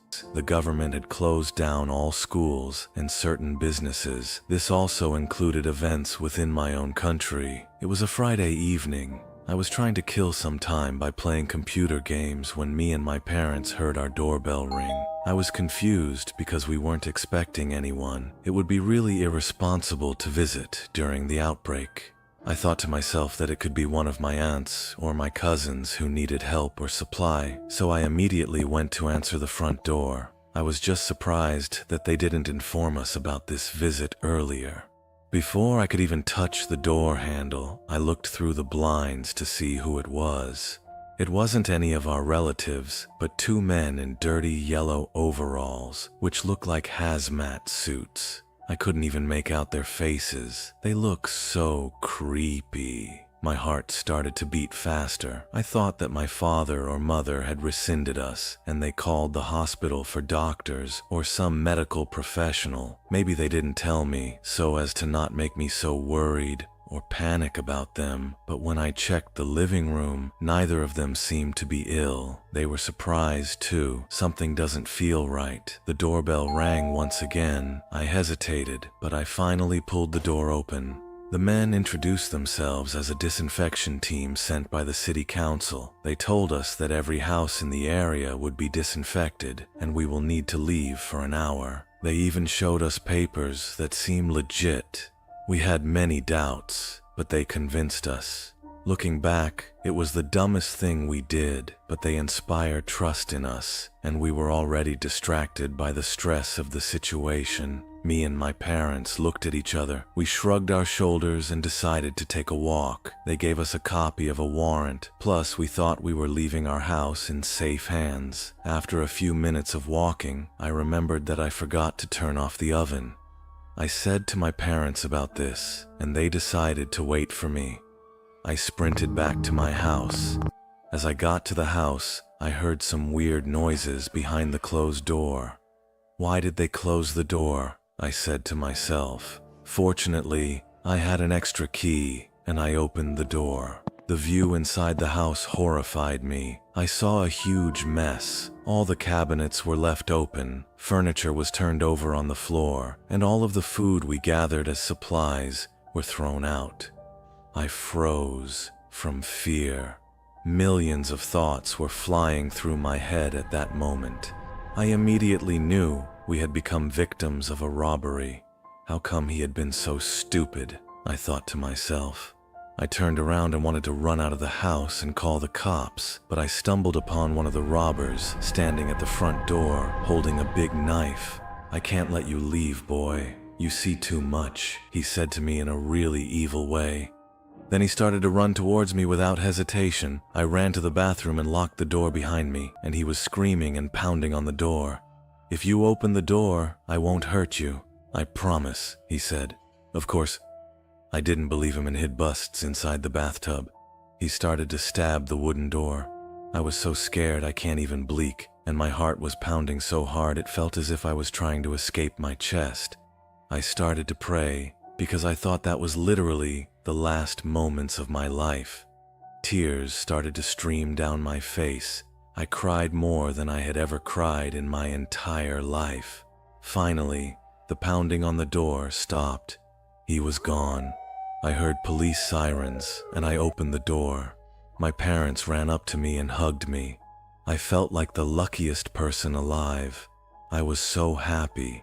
They told me that after a while of lady, they eventually decided to walk back to the house. Then my father saw a robber in the door with a knife. He hid behind the trees and called the police. The police told us that they were searching for these men for 2 weeks. They had already robbed 10 houses in the nearby cities and used the situation as a way to gain trust in people and to access their properties. The papers they found on them were also fake. I hope they will rot in prison now. Let this be a warning. I hope you guys won't fall for this kind of scam.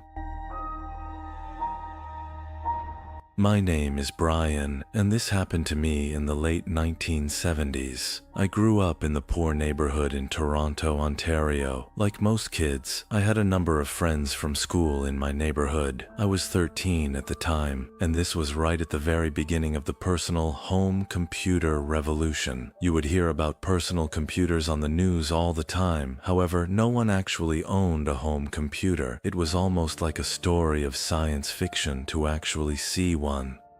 One day, my friend started talking about this university professor who moved into one of our duplexes near our school. He was supposed to be a really cool guy who had all kinds of gadgets in his apartments. He actually owned a personal computer. One afternoon, when walking home from school, I was crossing for a pardon of the professor's house. From the second-floor balcony of the duplex, I saw some of my friends, and they waved to me to come over, so I did. The teacher lived on the second floor of a 2-story duplex and looked a part of a teacher with shaggy hair, beard, and glasses. At the time, I was too young and naive to see the warning signs about this guy. He lived alone in a 3-bedroom duplex apartment. He said he had a girlfriend, but we never actually saw any woman ever at the apartment when me and my friends were there. He had a lot of weird-looking camera equipment and developed his own film. Most importantly, he was a computer science teacher when the field was pretty brand new, and he had built a home computer from scratch. My friends and I thought he was the coolest guy we ever met. He had all kinds of games on his computer, and he allowed any of the young guys in the neighborhood to pop by and play on this computer. He also had all kinds of weird gadgets and experiments. He had one of those Jacob ladder lightning our gadgets you'd see in those old horror movies. He always seemed to have some new gadget he was making. It wasn't long before we were going over this teacher's house to play on their computers or see his weird gadgets all the time. Sometimes he'd get very physical and grabbed one of us from behind and bear hug us when he was greeting us, or he'd stand uncomfortably close to us. After a few months, we were getting suspicious about this guy. He didn't seem to have any family or friends. Sometimes, when there were a lot of kids at his apartment and he was distracted, we would snoop around and look in his cabinets and things like that. We find weird items like a pair of brass knuckles, handcuffs. There's some beads that look like they were supposed to be white, but they had dried up brown stuff on them, and the door to his bedroom was always locked. One day, when there was a lot of kids there, he put on some music. He always puts on music, but this time it wasn't top 40 music like he usually will put on. It was like folk music of some kind. My buddy and I were already suspicious at this point, and while everyone was having fun on a computer or hanging with the teacher, we listened to the lyrics of the music. It was hard to make up the lyrics over all the raised voices in the woman, but it became very clear that the lyrics was about homosexuality. My buddy and I freaked out, as it hit us at the same time that this guy might like kids in a way that wasn't right. We quickly made an excuse to leave and went home and told our parents of our suspicions. My father freaked out and told us never to go over that guy's place again. We also put the word out on the street, and pretty quickly everyone became worried at this guy. However, one of my friends from our block, Theo, he thought we were all wrong. He kept going to see this teacher. One day, Theo stopped coming to school, and the rumor was that something bad happened to him by that guy with the computers. Theo moved away, and not long after, so did the teacher. I can't tell you how lucky me and my buddies felt to have stopped going to that guy's house before something happened to us. Years later, when I was in my early 20s, I took a course at the university on computer programming. One night, my buddy and I were in a computer lab and we were testing out a new program I wrote. Who walks into the lab? That old guy. This time, both my buddy and I stood up and yelled at that guy to get away from us. He quickly left, and other people in the lab asked what was going on. We told him what happened years ago. I don't know if someone reported him, but we never saw him at the university again after that. There was a time my parents went on a trip to Europe. I was taking care of their house. I was home for the summer from school anyway, so it was fine. I had been there for a few weeks, and it was pretty quiet. I just went to work, came home, had some time with my friend, enjoying the house to ourselves and whatnot. But one night, I was just watching TV when I heard this really weird, low whistling sound coming from the window that was behind the couch. It struck me as sort of odd, and I just shrugged it off. But then it happened again. It totally sounded like it was a person standing up against the window, whistling. I looked out the window, and obviously there was no one there, so I figured I should go check it out, and for something like the wind on the siding, I should probably fix it, because that would get annoying. So I walked out into the backyard. The backyard my parents' house is really pretty, as sparse but sort of forests that leads to a road on the other side. So I looked at the house. It didn't see anything, but then I heard the sound again. It was coming from the woods in the back.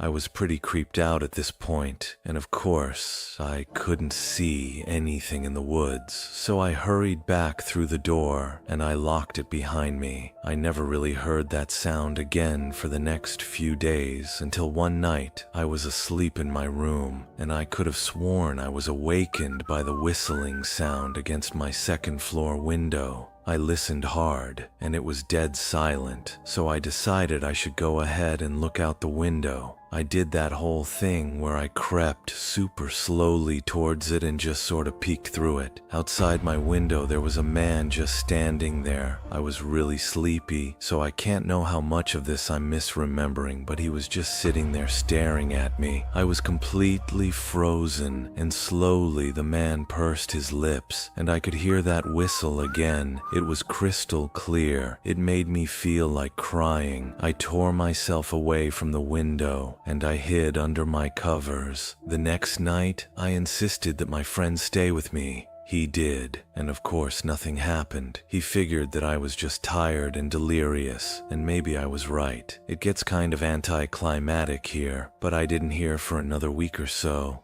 And when I did, it was just one small whistle, just happening when me coming from a wall or something like that. It just happens every week or so, and it always freaks me out tremendously. To this day, I would never stay in that house alone anymore. My name is Aaron.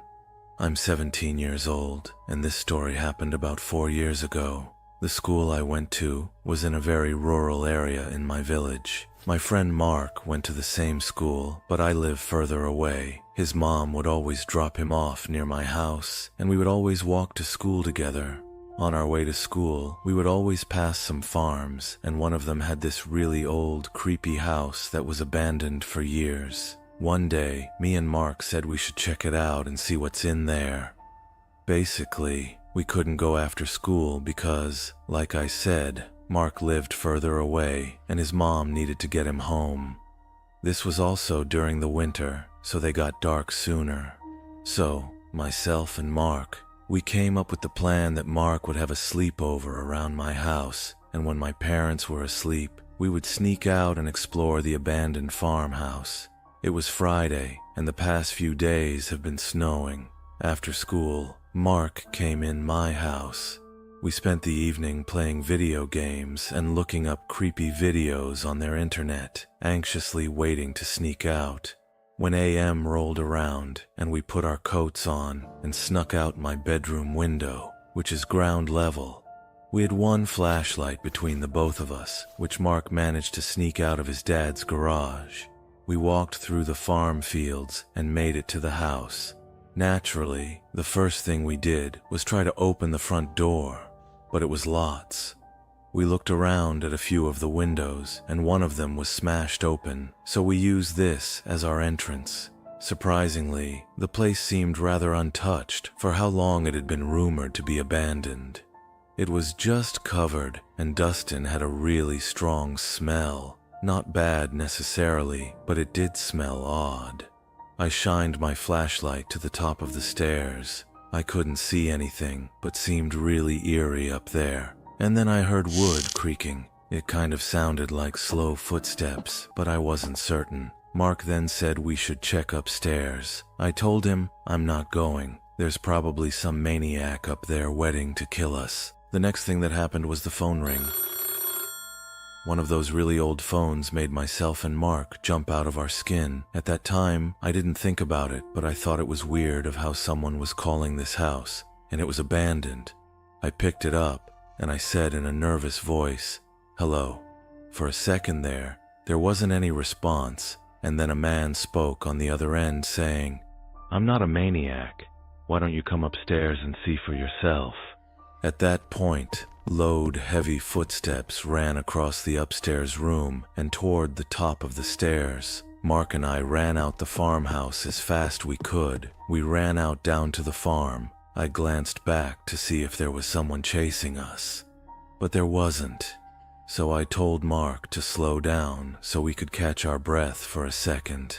After taking a better look at the house, one of the upstairs lights was on, and there was a dark figure arronding at the window, watching us. I didn't know what to think, and honestly, I was terrified. The light then turned out, and the both of us made our way back to my house. We managed to sneak back inside without making my parents wake up. Mark didn't say much. I think he was too creeped out as to what just happened, and to be honest, I didn't feel like talking either. I was actually quite paranoid that I don't know that guy was gonna follow us to my house. Thankfully, at least to what I know of, we weren't followed. From that night on, every time me and Mark walk to school, we look at that creepy farmhouse. We can't help but feel someone's looking back at us. For a little backstory, I'm trans. I try to present as male as best as I can, but it's still pretty obvious that I'm biologically female. I have short hair and I wear guy clothes, but I have a very unmistakably female face. I also live in a very religious area, so it's not a very common or accepted thing. One of our neighbors is a priest, but he's very accepting, and his house is a bit like a second home for me because I think of him like one of my grandparents, and he sees me as a grandson. Anyway, I was walking home from school during the winter a few years ago, and it had started snowing. Needless to say, it was pretty damn cold, and I was miserable. The wind felt like it ignored my clothes and chilled me right to the bone. It was hard to hurry because the freezing wind made my muscles really stiff. I was only maybe a quarter of the way home when a car slowed down and pulled up next to me. It was just a little old lady. She looked nice enough, and at this point, I was willing to do anything to get out of walking another 3 miles in the cult, so I got in when she offered to give me a ride. It felt a hell of a lot better in that car than it did to walk. She was very nice at first. She prattled on about how her grandchildren went to the same school as me, talked about how lucky we were to live in such a nice Christian community, and so on. When she started on about being a good Christian, about how much she loved Jesus, I was a bit uncomfortable, but I didn't say anything. After all, even though I'm not a Christian myself, it isn't my place to say anything about religion, believe what you believe in and all that.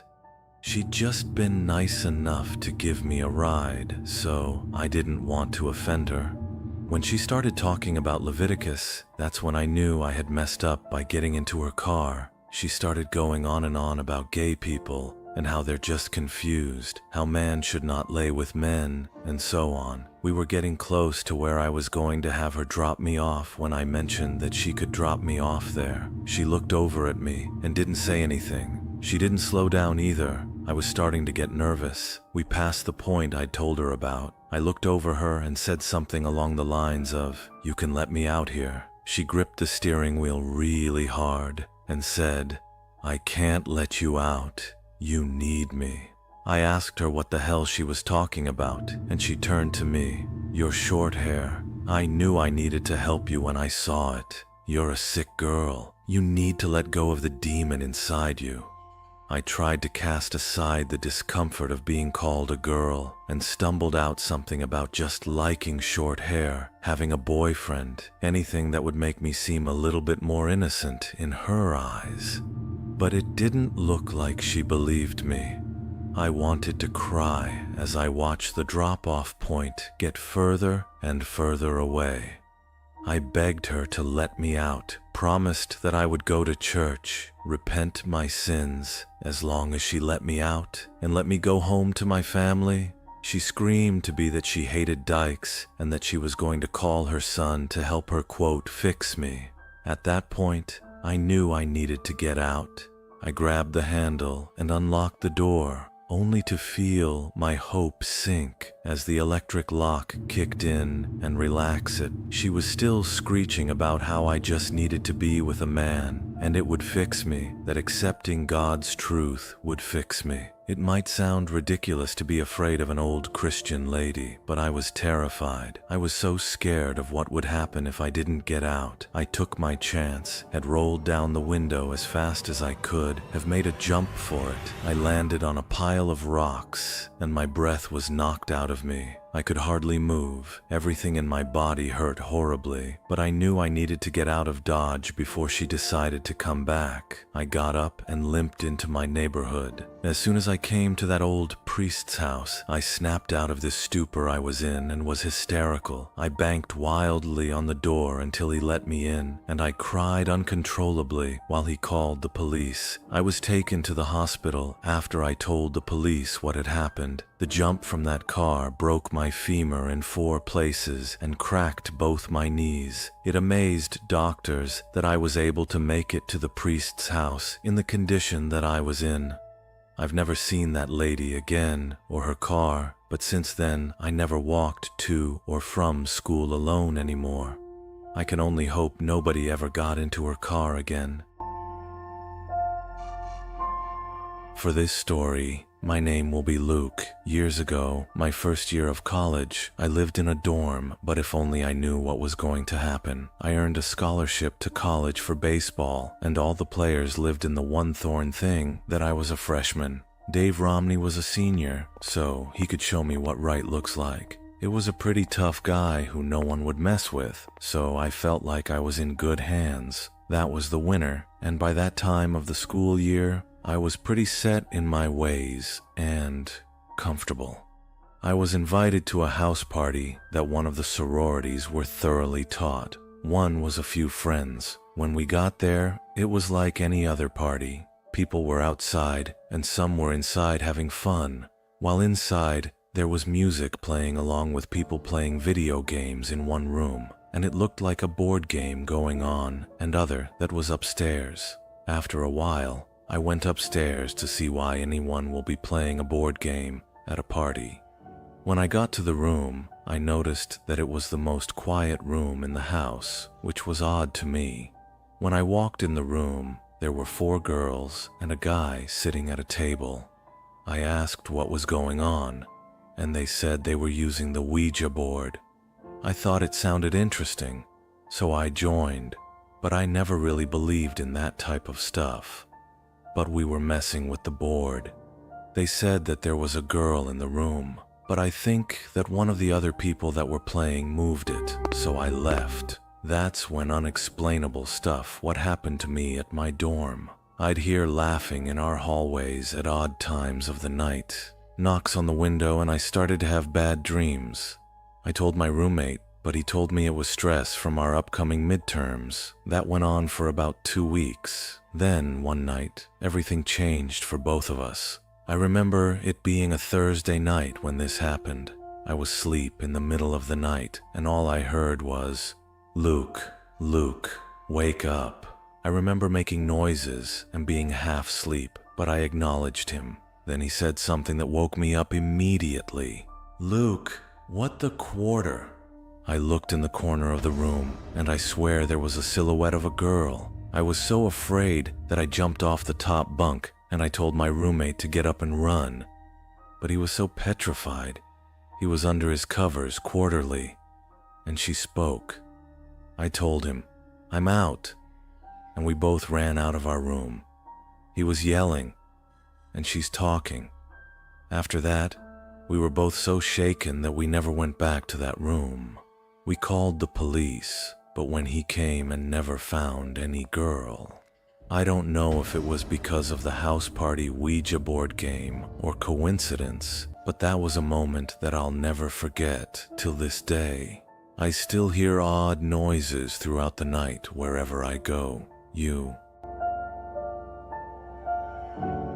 If you went to school any time from the 90s onwards, the chances are that you've at least experienced a lockdown drill, maybe even an actual lockdown. Obviously, not all of them end in tragedy. Some schools go into lockdown because of a crime committed nearby, or because some parent got to wear their visitor's badge. There's lots of different reasons. Most of them have nothing to do with an actual legitimate threat to students, but better safe than sorry, right? I went to school in a post-Columbine world. Lockdowns were always taken very seriously, despite the fact that we lived in a fairly isolated area where most people knew each other. There are regular petitions to allow teachers to carry guns in the school.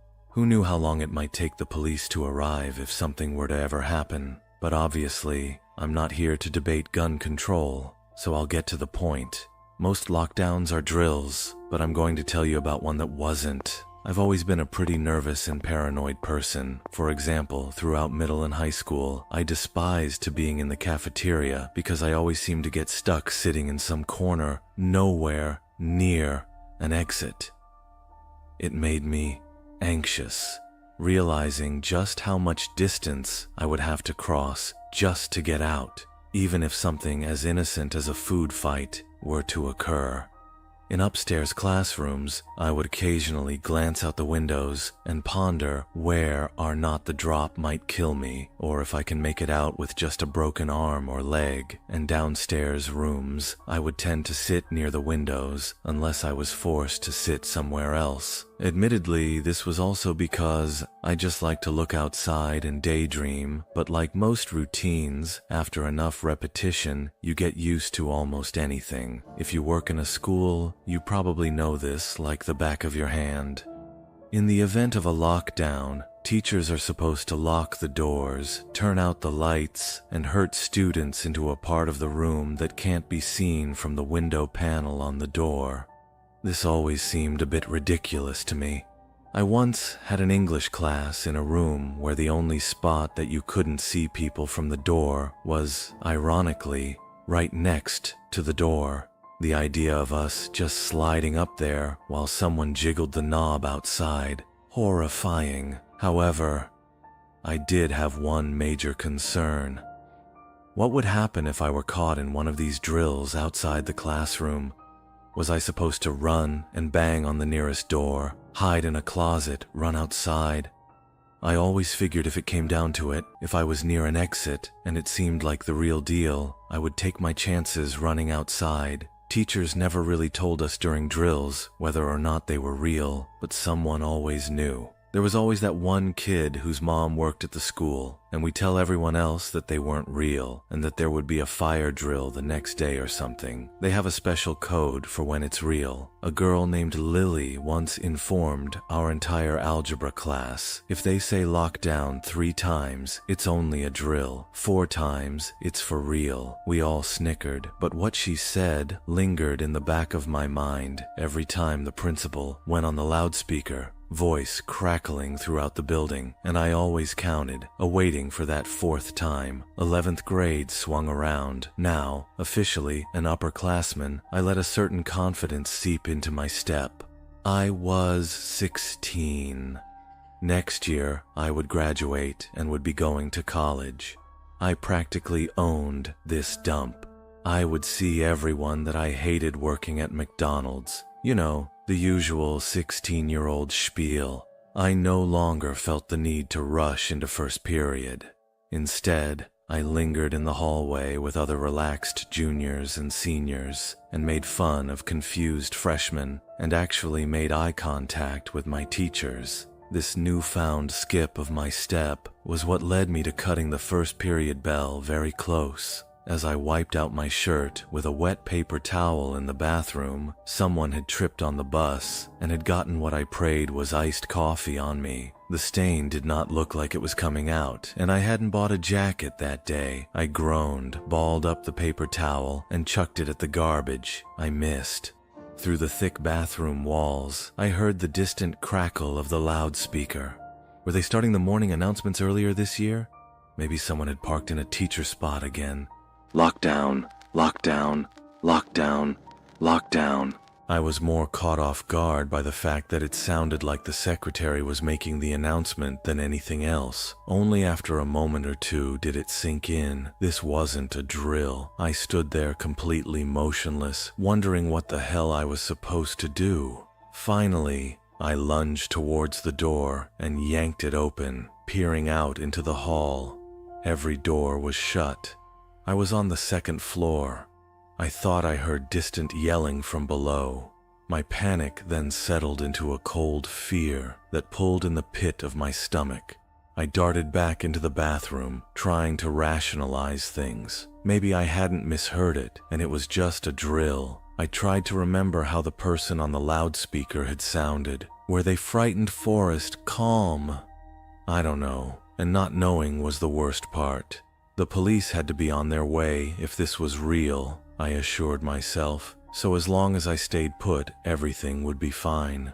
What potential school shooter was going to check the bathroom? That said, I ran to the last stall, the one for people with wheelchairs, and scrambled up on the toilet. Should I lock the stall door? No, there was no point. If they did come in, it would be obvious that someone was in there. What if somehow they saw me through the small space in the door? Could I somehow wiggle on the ground from one stall to the next in an effort to evade them? By this point, I was slightly hysterical. By knew in the back of my mind, like you always know in these situations, if they did come in here, I would probably die. Ridiculously enough, I began preparing my last lines. What would I say? Should I try to plead with them? What if it was someone I knew? Maybe I could talk them down, but I couldn't even convince myself, never mind someone already homicidal. Should I try to be the hero and go for the gun, right? And get shot in the face? Perhaps I could stall them. I started to laugh. I didn't know why. Crouched on a grimy public high school toilet seat, my chuckles faded into harsh breathing, and I told myself not to look up no matter what I heard. A loud noise from down the hall and flinched. Although I had no idea what it was, I tried to steal my breathing and only succeeded in feeling faint, and then I heard it. Footsteps. I was sure of it. Maybe it was a cop, I told myself. The footsteps drew closer. I hadn't been raised to be religious, but right then and there, I started to make bargains. I didn't care if I got shot as long as it didn't kill me or paralyze me. Actually, that might be worse. I just wanted to go home.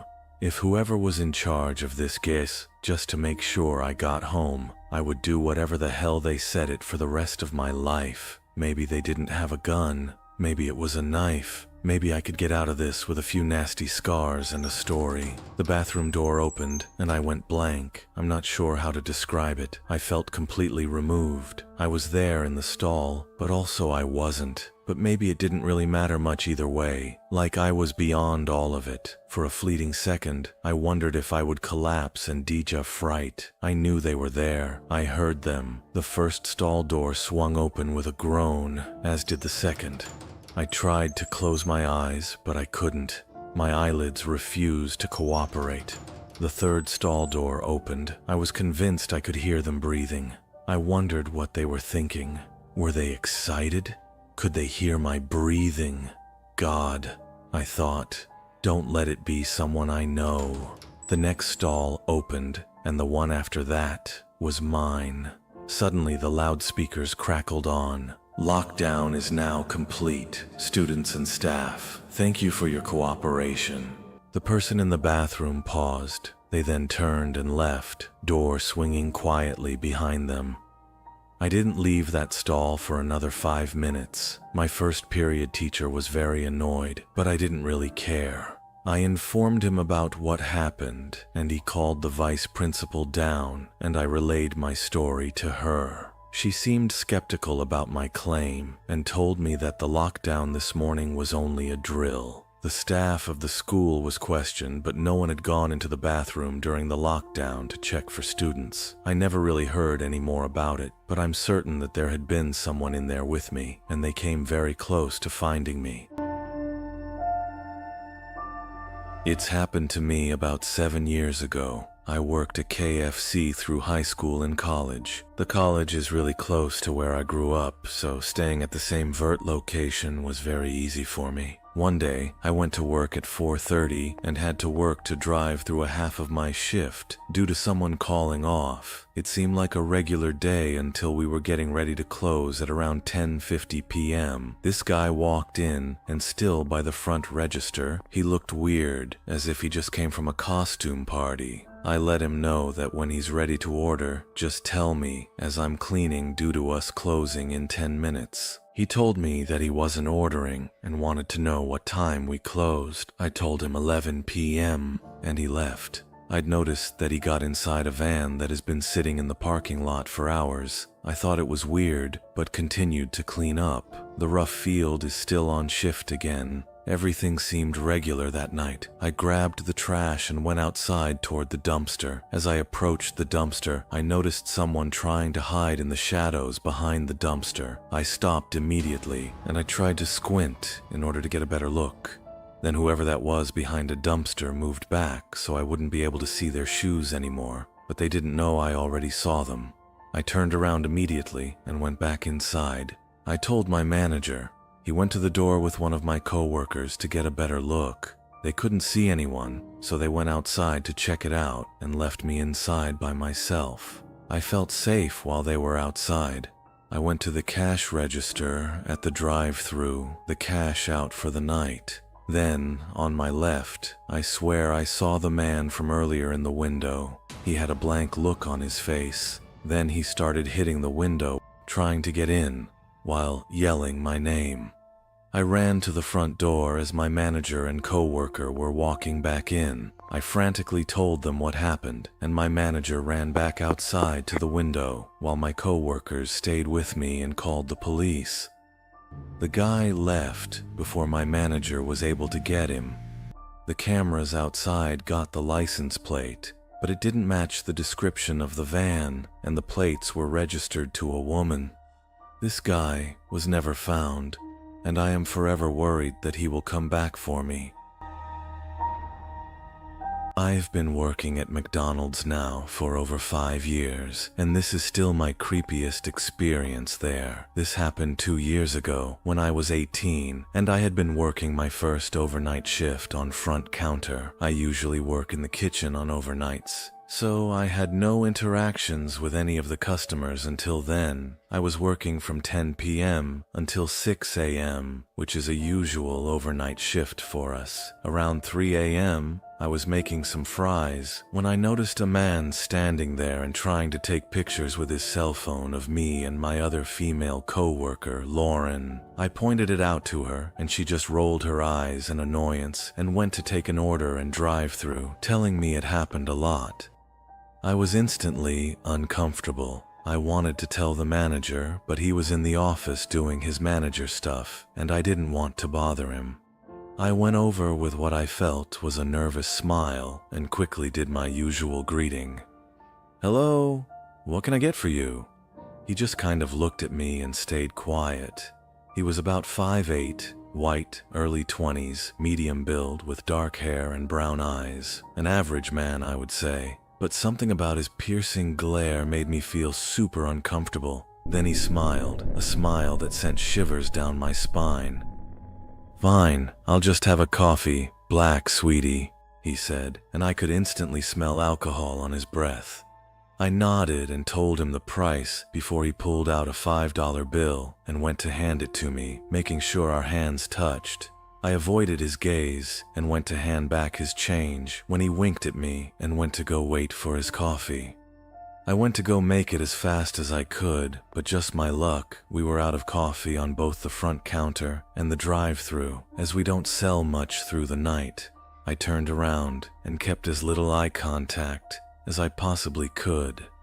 "I'm sorry, I'm gonna have to bring you a fresh pot. Should only take about 3 minutes." "Don't worry, I don't mind. I have quite the view while I wait," he replied, shooting me a wink. I just smiled awkwardly and looked away. I had to make sure I didn't fall behind on my shift, so I began to set up the muffins on the display so we had them all ready for breakfast, which starts at 4 o'clock. I am in Canada, so Susan I heard behind me. Realizing it was the guy, I instantly tensed, wondering how he knew my name, before I noticed I had my name tag on and quietly cursed to myself. I turned around and looked at him, and he said, "What time are you stuck here until tonight?" "Beautiful." I instantly panicked, as I didn't do well in these situations. "7, I said nervously, which then the guy gave me a huge grin. "Oh, so you still have time before you're off, eh?" I nodded and noticed the coffee was done pouring, so I went over and made his coffee as he watched me with an intense stare. I handed it to him before saying, "Have a nice night," earning me another wink. He then waved and said as he turned around, "I'll see you later, Susan." I watched as he walked out the door and tried to calm myself down. He doesn't actually know when I'm off, so I'm okay, I thought to myself. 6 a.m. rolled around, and it was finally time to go. I still felt a little paranoid about the guy, but I knew it was now in the past. My co-worker, Evan, was going to drop me off at home as we carpooled, so we got our stuff together and left. As we were heading to his car, I noticed a parked car with someone in it, and of course, it was the guy. I panicked and quickly told Evan that was the guy, as I had told him what happened not long ago. He instantly brought me into his coat and did his best to keep me hidden as we walked quickly to his car. He made sure no one followed the car, dropped me off, and watched as I went inside, telling me to stay safe. I thanked him before going into my house and going to bed. The next day, I went into work and got asked by my manager how I got home. I told them Evan gave me a ride. My manager looked confused and said something that made my blood run cold. "Well, that's strange, because some guy was here looking for you just before 7 o'clock. He said he was here to pick you up." I thought before that the man's intentions weren't good, just the way he looked at me and spoke to me like I was prey, and this pretty much confirmed it. Since then, I have refused to work front counter overnight shift, and we no longer wear our name tags overnight. A couple of years ago, one of my closest friends relocated cross-country with his long-term girlfriend to work a job he couldn't refuse. The only issue he had was that he didn't want to fly his dogs out with them when they made the move, since they'd be staying in a hotel for the first month. He was also a bit reluctant to fly them out, and due to health concerns for both pets. By the time he located a home to rent, he was missing his furry babies and made the request of his sister, another close friend, and myself to drive them to him in LA, and we are Chicago folks, so the trip would be a long one. However, with the 3 of us to foot the near 30-hour drive, it would be a piece of cake. We left early and drove long hours along the way. It was decided between my friend and I that we'd foot the majority of the drive ourselves, and if we needed to, we let our friend's sister do some driving. We were in a bit of a time crunch due to a snafu with the rental agreement, so we didn't have the luxury to stop very often, past an 8-hour stay and a Denver La Quinta Inn. As for the journey itself, it was relatively smooth, barring getting pulled over right before entering Utah for driving 2 miles in the left lane of an empty highway. Whoops.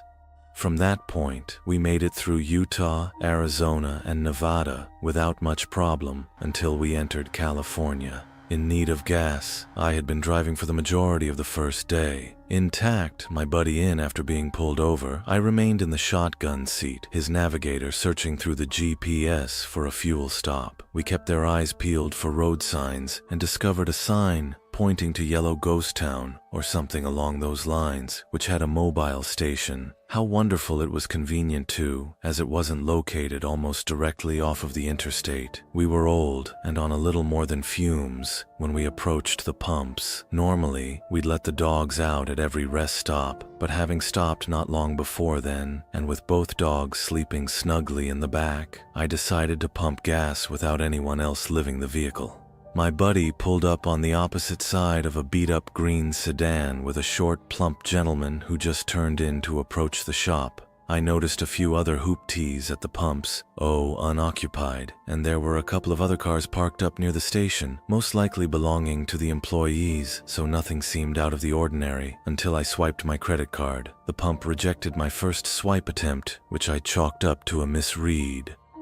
I swept again, and the pump read, "Please see attendant." I was annoyed, but we needed gas. I tapped on the window and told my buddy what I was going to do and asked if anyone needed anything. After taking their orders for Gatorade and Marble Reds, I walked up to the store to make a mental note of how strange this gas station was. Kind of quiet, especially for one right off the interstate, but it's no matter. As I walked in though, more weirdness. First thing I noticed is that there were some boxes of chips just left on the floor, like someone was stocking shelves and just quit. As I veered to my rights, I noticed immediately that there was no one milling about in this place. With the 6 cars besides my own out there, I felt like I would see someone. Things got even weirder when I realized that there was no one behind the counter, no customers or workers. And then it dawned on me. What happened to that gentleman who was at the pump adjacent to mine? Surely they can't all be in the bathroom. This is where I began to feel this non-sensation in my stomach. Something isn't right. I have always been a person who felt like I could always trust my instincts, and those instincts were screaming at me to just get the hell out. I want to run, but I hold back. That would look suspicious. Booking it out of the gas station that was empty, and decided to just play it cool, natural. Don't let your body language let out how badly you're freaking out in your head. I was probably inside of this gas station for only a couple of minutes when I left, but I stopped just before exiting to listen for something, anything. A flushing toilet would have been a good sound, but nothing. As I exit the shop and see my car and begin to feel dread, it's like that moment in the movie where the hero is about to make it to the end of their trial, but the celebratory fanfare disappears, and in that silence, something comes and strikes him down. I'm about 25 yards from the car when I see this gentleman come out from around the side of the shop opposite of me. This is not the same man as I saw while pumping gas. He was larger and had a peculiar look on his face. In the best way I could describe it, it was like Nick Gage's smile from Face Off before the titular act had occurred. I continued walking towards my car, but when I turned back to look at him, he was now walking towards me with a purpose. At this point, I got the man back to the car with increased urgency in my step, and of course, my friend has the doors of the car locked like a complete douche clown. There's also the 95-pound golden retriever sitting in my seat. Apparently, my travel companions did not notice how freaked out I was, or the creepy gentleman still walking in my direction. I punched the window and told him to unlock the door, to which he only half rolls down the window to tell me the dog was in my seat and they were afraid she'd jump out when they opened the door. I reached my hand in and threw the dog towards the back seat as hard as I could while my friend is just now realizing how freaked out I am. He started the car and drove off quickly. I took one last look back and seen Nick Cage had stopped about a pump away from where we were, still with that same look on his face. We found another gas station further down the road, this time with a ton of people inside and out. After thoroughly creeping up my friends with the story as I pumped gas, we made our way back to the interstate, which meant passing that gas station again. It's been about 15 minutes since we pulled out initially, and we go silent as we notice that those very same cars are still sitting in the same spots where we had left them. After thoroughly freaking out for a few miles, I received a phone call from my credit card company about $100 charge at a mobile station. The lady on the phone was really helpful in fixing the situation for me and was as entirely creeped out by the situation as we were. In the end, we made it to LA and a great vacation, but it still bothered me as to what the hell was going on at this little gas station off the highway, and what the hell was that Smiling Man store.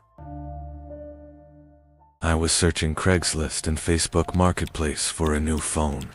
This was a long time ago, so it had to be like an iPhone 7 even, or something. The phone still had the home buttons back then. I found this listing for a phone. It was some generic looking post, iPhone whatever, for sale. New, around $300. It was a really good deal for the time that I remember. He told me all the small details I needed to know. That it was factory unlocked, never opened, and stuff like that. He sent me a video of the box too, still sealed. The guy, whose name was Ryan, seemed nice and easy to talk to over text. I got his number, and we discussed a pickup point. His location on the Facebook ad was much closer to me, but over text, he was telling me he was only there this morning, and now he went about an hour north. I wasn't happy about this, but this was a really good deal, and I didn't want to pass it up. I started asking a bunch of friends if they'd want to come on an adventure with me.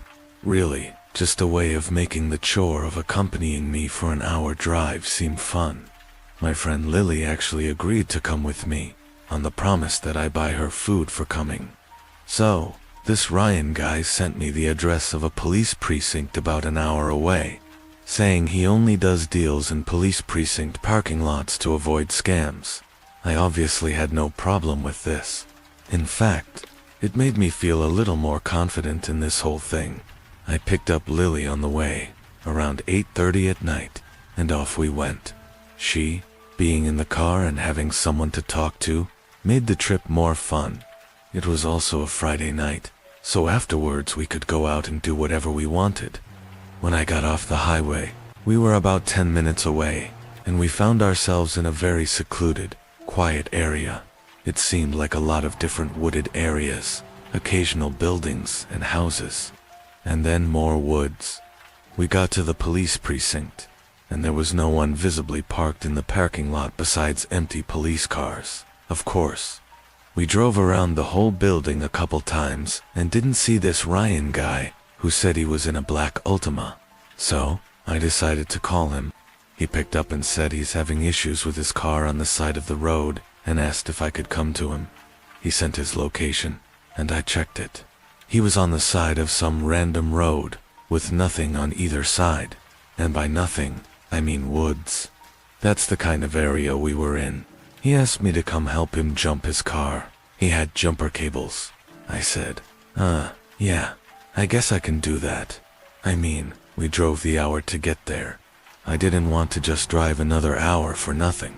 Lily was shaking her head the whole time I was on the phone. The guy said, "See you soon," and hung up. Lily then basically screamed, "No way. This is sketchy. We're going home." I told her, "We'll just drive past the location he sent and see what's up." I did agree with her, though. This seemed incredibly sketchy. I was just very upset. If we drove 2 hours for nothing. We did drive to the location, and when we got to it, we saw the reflection of a car's front lights coming up on the pitch-black road we found ourselves on. As we got closer, I slowed down, and it was, in fact, a black car, but we couldn't see anyone inside or outside of it. Mind you, it was very dark, but I feel like we would have seen someone's head on the inside or something. Lily said to just keep driving, and I said I know. It was about the sketchiest thing I'd ever seen. A pitch-black road between two patches of woods. No streetlights, no other cars in sight. A pretty convenient place to break down and have someone who's coming with a wad of cash to buy something from you come and meet. I drove right past it. Immediately, Ryan starts calling me over and over. I ignored every single call. Then he texted me saying, "I saw you just pass me. Why didn't you stop? Turn around." Ignored. Lily is a very positive person, so she laughed about this whole situation and then said, "Okay, you owe me food." So I looked up the nearest diner and we stopped there for some food. It was a quiet, small diner. We were just about the only people in there, even on a Friday night. The waitress just took our coffee order when a lone guy, with his hood up, steps into the diner and sits in one of the bar stools. He glanced over to Lily and I, then looked straight ahead, talking to the lady working behind the counter, apparently ordering a coffee.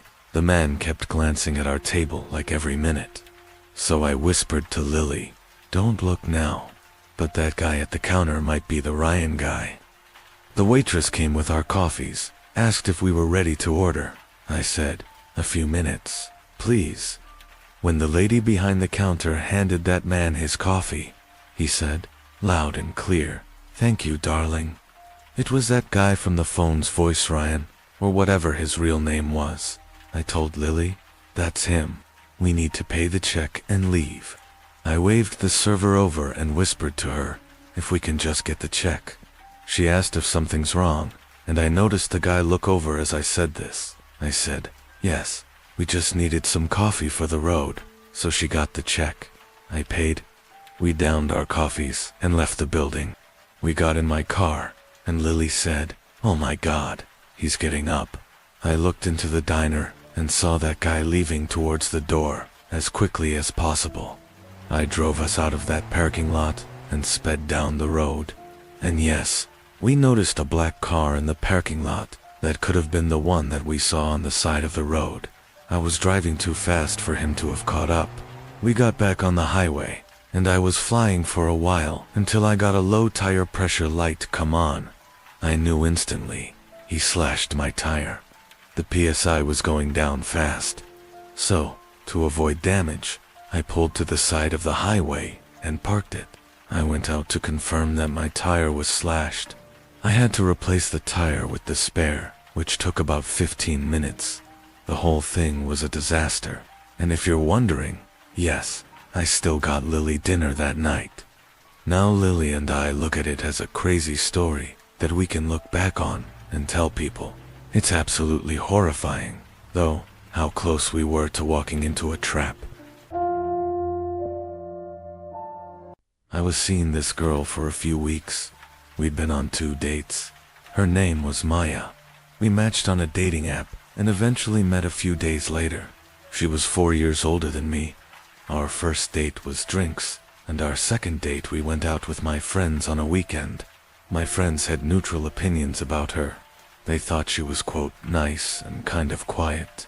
They'd later reveal their actual thoughts on her, but I'll get to that later. Maya invited me to an upcoming high school reunion party. She told me she didn't want to go alone, and honestly, after she came to hang out with my friends and I felt like I owed her this. This reunion party was falling on a random Saturday in the fall. It wasn't organized by her school, though. She told me that it was organized by this rich guy from her class, and it was being hosted at his house. I haven't had my high school reunion yet, but as far as I know, these things are usually held at bars or catering halls. We got to this guy's house, and it was admittedly a fancy-looking house. It had a gated driveway, but no fancy cars parked anywhere in sight. I thought, was maybe the owner parked his car in the garage during the party. The second we stepped into the house, I felt like everyone was staring at us, more specifically me. A few people came up to Maya and hugged her, hello, then shifted their attention to me. I felt almost like I was being interrogated with some of the questions these people were asking me. Like my whole life story, what I do for a living, who I live with. Finally, Maya pulled us away. Only need to go talk to more people, who I also felt like were asking really personal and weird questions.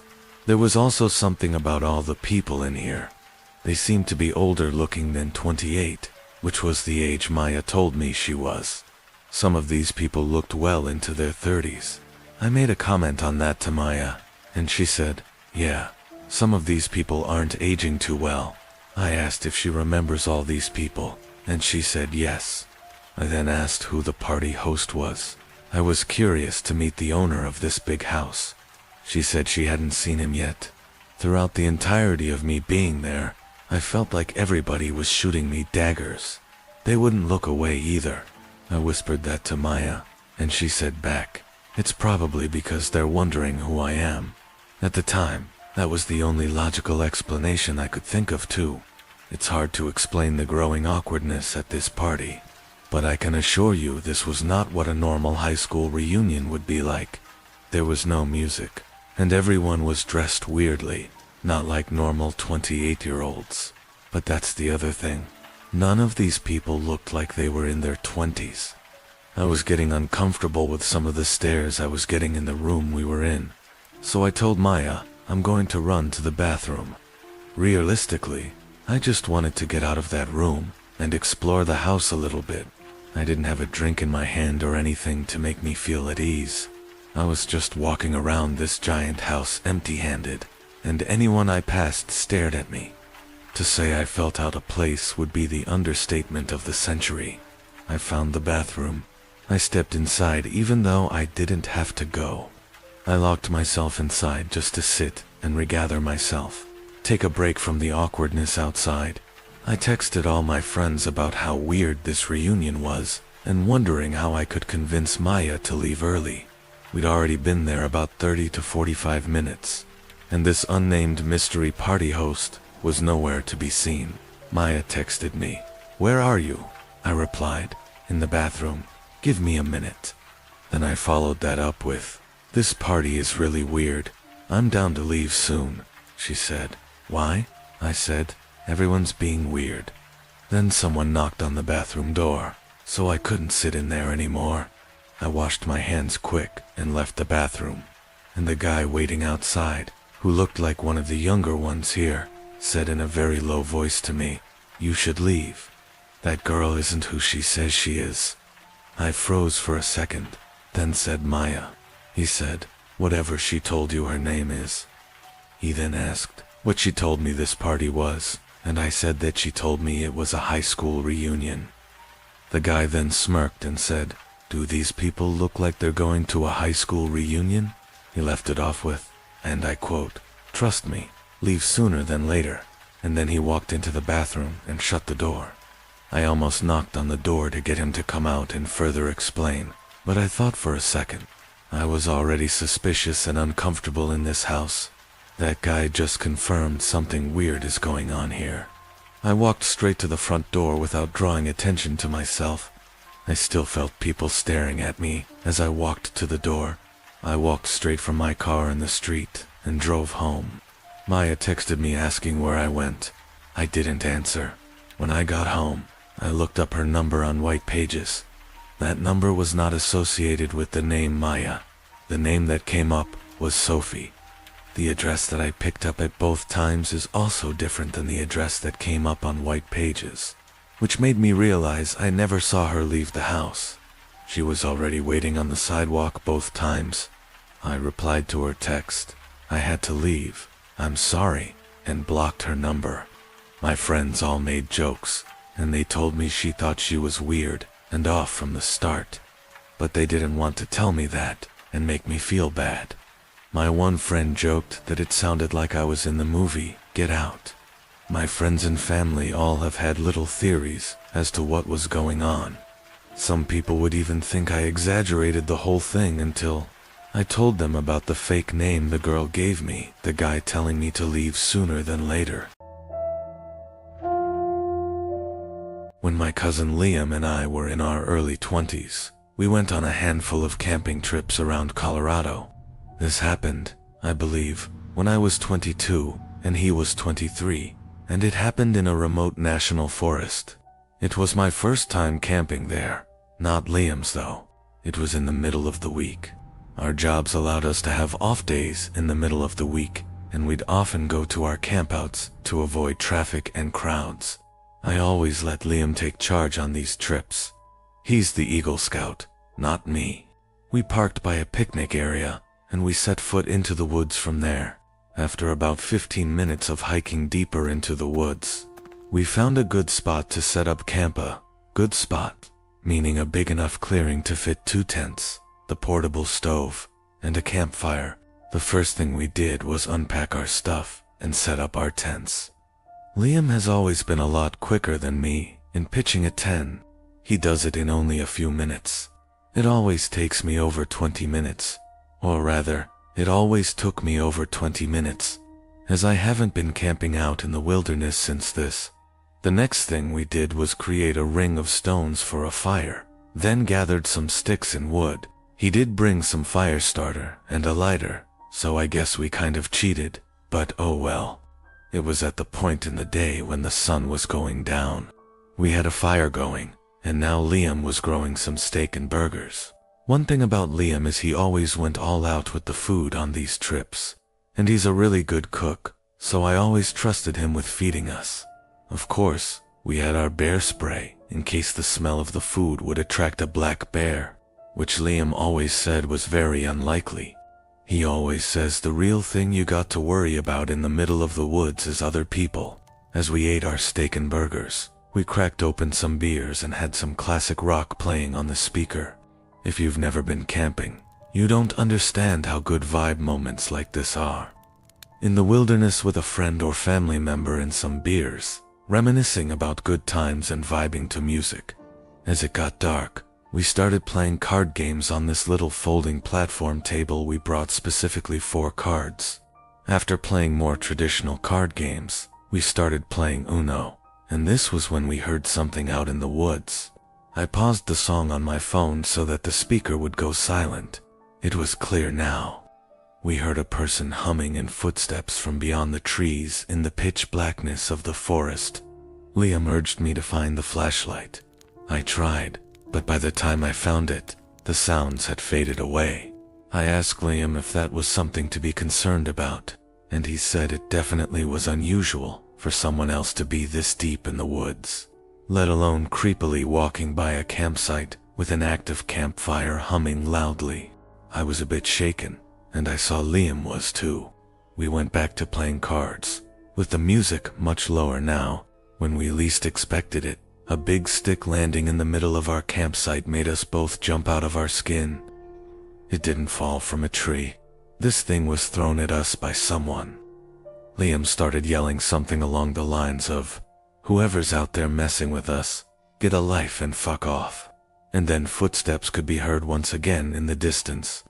They were walking away from us.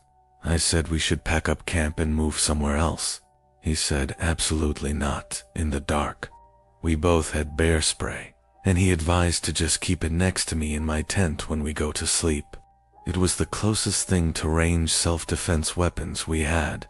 We kept hearing sounds like tree branches cracking in the distance, sounds that you would never expect an animal to be making. Someone was out there, maybe multiple people. That much was clear. We had to go to sleep eventually, so we agreed that maybe we should take turns staying up to keep watch, to make sure that no one comes to our campsite and steals anything, or worse. Liam agreed to take first watch. He said he'd stay up and read his book. So I crawled into my tent, and then my sleeping bag and went to sleep, waking up in the middle of the night while camping is normal. You're in a cold outdoor environment, in an uncomfortable sleeping bag. Any number of things could wake you up. I didn't yet know what woke me up. I was still in a fog. My brain didn't feel fully woken up yet. I looked up and saw a head peering into my tent. It looked like Liam. I rubbed my eyes, but really it was the darkness that was preventing me from seeing anything of his face. I said, "Liam," thinking he was waking me up to take my turn of keeping watch. I said, groggy, "Is it my turn?" I stared at the head, peering at me in my sleeping bag, slowly growing more awake every second. Then I heard the zipper to the tent quickly zip up, and his head disappeared. I laid back down in my sleeping bag, but only for a second. I suddenly had some weird moment of clarity, where I shot to an upright position and listened as the footsteps walked away. Liam, I said. He didn't answer. I unzipped my tent to peek out to the campsite. The fire was dead. Liam wasn't out there. I went over to Liam's tent, which was zipped up. I unzipped it and looked inside to see Liam fast asleep in his sleeping bag. I got chills, goosebumps, whatever you want to call it. I almost myself at the realization. I started shaking him awake, and when he finally awoke, I told him someone's here at the campsite. It took him a minute to come back to reality, just like I did, but when he did, he grabbed his bear spray. He said he must have dozed off while reading. He said I should sleep in the tent with him tonight, but to do that, I'd need my sleeping bag. He came outside of the tent with me and stood watch as I ran to my tent to grab my sleeping bag in my tent, grabbing my sleeping bag. I heard that goddamn humming again from outside. I grabbed it, and Liam whispered at me to hurry up. I said, "You hear that too?" He said yes. We both got back in his tent and zipped it up, with our cans of bear spray by our sides. I tell you, in those moments, I wanted nothing more than for a bear to come and save the day. The hours dragged on as I stayed up while Liam slept. After 3 long, horrible hours, I woke him up and we switched. When Liam woke me up, it was almost dawn. There was light outside, so we packed everything up, and by the time we were done, there was plenty of light to hike back to the car. While we could have driven somewhere else and had another night of camping elsewhere, neither of us were feeling it anymore. This was a haunting experience, and I think we both just wanted to be in the safety of our houses. It's been 6 years since this happened, and he's hit me up a few times since then about camping, but I haven't really had interest since this experience.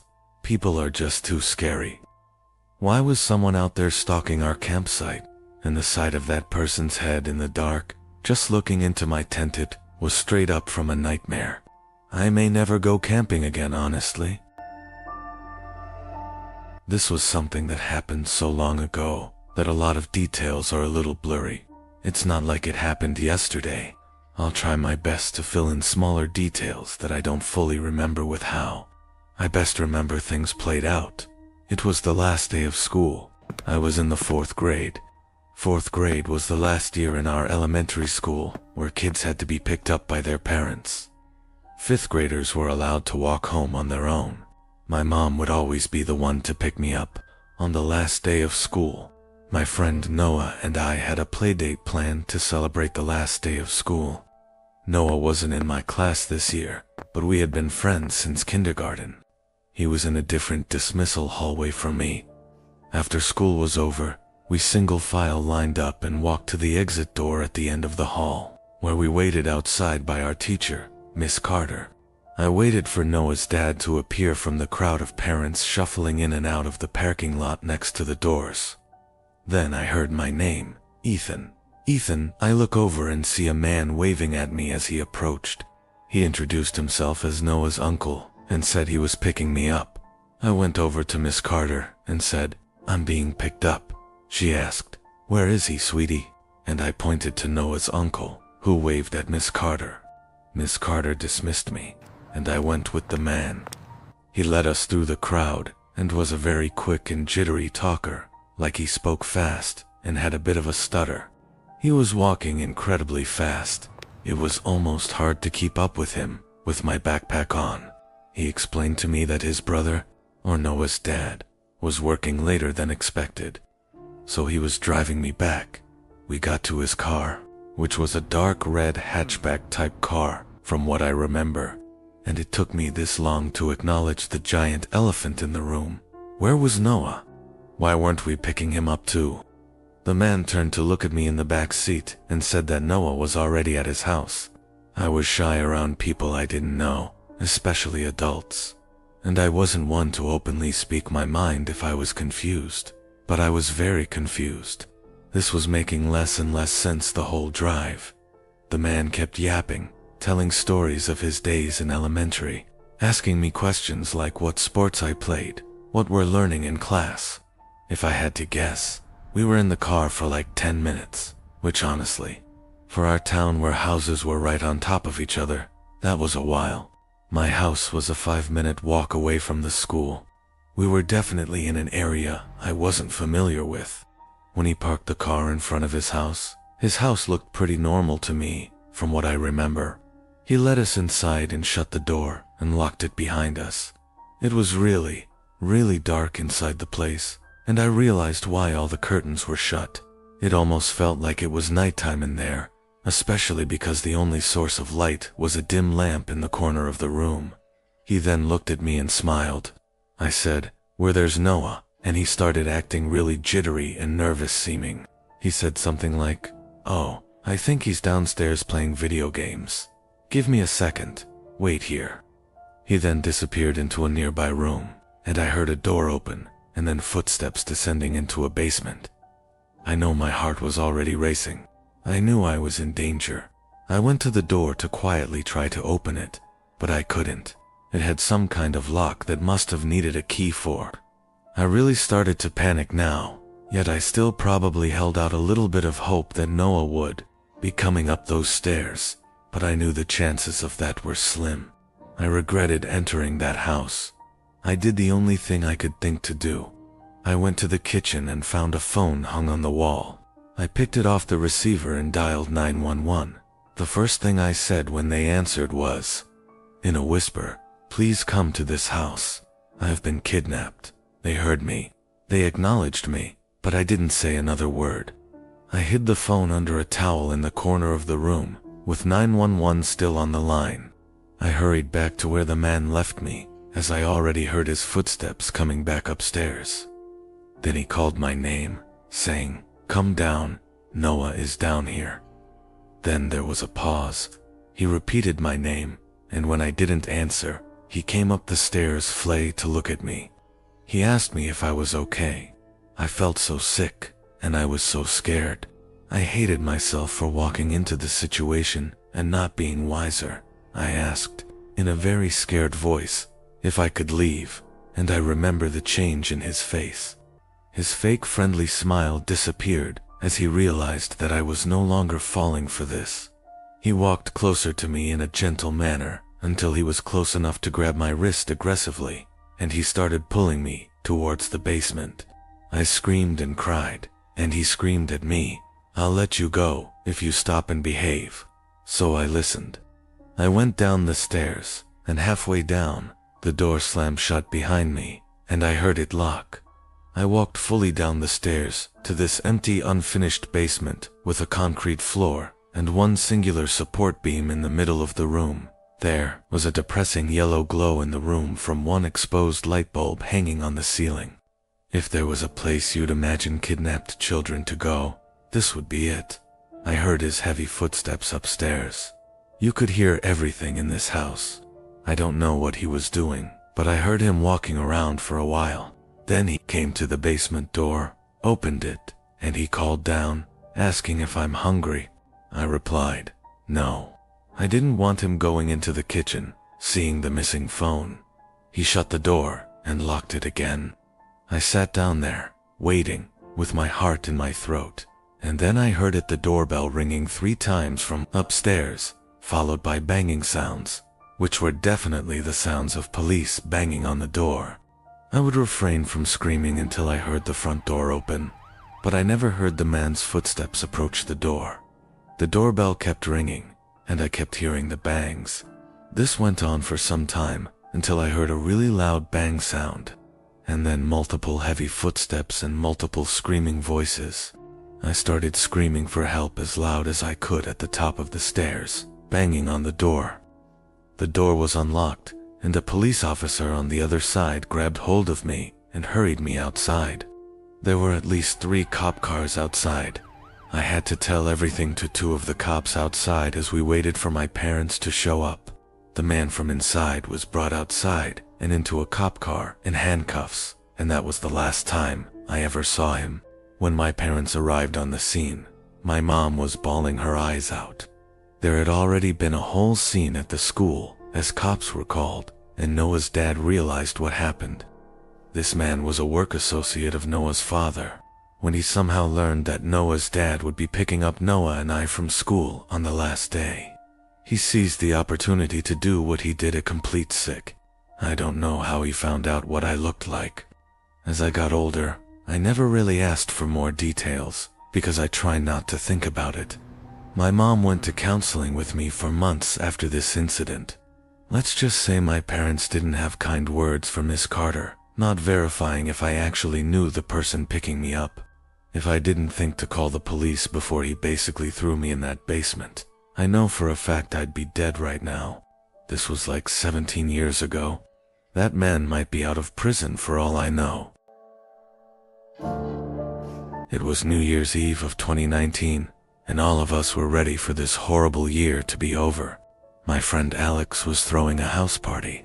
I arrived early to help set things up. I secured a spot to sleep in his parents' room, meaning I could drive to the party and drink without having to worry about driving home. His parents obviously weren't home for the night. Most of our close friends in our friend group came, plus a bunch of Alex's friends who I didn't know. The party was fun. At midnight, everyone screams, "Happy New Year," and cheers their drinks. After that, people slowly started circulating out, and the party started to quiet down as people went to either other parties, bars, or home. The later the night got, the more it became just the closer friends staying behind, until it just turned into a chill drinking session in the living room. This went on late into the night. It was likely 3 a.m. when the last of everyone who wasn't sleeping at Alex's house was gone.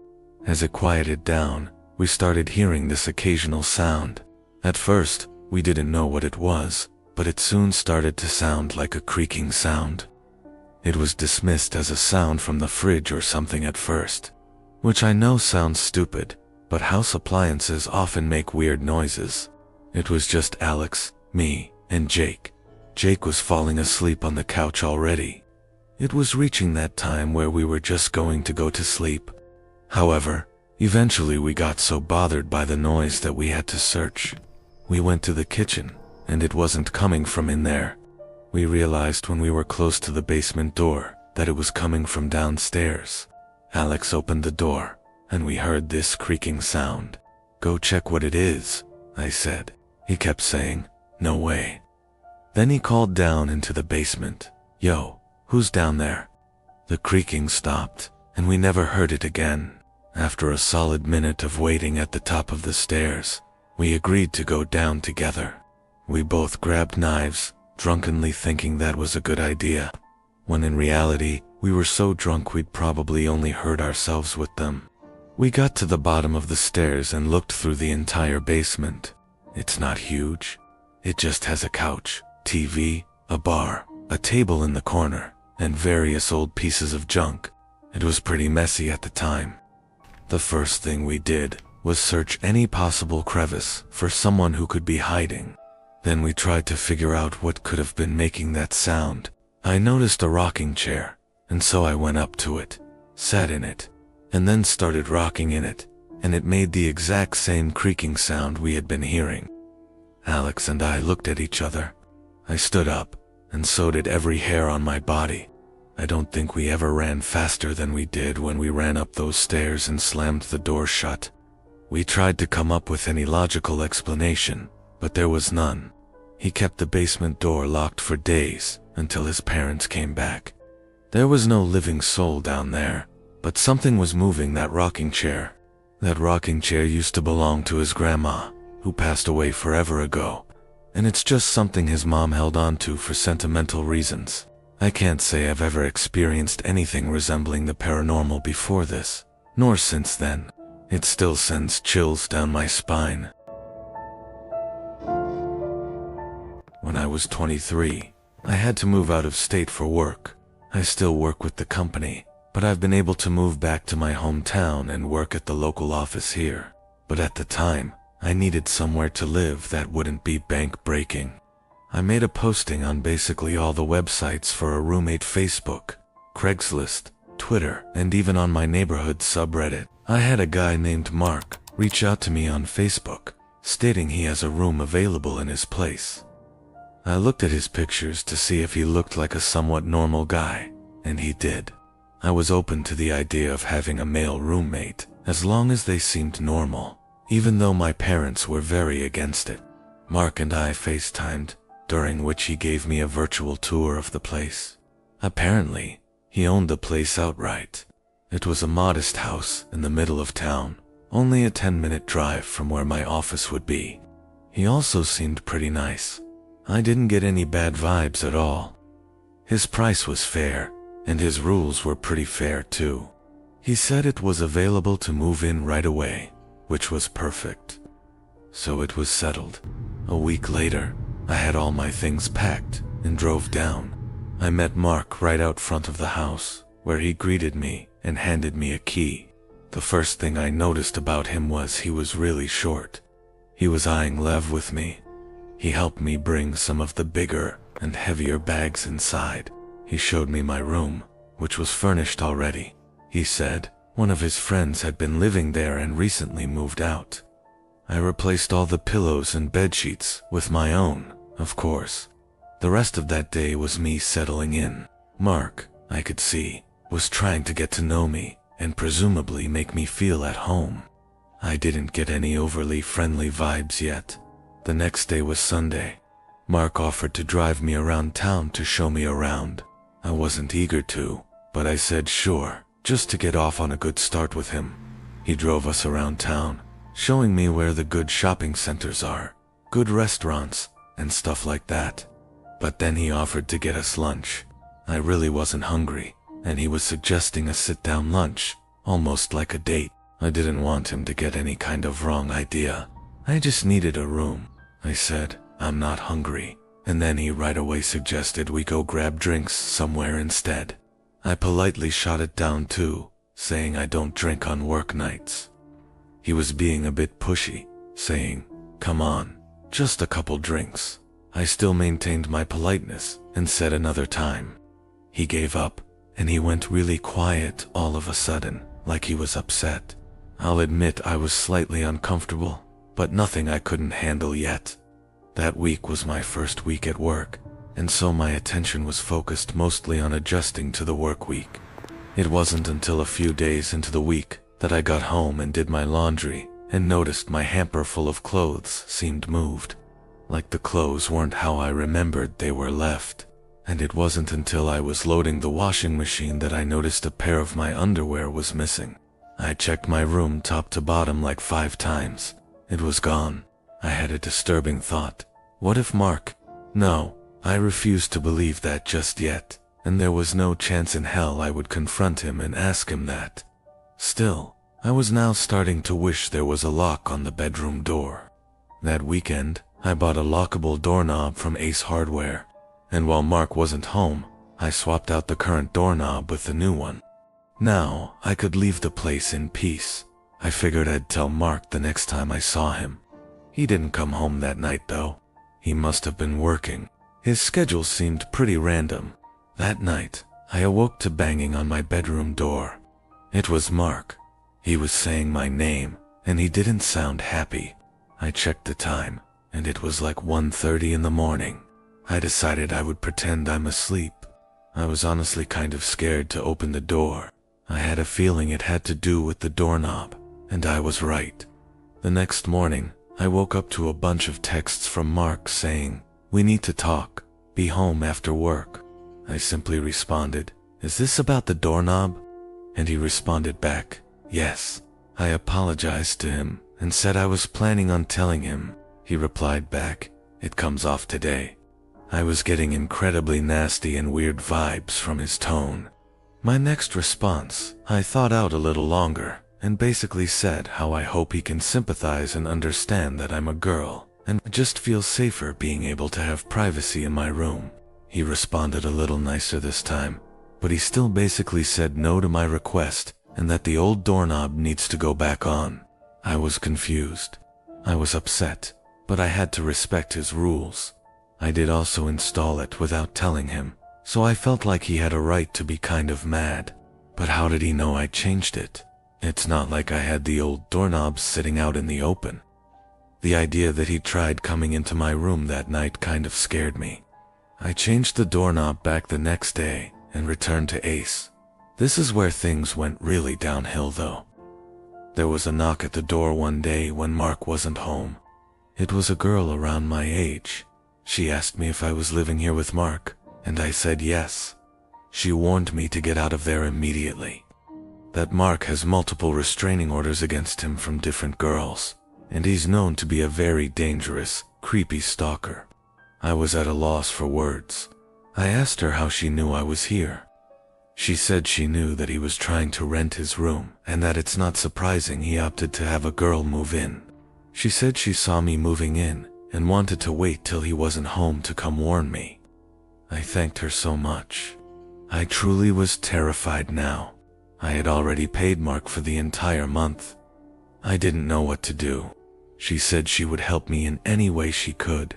I took her number, and she left. I started packing my things and looking for other places I could move to. I found something across town, a studio apartment sublet for a little more money. I contacted the poster of the ad, and she told me I could move in as soon as possible. Perfect. Now, I just needed to tell Mark and get my money back. I started packing some of my stuff into my car, and I texted him that I'd have to be moving out tomorrow, as something with my family came up and I needed to go home. He didn't answer. He got back to the house about an hour later and asked me about my text. I came up with my best fake story possible, and he said, yeah, he'll give me the money back tomorrow after he goes to the bank. I was super relieved. About an hour later, he knocked on my door and then said, "Did by some chance some girl say something to you?" I simply said, "No. What do you mean?" And he said, "Never mind. It just seems like you're running away from here for another reason." I insisted that it was purely because of family reasons. He said, "Okay," and left. Sadly, the story didn't end there. I woke up that night and screamed at the top of my lungs when I saw a black figure sitting on the end of the bed. It was Mark. He turned and put his hand on my mouth and went, "Shh." I said, "Please don't hurt me." And he responded, "Why would I hurt you? I knew someone said something to you. Don't believe what these girls say." I said, "You're scaring me, and this part is still just as insane to me as it was in that moment." He started to caress my leg, and he said, "I don't mean to scare you." Right after I said he's scaring me, I got out of the bed and ran for the door, and he screamed at me to stop. I ran outside with my phone in hand and called the police. I hid in the bush until they showed up, and I explained the entire situation to them. They made Mark come outside and give his side of the story. Basically, I told them I just want to get all my stuff out of the room, and I'm leaving.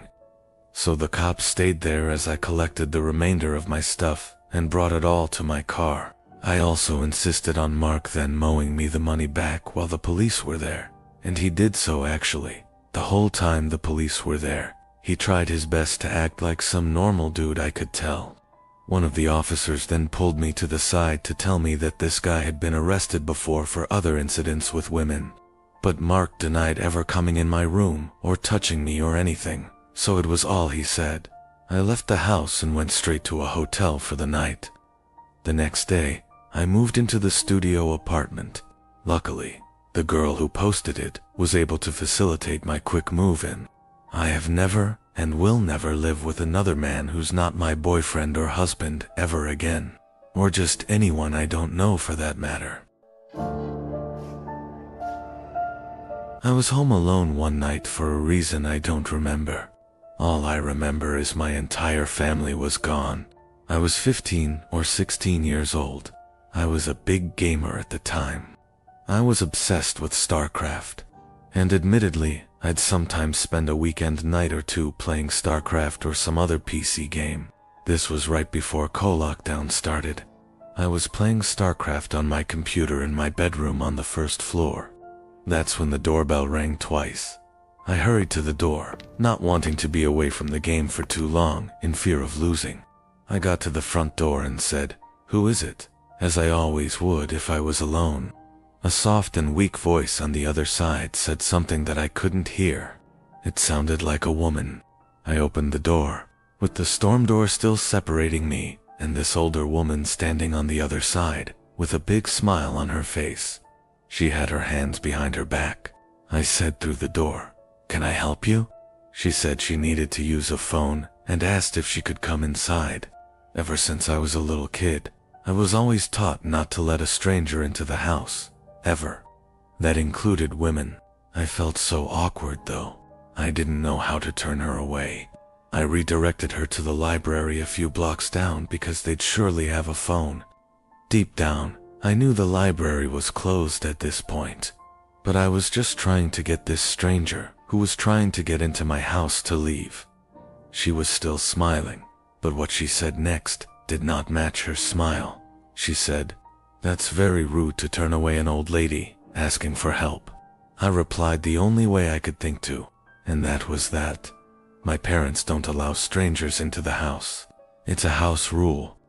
I slowly started closing the door as I was saying sorry, and she just stood there, not moving, but still smiling at me. And though her smile never changed, it suddenly felt much more menacing. I was walking back to my room when the doorbell rang again.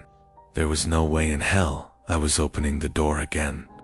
That woman radiated weird vibes from the start. Maybe something was wrong with her. Maybe she wasn't all there. These were things I had no way of knowing, and maybe that was selfish of me to send her on her way. But I just wasn't opening the door for anyone when I was home alone. I went back to my game. Not too long after I sat back down, I heard something tapping on the window. It was a clinking type sound from something metal. The window was directly in front of my desk. I had the blind pulled down, so I couldn't see what was making the noise, but I already had an idea. My room was the only room with the light on in the house. The horrible thought that it was the old woman from just before, and that she walked over to my window, terrified me. I turned off the sound on my computer. At this point, I didn't care about my game anymore. The clinking sound on the window persisted. I basically said this and up and left to a different room in the house. I sat in the darkness of the living room for a bit when the doorbell rang again. This woman was harassing me now. I tried to convince myself she wasn't a threat, just some crazy old woman who's probably clueless as to where she is. When she rang the doorbell a second and third time, I decided to go open the door and ask her if there's someone I could call for her. But when I opened the door, there was now a man on the other side. He looked to be about 10 years younger than her. He said through the storm door, "Have you seen my mother?" I replied, saying yes. She came to my door just before. He then apologized to me and said she has dementia and got out of the house. I suddenly felt bad, but he asked me if he could come in for a minute, and again I felt awkward. Why did he need to come inside?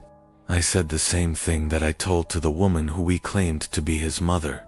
I said we could just talk through this door. I then said that I think she went into my backyard because I heard something out my window. I told him he could go around back and check. He thanked me and walked down the walkway, and I thought he went into the backyard, but when I went to the back and looked out the back window, expecting to see him searching around, I saw nobody, not him or his mom. This was all too weird for me. I went to bed on the earlier side that night, just falling asleep with the TV on in the background, until I heard the clinking sound on the window again. Something metal was tapping on the glass. I remembered the concerned man, and I decided to try and help. I went to the window, lifted the blind up with my hand, and I saw that woman outside my window. With that same creepy smile, she was tapping a kitchen knife on my window. I closed the blind and crawled back into my bed. This didn't feel like it was actually happening. A suspiciously short amount of time later, the doorbell rang like 4 times. The clinking on the window stopped. By this point, this was all too suspicious. It felt like some kind of robbery attempt. I ignored the doorbell. I stayed in my bed. I was going to wait this out. I didn't have a cell phone at this time. I wasn't the most social guy growing up. I also didn't want to call the police for some reason. I waited this all out until it finally stopped. The next morning, I told my dad what happened when I called him. He told me I was smart not to open the door. Everyone agreed that everything about it sounded like an attempted robbery. Is there a chance that maybe that woman really did have dementia, and that the man was really her concerned son? Maybe, but it all seemed too coordinated. Why did he want to come into the house too? How did he even know she came to my house specifically? Why didn't he ever go into the backyard to look for her when I gave him permission to do so? Too many unanswered questions that lead me to believe I have avoided something terrible happening. I once worked as a direct care aide for a 65-year-old woman with a developmental disability. Her daughter, who was in her 40s, worked overnights, and she needed a caretaker with medical experience to watch her overnight.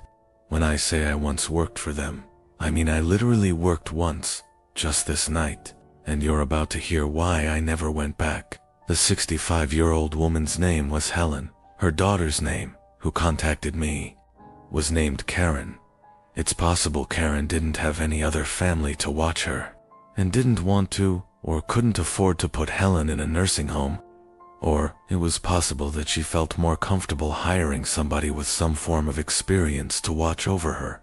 At the time, I was already a direct care worker for 2 other women who suffered some forms of developmental disabilities, so I had experience, but nothing prepared me for that night. Karen left for work earlier that day. I worked my first job, so I was really pushing my body to exhaustion, trying to make as much money as possible. Karen had introduced Helen, and Helen had given me a smile before Karen brought her upstairs to her bedroom for the night. It was around 9 p.m. Karen told me that Helen would sometimes walk around the house at night acting confused, and I'd need to calm her down and bring her back to her room. She specifically addressed this not to be a form of sleepwalking. When I asked, she said it's one of the symptoms of her mother's dementia. I told her to rest assured that I'd know how to handle it. I spend my time initially in the living room catching up on my show. These jobs aren't super glamorous, and for the most part, it is a lot of sitting around. I heard footsteps from upstairs. I went to the stairway and looked up the stairs, then called Helen's name, asking if she needed anything. She didn't answer. I heard her footsteps go back to her room, and then the door closed. Maybe she went to the bathroom. I went back to the living room and watched some more TV. It was maybe an hour later that I got up to grab my sandwich that I brought from the fridge. As I left the kitchen with a plate and my sandwich to go back to the couch, I nearly had a heart attack and dropped the plate when I saw Helen standing at the doorway. Glass shattered everywhere. I apologized to her and asked if she was okay. She started yelling at me. "Who are you?" I reminded her who I am. I'm her direct care worker, here to make sure she's okay. Everything she said at this point was in a loud scream. "Why are you here? I don't know you." Things of that nature. I reminded her that we had just met and that her daughter, Karen, hired me to watch her in the house. This seemed to work for long enough for me to get her to come back upstairs with me and to her room. I brought her up a glass of water and some melatonin and Calazama. I made sure she took both before going back downstairs. After a few hours, I was absolutely exhausted. I had to get a couple hours of shooty. There was a spare bedroom upstairs with a twin-sized bed where Karen said I could rest if needed. I felt like at this point, Helen was asleep for the night from the melatonin. I fell asleep within minutes, but I was asleep for only maybe an hour. I woke up to a sound from downstairs. It was this repeated slamming every 1 to 2 seconds. Something from downstairs was being slammed. I jumped out of the bed. I had left the bedroom door open so that I'd hear anything if Helen got up. Case in point, right here. When I got to the stairs, I realized the slamming was coming from the kitchen. I walked down the stairs in as quick of a speed as I could, while still remaining quiet. Getting to the bottom, I peered around the opening to the kitchen, and what I saw was like a scene from a scary movie I'd seen before. I saw Helen in the darkness, standing in front of the oven, repeatedly opening it and slamming it shut. It was horrifying. When I say I saw Helen, I really only saw her silhouette. It was that dark in the kitchen. I said, "Helen," really loudly, and she stopped. turned to her left at me, shut the oven door one final time, and started walking towards me, towards the stairs. I said, in a now softer, kind of scared-sounding voice, "Are you okay?" She got close enough to me where I could now see her facial features, and she looked at me with this blank expression, then walked right past me and started walking up the stairs. I followed her upstairs, but as soon as she got to her room, she slammed her door shut. I knocked on the door, saying, "Helen, are you all right?" She didn't respond.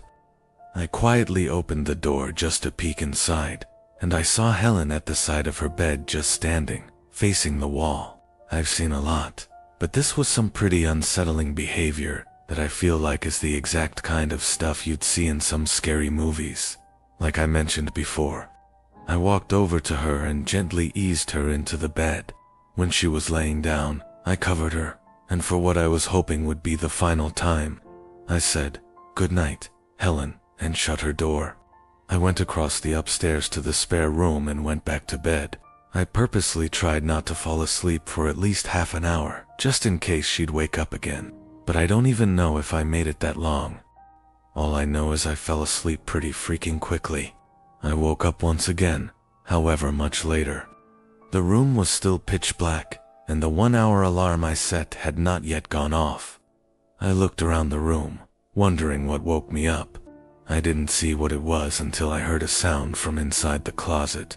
I then noticed the cracked open closet door and the black shadow of a head peeking out of the closet again. I almost had a heart attack. I said, "Helen." She didn't answer. I kept saying Helen a bunch of times until she pushed the door open and I saw her approaching the bed slowly. She started saying what she was saying hours ago again. "Who are you? I don't know you." As she got closer, I tried calming her down, reminding her who I am. I reached for the lamp next to the bed and fumbled with it until it turned on. Helen was holding a huge kitchen knife in her hand. At this moment, everything changed. Helen was now a threat to my life, and I had to worry about myself, not her. I screamed at this point, "Helen, put the knife down." I guess my scream stressed her out because she got closer and started screaming back at me, still repeating, "I don't know you." I wasn't going to attempt to calm down a knife-wielding dementia patient. That was not in any job description. I mapped out a way to run around her in the bedroom, and I went for it. I jumped off the bed on the side further from her, and she screamed again, "Who are you?" She swung the knife at the air as I ran past her. It was a slow and weak swipe from what I saw, but nonetheless showed that she had intentions of actually using it. I got downstairs and grabbed my shoes and went outside. Instead of calling 911, I called Karen, as she requested I do if there's an issue. I was courteous in doing this because getting law enforcement involved is never doing anyone any favors. Karen was yelling into the phone at me not to leave her, and honestly, I yelled back that she attempted to kill me and that I didn't call the police. She had to leave work, of course. I stayed outside of the house, making sure Helen didn't go anywhere until Karen returned. When Karen went inside, Helen was back in her bed asleep. Karen went as far as accusing me of exaggerating the whole thing until she found the knife next to Helen's bed. To not give her any more fuel to blame me for any of this, I left out the fact that I ever went to sleep, but that doesn't mean that I felt in any way I did anything wrong. Karen even offered me that room to sleep. I never worked in that house again. Helen was a scarier patient than I'd ever dealt with in any of my jobs in my 9 years of being a direct care aide.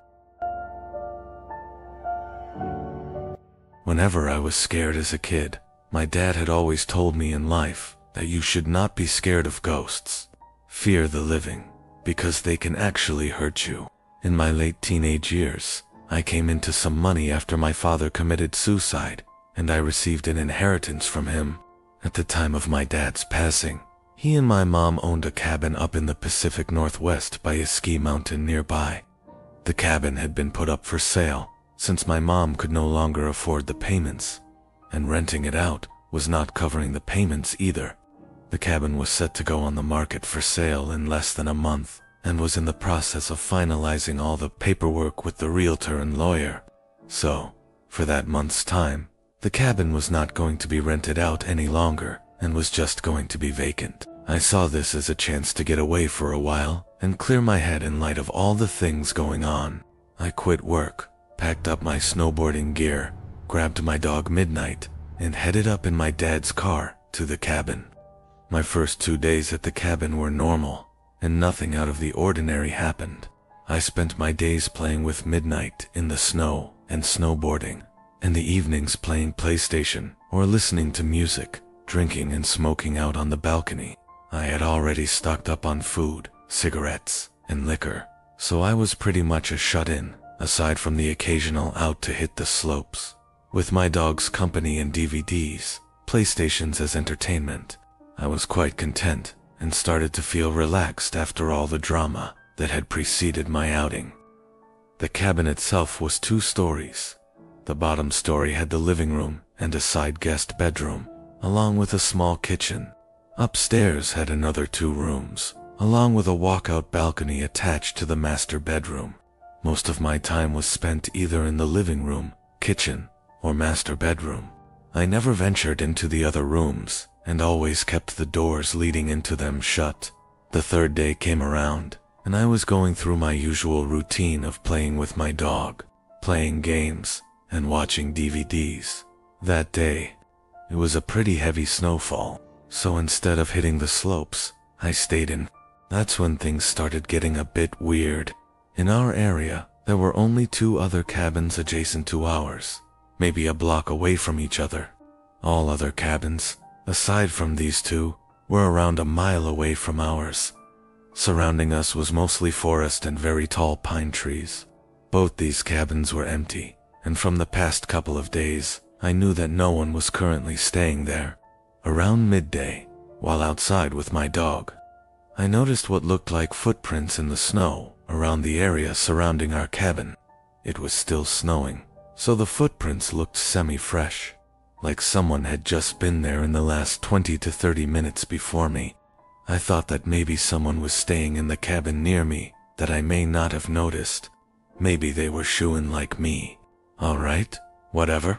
The footprints led away from my cabin, and they disappeared in the snow towards the denser part of the trees. I disregarded the footprints and went back inside. Nighttime came around, and I decided to head to bed.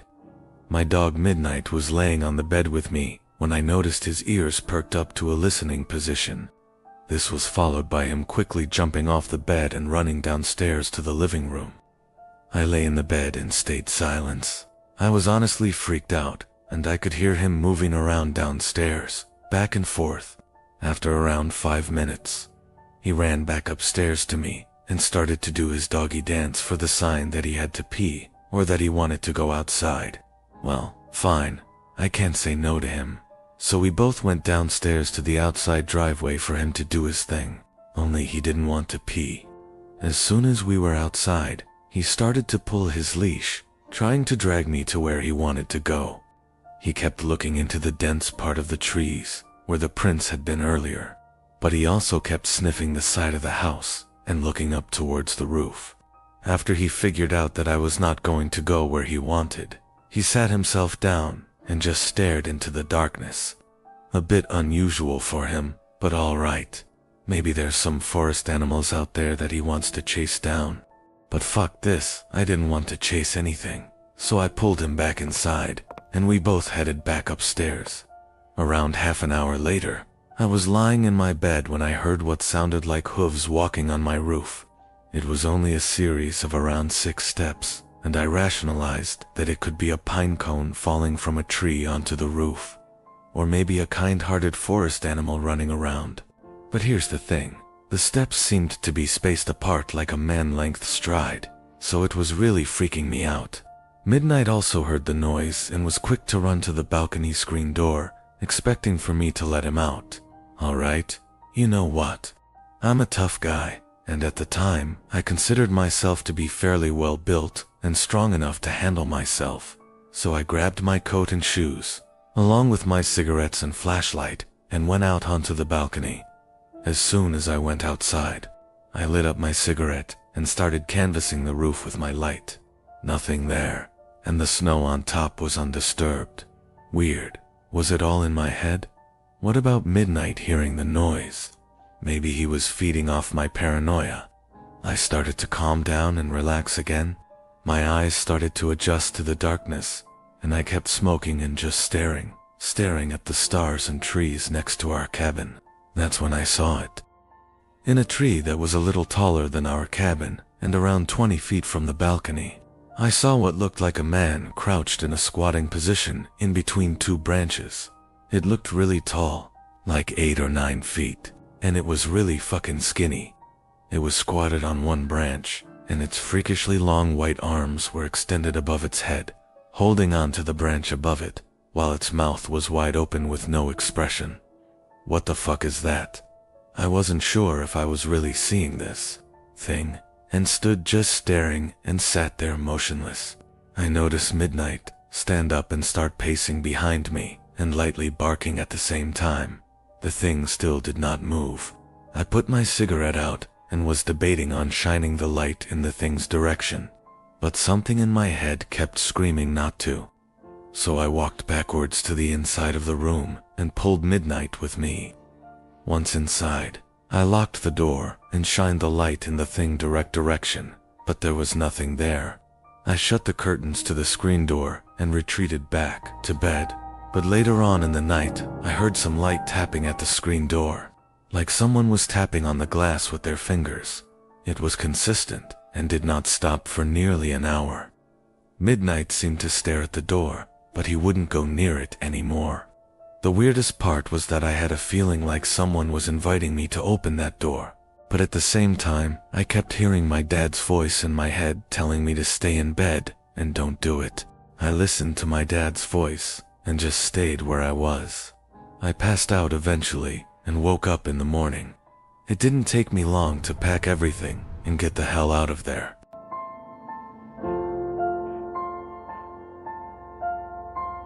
This happened when I was a young child, maybe like 8 years old. My parents had me late.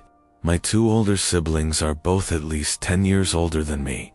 I was woken up in the middle of the night to a commotion from downstairs one night. It was my parents. I cracked my door open and heard my parents freaking out about something. I wasn't sure what it was. I went to the stairway and stood at the top, calling down, "Mom, Dad." My mom came to the bottom of the stairs and said to me, "Go back to bed." I listened without asking any questions. I could tell they were stressed about something, though. I was trying to go back to sleep when I heard the front door downstairs slam shut, and then it was dead silence. I presumed they left the house, but I wasn't sure why. Either way, I listened to my mom and went back to sleep. I woke up again to sounds downstairs once more. It was the sound of the front door closing and then footsteps, but no talking. Naturally, I assumed they were back home and just being quiet so that they wouldn't wake me up. I heard occasional steps and thuds from downstairs.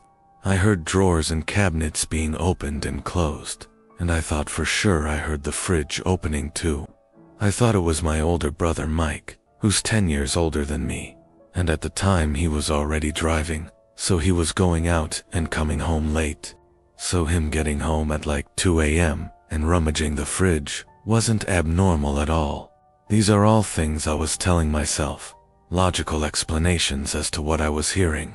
Eventually, I heard footsteps coming up the stairs, getting louder and closer until they reached the top, and then made their way first thing to my door.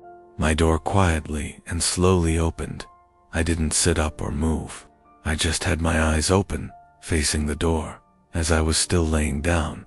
There weren't any lights on outside of my room. Whoever was walking around was doing so in the dark. So all I saw was this black mess at my doorway, resembling the shape of someone's head.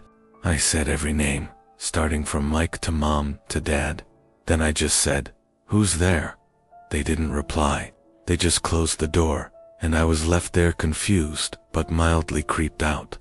I heard footsteps going downstairs. I was convinced it was my dad now, just coming to check on me after getting home, though I wasn't sure why he was ignoring me. I didn't hear anything from downstairs for a while now. I allowed curiosity to get the better of me, and I went downstairs in the dark. I kept all the lights off as I was approaching the kitchen, and I froze at the doorway, noticing a tall figure standing right in the middle of the kitchen. I said, "Dad," assuming it was him just based off the size of this person. A deep voice said, "Go back upstairs."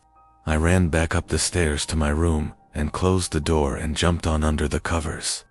All I was thinking was, why did my dad's voice sound like that? The reality of a stranger being in the house didn't dawn on my innocent little mind. Not until a little later, when I heard the front door opening and a commotion from downstairs again, the voices of my parents. I went to the top of the stairway again, and they were shocked to see I was still awake. I asked what happened. They told me that Mike had a little accident, but that he was going to be fine. I found out months later that he had gotten into a car accident driving in a condition that he shouldn't have been driving in. My parents got a call from the hospital, and so they rushed to see him first thing, leaving me to sleep. I asked my dad if he had come in my room before, and that was when I learned that they had been gone for hours. My mom started freaking out, yelling at my dad because he had neglected to lock the door when they rushed out of the house. Me telling my parents about the person at my bedroom door and in the kitchen caused my dad to search the house with his gun and my mom to call the police. The last thing I really remember was being asked by a police officer to give my story. My parents tell me that they felt like morons having to explain to the cops that they left me alone and left the door unlocked. I don't think anything of value was stolen, even though whoever broke into the house clearly didn't have intentions of harming me. Having a complete stranger in your house is already a terrifying ordeal. Now, imagine going through that at 8 years old. This happened about 8 years ago, ironically, on Halloween night. It was pretty late, close to midnight, so all the kids in the neighborhood had already gone home. Even our neighbors across the way had stopped playing their corny Halloween tape. You know, the ones with the creaking door sounds and witch cackling. It was just me and my cousin Q sitting in the living room. Now, my other cousin, who was about 4 years old, had left her doll laying on the floor, face down. It was one of those baby live dolls or something like that, the ones with the moving eyelids. Q had issues with that doll the moment it was bought. She hated it and said it was creepy. In fact, she often threw it down the basement stairs. I had no problems with it, and so it stayed on the floor so my little cousin could pick it up in the morning. It was very quiet for about half an hour until I heard a loud, rasping, shuffling noise that seemed to be coming from outside. It sounded like an older man right outside our window. I turned to Q, who looked back at me. "Did you hear that? It's probably the neighbor's tape again," she said. Q finally looked up from her laptop. It was silent for another minute before we heard the rasping noise again, louder this time. It sounded like the man was trying to say something. I got up from the couch and peeked out the window. Absolutely no one out there, not even in the street. Our neighbor's house was dark. It was as still as any night in our quiet neighborhood. "There's no one out there," I said, looking back to Q. She didn't say anything. I was kind of getting freaked out. Another minute passed, and this time there was whispering, but loud whispering. I remember it sounded like a kid and a woman. Q finally looked up from her laptop. "It's that do," she said. Of course she thought it was. She was very superstitious. I gave her a skeptic look. Let me say this, I don't believe in the paranormal. I leant down and picked up the doll. It was fine. I forgot to say that it had a voice box thing in it, but it didn't have any batteries. I put it back down. "No, it's not. Just leave it alone," I told her. It was silent again. I went back to my seat on the couch. The rasping started again, and I heard the man say something garbled, followed by wheezing. I jumped up from the couch. I was going to see if it was coming from the backyard. Just as I started walking, I noticed that the doll had moved a little. I picked it up again and turned it over. Its eyes were open, and it was heavier than before. I dropped it, and Q threw it down the basement again. I still have no idea what to think. Q denies it ever happened, and my little cousin never asked about her doll after that. I saw the doll only one time after that, on the top basement step, laying on its side. This time, I pushed it down the steps. My parents are divorced, and I was living with my dad. I'm an only child, so the only time I was around kids my own age was when I was out making friends with kids on the block. There was this one kid that lived on the corner of my block. His name was Ethan. I met him while riding my bike. He strangely invited me over to shoot some hoops with him, so I did. He was a lot older than me. I was 12 and he was 16. I found out after hanging out with him a lot that he was an only child as well, and that he also lived with his dad. At first, I found him very relatable. I gave him my phone number, and he would call to hang out sometimes. He would come over and play video games, but then he started getting weird. He would call non-stop. If I didn't answer, he would begin to leave annoyed messages.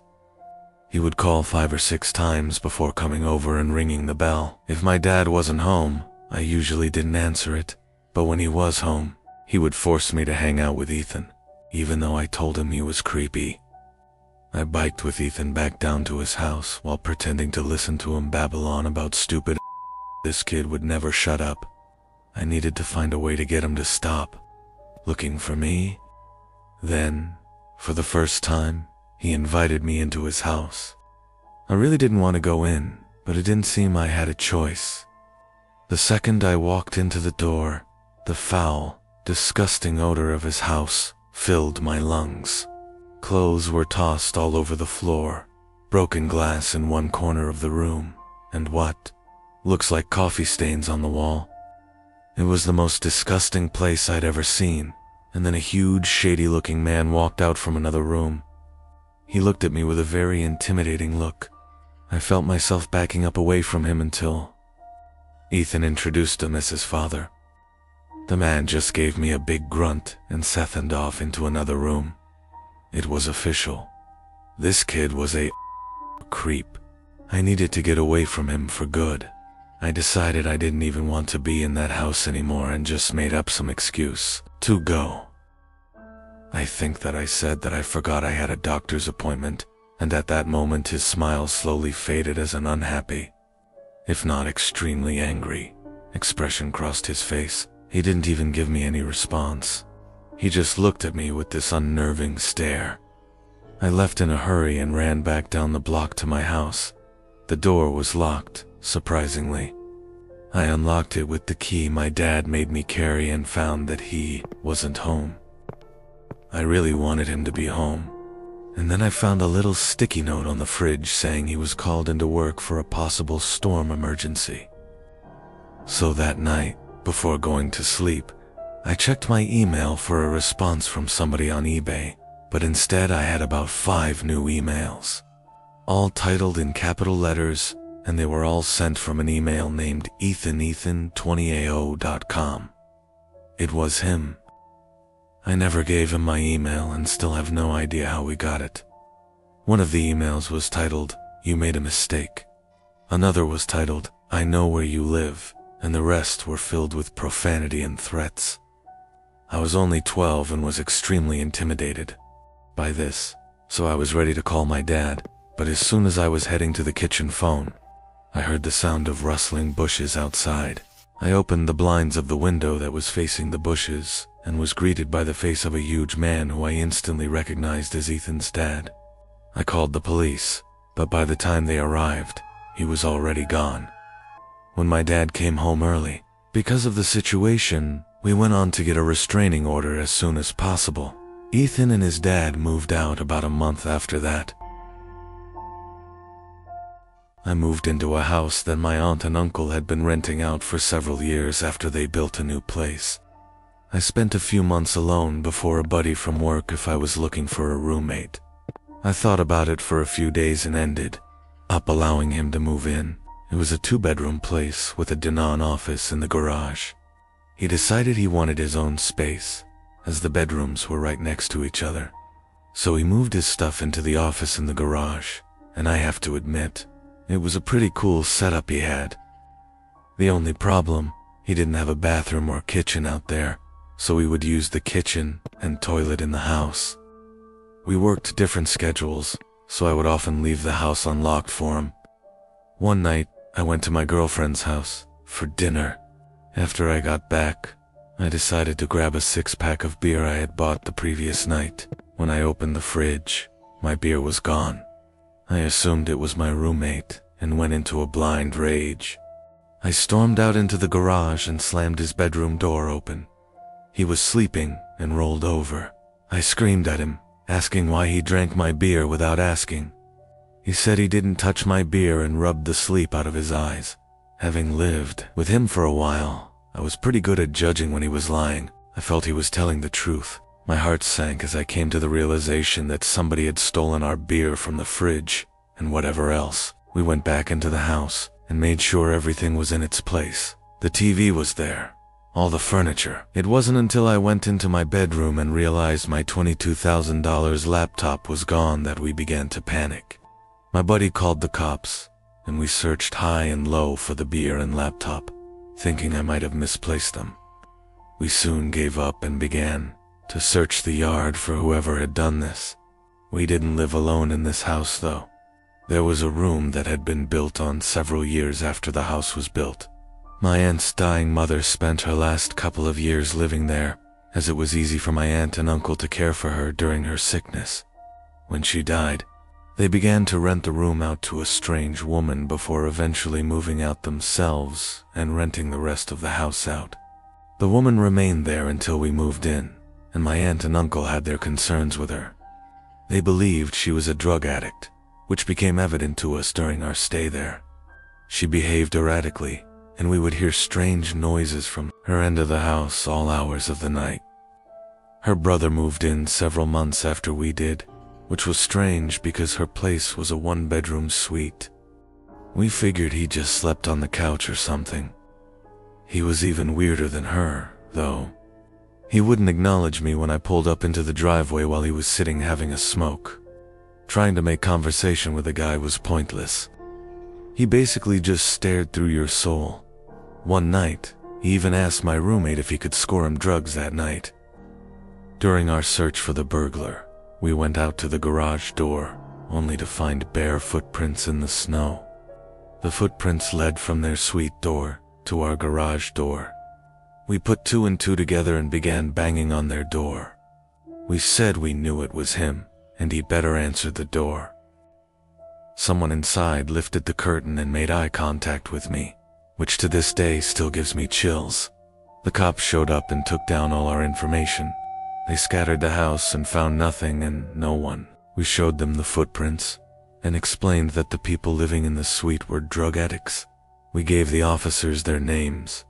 They ran the names in their cruiser and came back to inform us that the man had a warrant in another province and was convicted of breaking and entering several years back. The cops knocked on their door for several minutes and identified themselves as police officers, to no avail. They informed us that because the warrant was from out of province, and technically the man hadn't committed a crime there was nothing they could do about it. The cops left, and it was 1 a.m., so my roommate and I went to bed. The door that connects the 2 weirdos' suite in my part of the house can only be locked from their side of the door. I completely forgot about this before falling asleep. During the night, I heard footsteps outside my door and a few loud bangs. My doorknob began to shake violently. I was barely awake and brushed it off as my roommate. Luckily, I always lock my bedroom door at night. The next morning, I asked my roommate what was so important at 3 a.m. that he would need to try and get in my room.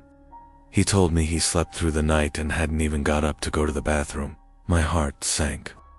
I told him what had happened. During the night, I have never been more glad that I locked my door at night due to some silly childhood fear that I've held on to into adulthood. To this day, I wonder what would have happened if I left my bedroom door open and that man got into my room. Needless to say, Me and my buddy moved out of that place a few weeks later. It happened on my friend's 21st birthday. We were throwing him a big party filled with alcohol. There were a lot of people I didn't know there. It was just chaotic in the house. There were probably 100 people, but even in all the chaos, I noticed one shady character that stood out. There was an older man sitting in the corner of the room, just kind of watching everybody drinking and dancing. I didn't think much about it at first, assuming it was someone's dad or uncle or something. But as the night died down and more than half of the guests had already left, the man was still there by himself in the corner. At that point, I asked one of my friends who that guy was, and he said he had no idea. We decided to wait until most of the guests had left, figuring maybe he would too, and when the last of the guests were gone, we went back into the living room, and surely enough, he was gone. I felt relieved immediately, even though it wasn't even my house. That man just seemed so out of place, and it was downright creepy. Me and a couple of other friends slept over that night. I slept on the couch in the den. Falling asleep was easy with all the alcohol running through my veins. But staying asleep was a problem. I woke up in the middle of the night feeling insanely thirsty and having to go to the bathroom. I first went to the bathroom since it was closer, and then went up to the kitchen and got a glass of water. When I went back down to the den and laid back down on the couch, I noticed that the sliding door to the coat closet across from the couch had been slightly slid open. It was too dark to see anything else, though, like anything inside of it. I felt a chill run down my spine as I remembered the creepy man sitting in the corner. The idea of that man hiding in the closet immediately popped into mind.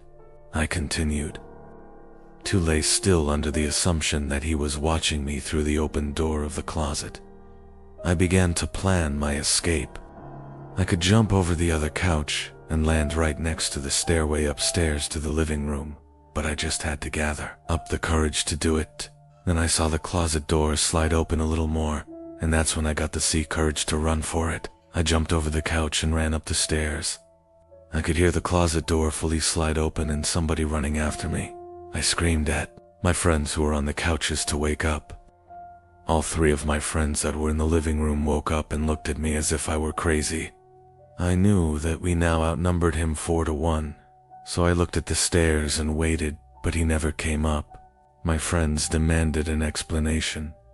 So I told them that the creepy man from earlier was hiding in the coat closet, and he almost chased me up the stairs. Just then, we heard the back door from down in the den open up, and we all looked at each other. We called the cops, but the man was never found. He simply left through the back door. When I was going to college in a small town in the South, I started working at a local TJ Maxx store for some extra cash. Since I was in class during the day, I usually worked the later shifts. One night, I was walking to my car. I think it was about 11 or 11:30. As a safety protocol, all the employees left together, and the security guard would watch from the sidewalk to make sure we all got to our cars all right. I was approaching my car when I heard a car pull up behind me. I turned around, and there was a woman with her teenage daughter in the passenger seat. She rolled the window down and started giving me a story about how they just came into town. I told them the truth, which was that I had no cash on me. I never carry cash, so she just looked at me and asked very hurriedly if I would get into the car with them, go to the gas station, and buy them about $10 worth of gas. I mean, obviously, I said no, and she asked a few more times. It wasn't until I had said no that I noticed the daughter in the passenger seat had been staring at me the whole time, and she was licking her lips and wringing her fingers. At that point, I bolted back to the store where the security guard was, because they had pulled up behind my car, so I would have been stuck there.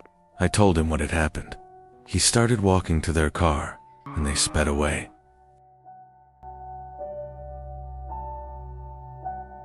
Working the night shift always sucked. I work in an office building and would constantly do the night shift since it was the only time it would work out for me. I was just about always the only person on the floor I worked on, possibly in the whole building. There would always be a kind of eerie feeling to being in such a big building with most of the lights out and absolutely no one around. But on the upside, it was peaceful and less stressful, and I was able to get a lot of work done. There was this one night though. It was a Friday night, around 2 o'clock in the morning. I was typing away on my keyboard when I heard a noise from outside my cubicle. It sounded like just a random crack from the walls or something. It's unusual in this building, but I didn't get too concerned about it. I resumed typing away and was once again interrupted by a sound. This time the sound of a computer starting up. He caught me off guard. I was sure nobody else was working the night shift. I stood up on my chair to get a view over the cubicle walls. The glare of a computer screen in the dark was visible in a cubicle on the opposite side of the room. Then I did something stupid, something I regret. I asked if there was anybody there in a yell, hoping to get an answer from a fellow employee. But instead, I saw the glaring light of the computer monitor across the room turn off, and there was, once again, nothing but darkness on that side of the room. I started getting nervous. I turned off the lamp and computer screen so that I wouldn't give away my position to whoever that was. I crouched down and tipped out across to a nearby cubicle. There was just utter silence. I sat waiting for something to happen for God knows how long, but I eventually decided the coast was clear. I tiptoed down past all the cubicles until I reached the opening near the exit door to the stairs and elevators. And that's when I realized that my fearful suspicion was true. There was a man crouched down behind a plant in the corner of the room, dressed in all black. I felt my heart sink as I noticed him, but it didn't seem like he knew that I noticed him. I turned back to the stairway door. There was no way I was going to wait for the elevator and take a chance. I casually opened the door and closed it behind me, proceeding to walk down the stairs. After making it down about 2 flights of stairs, I heard the door above me push open aggressively, followed by manic, echoing footsteps coming fast down the stairs. I raced down the stairs, running as fast as I could, all while the footsteps above me were getting louder. I finally made it to the first floor, raced through the lobby, and out the front door. Whoever was in there didn't follow me. I immediately called the cops, along with one of my bosses. My boss said no one was scheduled to work except for me. The cops scanned the place from ton to bot Ethan. There was no one in there. I did continue to do the night shift for about a week after that, with my boss allowing me to lock all possible entrances to the floor, including the elevators, but I still wasn't comfortable with it. So ever since I've been doing the day shifts. It was 4 a.m. on the Saturday night. I woke up to my stomach rumbling, and nothing is worse than trying to sleep on an empty stomach, so I got out of bed and made my way to the kitchen to make a sandwich. But immediately, I noticed that the cabinet was open. I'm always super obsessive over closing everything I open, so I couldn't believe that I had done that. I found it more odd than most people would. That's just how I am. Most people would shut the cabinet and forget about it. But I went as far as investigating around the house for any unwanted guests. There was nobody in any of the closets I checked, but when I went down to the den, the back door was wide open. I was certain now that someone had been in my house. I somehow had the balls to step outside and turn on the patio light, and there was somebody sitting in one of the patio chairs. He looked at me with a blank expression and got up slowly. He looked filthy, almost homeless. His hair was down to his shoulders. He started walking closer to me. I couldn't tell what his intentions were, and I kind of just stood there, almost taking him as harmless. But he suddenly lunged at me, and I barely had time to shut the door and lock it. We stared each other down for 10 seconds through the glass until I finally realized I should be taking that time to call the cops. I ran to the kitchen to get the phone, and as I was dialing, I noticed when I got back that he was already gone. I still called the cops, but nothing was ever found of the man. This is a very weird story that took place a few months ago. I still live in the same house this happened in, I have an electrical outlet under my bed that I use to charge my phone with. I leave my phone up on the ledge above my bed every night, usually using it as an alarm. However, something strange started happening on a Monday night in February. I woke up to my alarm clock blasting, only it was still dark out. I looked at my actual alarm clock sitting on my desk. It was 4 o'clock in the morning. I wasn't sure if I'd accidentally set a new alarm. The alarm was titled down. I unset it and went back to sleep, not overthinking it. The next night, I woke up again to the sound of my phone's alarm clock blasting. I saw that the time was 3 o'clock in the morning, and the alarm clock title was set to beneath. No way had I set that alarm. I would remember something like that. I figured my brother was playing a joke on me somehow. The next morning, I told my dad to tell him to stop messing with my alarm clock, that it's interrupting my actual sleep on school nights. But he swore on his life that he had never touched it, and I kind of believed him. That night, I put a password on my phone and wrote it on a sticky note just for safekeeping. I hid the sticky note on the wall behind my bed and made sure no extra alarms were set. The only one was set for 8 a.m.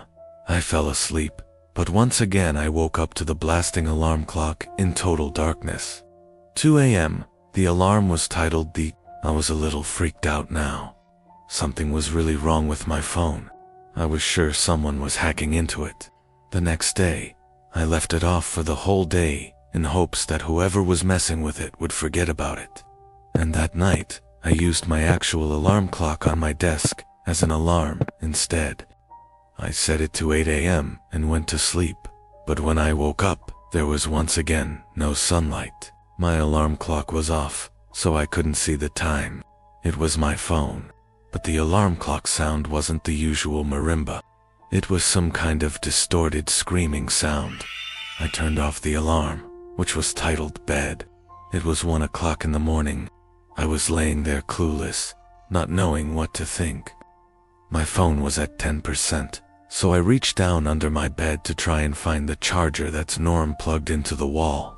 It was missing, and then, at the worst possible time, I realized exactly what it all meant. The 4 alarm titles formed a sentence. Down beneath the bed. I tried to pull my arm away, but it was too late. I felt a hand grabbed my arm and squeezed tight. I screamed as loud as I could, loud enough for all the neighbors to hear. I heard my parents' bedroom door open and footsteps running over to my room. My door opened, and my dad barged in with a baseball bat. He saw that I was being pulled down to the edge of my bed. My dad reached under my bed and grabbed a hold of the man hiding under. He knocked him out with the bat and called the cops. The man clearly didn't plan that out, as he basically trapped himself under my bed. Police told us that he was a registered sex offender who had been arrested 10 times. He's extremely messed up in the head and clearly gains pleasure from messing with and scaring his victims. It scares me the most that he was in our house and under my bed for 4 days. The most horrifying experience that ever happened to me didn't even directly happen to me. I have a friend that I'll call Michael. We would hang out, or at least text, every day, but there was this one day that he didn't respond to any of my texts or calls. I went over to his house, which was a block away, to see if he was all right. I knocked and rang, but he didn't answer, which was weird because his car was there. I got the feeling he wanted to be left alone, but late that night I got a FaceTime request from an unknown number. I cautiously answered it with the camera aimed away from my face. A face popped up on the screen, and it was Michael. I felt so relieved and showed my face. When I got a little better look at his face, I noticed he looked different, like a lot more tired, and I don't know, paranoid, I guess. And he was also in an unfamiliar room. I asked him where he was and why he wasn't answering, to which he responded that he was fine and he was at home. I asked him whose phone he was using, and he just took a long pause before answering. He just blankly stared at the camera until finally answering that he was using his uncle's phone. That was really weird, but before I could question him further, he all of a sudden demands that I lend him $10,000 and that he'll pay me back. I can't help but laugh at this until I see that he's serious. More than just serious, his facial expression filled with what looked like worry. I asked him why the hell he needed so much money, and there was once again a huge pause, with him just staring into the camera. He finally says he has to go, and with that the call ended. It was probably one of the weirdest and most unnerving experiences of my life. I had never seen him act so weird. Something was clearly wrong with him, but it was late, and I figured I would just go over to his house and talk with him. The next day, first thing in the morning, I went straight over to his house and rang the doorbell about 10 times. He didn't answer. I eventually gave it up as a lost cause. If he wanted to act sketchy, that was his problem. But late that night, around the same time, I received another FaceTime call from another unknown number. I answered it, and it was again Michael, but this time he looked like his hair was a mess. He had a cut on his forehead. He had bags under his eyes. I didn't understand what the hell was wrong with him. He wouldn't tell me anything. He just kept demanding $10,000 to be paid to some random address, to which I kept telling him no, and then he said something that still haunts me. He said in a shaky, nervous voice, "Come on, don't point a gun at my back." It hit me like a bullet as he said this, accompanied with an ever so slight twitch of his left eye, to which I interpreted as a wink, but then the call ended abruptly, and I can only imagine what was going to happen to him. By some miracle, I remembered the address and sent the cops there right away. It was an old abandoned house on a basically deserted block miles away from my house. They found Michael in the basement, beaten senseless and barely alive, but they got to him just in time. The sicko that did this to him was already long gone. Michael doesn't like to talk about it, but the most he told me was that he was walking home before everything went black, and he woke up in a dark basement. I was up late reading on a cold night. My bedroom is on the first floor, and I live alone in a relatively quiet and wooded area. For that reason, a lot of my windows didn't have any blinds, since it wasn't as if people driving by were able to look into my house. Plus, I like waking up to the sunlight shining in my bedroom. But this one night made me regret never getting blinds in the bedroom. After finally shutting my reading lamp to get some shut-eye, I had a good 2 minutes of silence before I heard the sound of something hitting the window. It sounded like a single tap from a person's fist. I was facing away from the window and didn't want to turn around.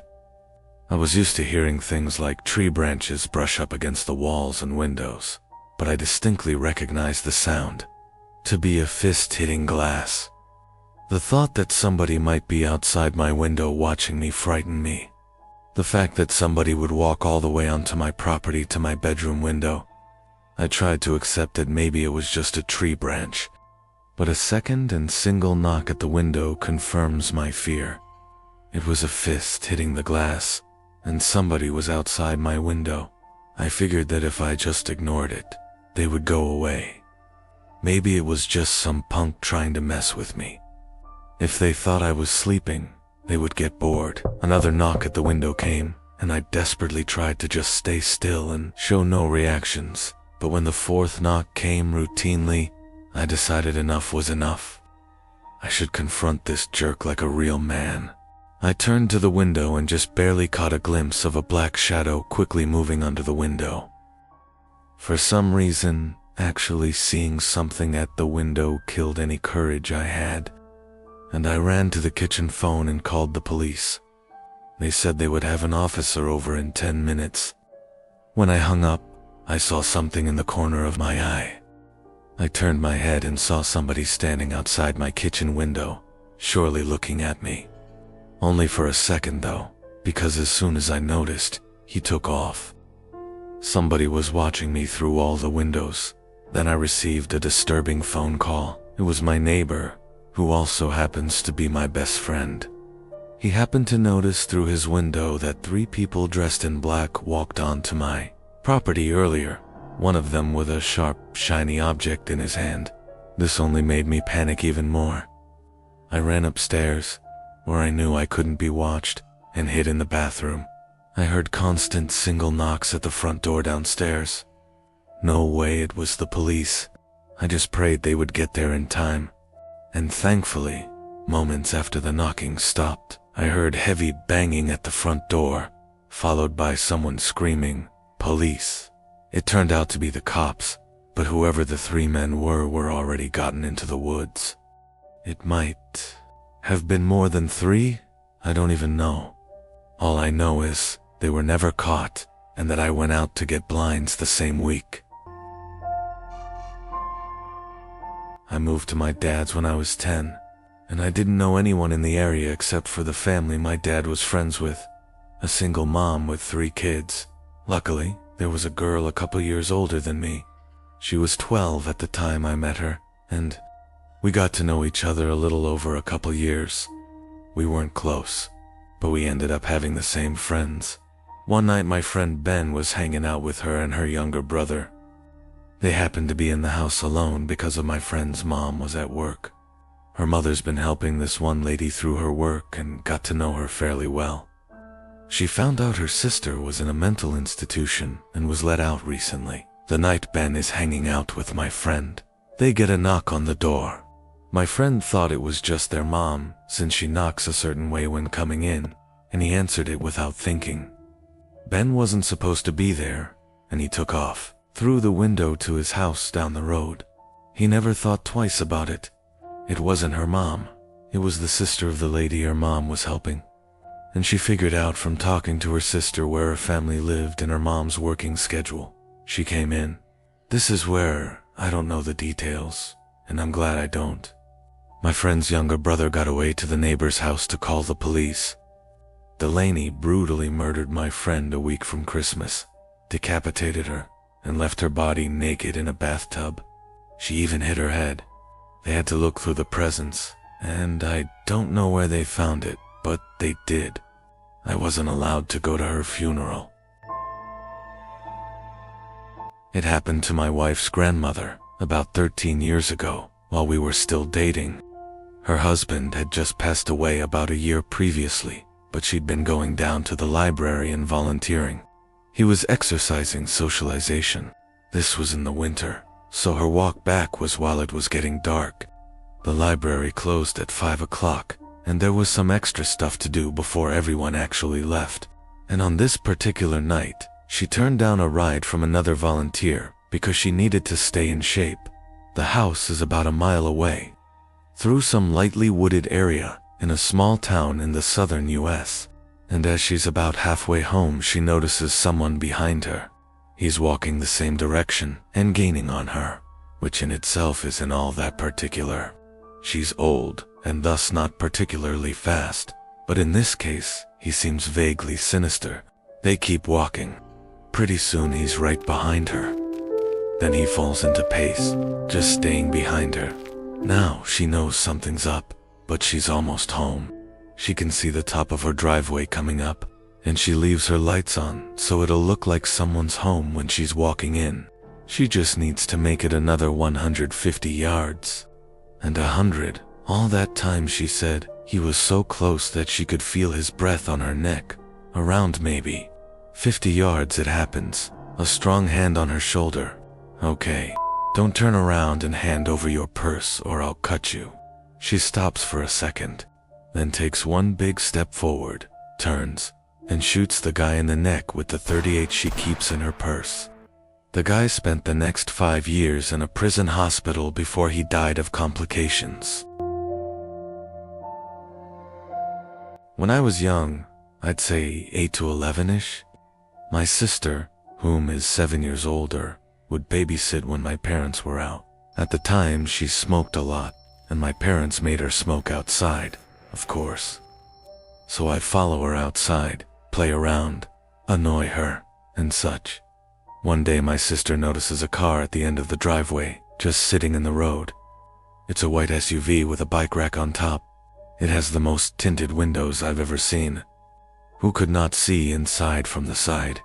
It sat there until she went inside, then would drive to the end of the road and sit at the church parking lot and wait. wait until she'd come out again for another smoke, and it would repeat this. Odd, but my sister is a brave lady and just kind.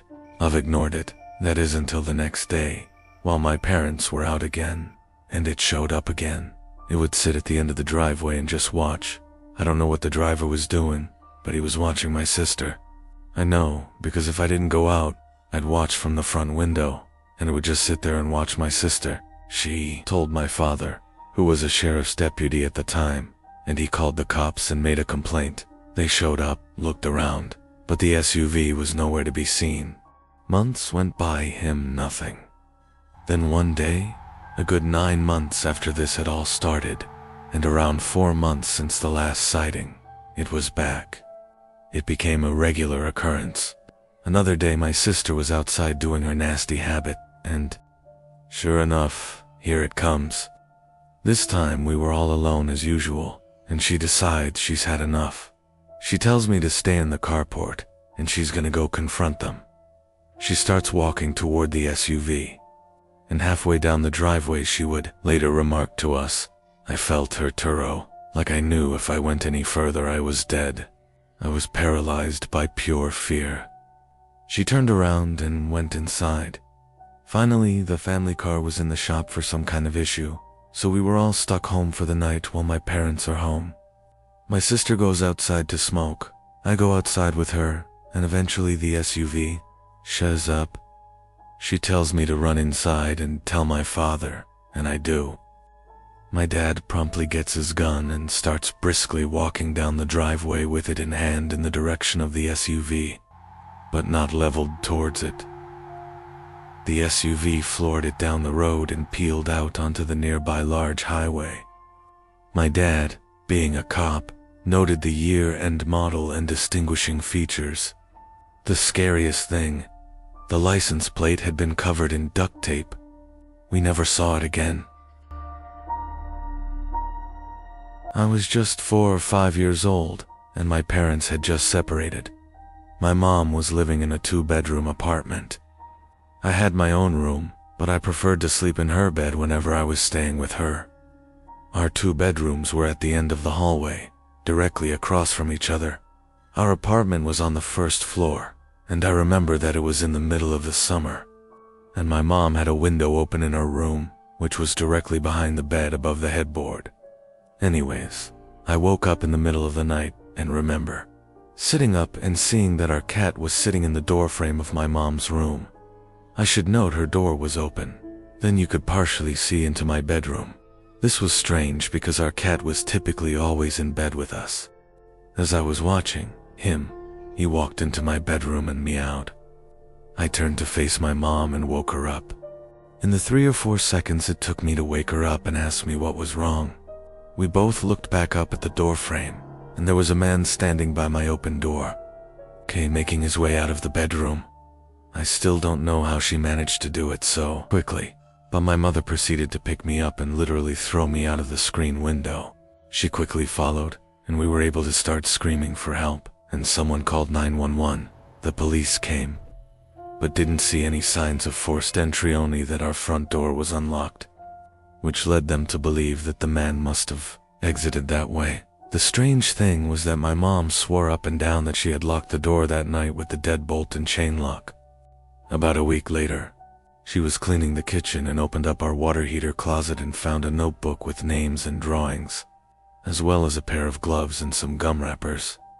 The police were called again, but all they could do was speculate that the man had been in our house and hid until we were asleep. This happened to a friend of mine. She told me about it about a year or so ago.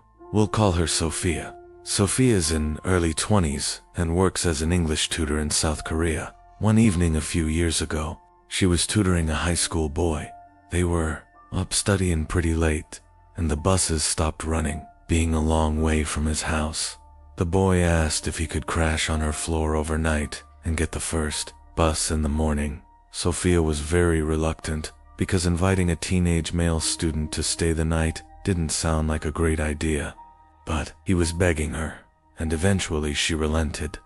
They went back into her 1-room apartment, and she got into the bed wall. He laid a blanket out on the floor, and they both fell asleep. A few hours later, it may be 2 a.m., the boy wakes Sophia up. "I'm really hungry," he says. "Let's go get some food." Sophia opens her eyes and looks up at him in disbelief. "Food now? It's 2 a.m. Go back to bed." But the student insists, "No, I'm so hungry. Let's eat something now." She tells him that there's some ramen in the kitchen and he could fix himself some. This doesn't satisfy him. He doesn't want ramen. There's a 24-hour place just down the road. Let's go there. Eventually, after several minutes of persuasion, the boy gets Sophia to come with him to the restaurant. They leave the apartment and head out. As soon as they're on the street, the boy turns to Sophia and says, "I'm not hungry. I woke up in the middle of the night and looked under your bed. There's a man sleeping there?" They called the police and discovered that a homeless man had been living in Sophia's apartment, sleeping under the bed for 2 months. The boy only saw him because he was lying on the floor, so he had a clear view under the bed must be punctuated with 100% accuracy without losing even a single word. I was driving a shortcut from Prescott to Santa Fe. 29 Palms is located in the desolate high desert east of LA. The shortcut was all 2-lane road through total nothingness, except for a passing through Jerome. Jerome is a nearly abandoned town, nearly as far below sea level as Death Valley. So I was driving by myself in the afternoon and proceeded to drive up into the mountain range between Jerome and I-40.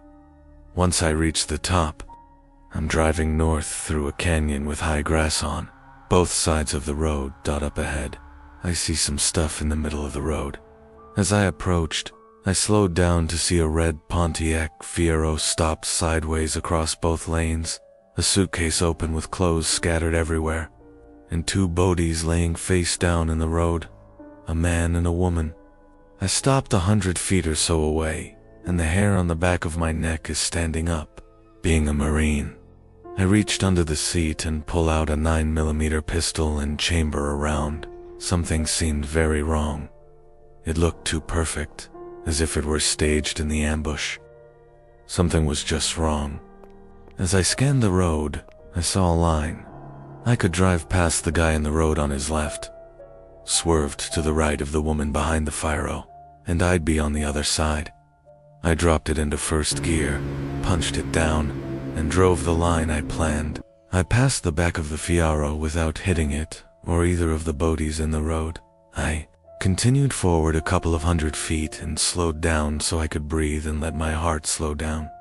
As I looked up into the rearview mirror, I saw that the 2 bodies had gotten out to their knees, and 20 or so people emerged from the tall grass on either side of the road by the car and bodies. At that moment, my right foot smashed the gas pedal to the floor and did not let up until I had to slow down for the I-40 East on-ramp. Some friends and I were doing some night fishing on the Snake River. We were sitting along the shoreline, with a nice fire going, accompanied by the usual idle talk and a few beers, when suddenly everyone just stopped talking, like a switch was flipped off. We were all staring across the river and felt as if something or someone was staring back. It was a very uneasy feeling, to which some of the group tried to shake off with typical macho humor, when a blood-curdling sound erupted from the other. Sure, that froze everyone in their tracks. The sound was unlike any other that I had ever heard, and it made every hair on my body vibrate and tingle. The only way I could describe it is, it sounded like a wild person with no language skills being gutted alive. No words, just this high-pitched, blood-curdling scream. Nobody moved or said a word. We all just sat there fixed in our stare. Then, just as suddenly, a second scream was let loose, with even more force than the first. By this time, several of us were sprinting to our trucks that were parked a few yards away, retrieving various firearms. When we got back, we all sat there quietly with our eyes fixed, staring toward the opposite shore, watching the light from our fire reflecting off the rocks. We sat there waiting for another scream or something to move on the other side of the river. Finally, a third scream came just as suddenly, but this time it was on our side of the river, coming from the bushes about a yard away. We all hightailed out of there, leaving most of our stuff behind. When we got to our trucks, we heard the scream one more time, just beyond the tree line. We all floored it the hell away from there and never found out what was making the sounds.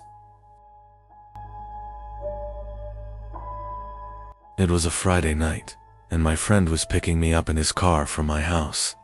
I was in a hurry since we were running late for the hockey game in the city.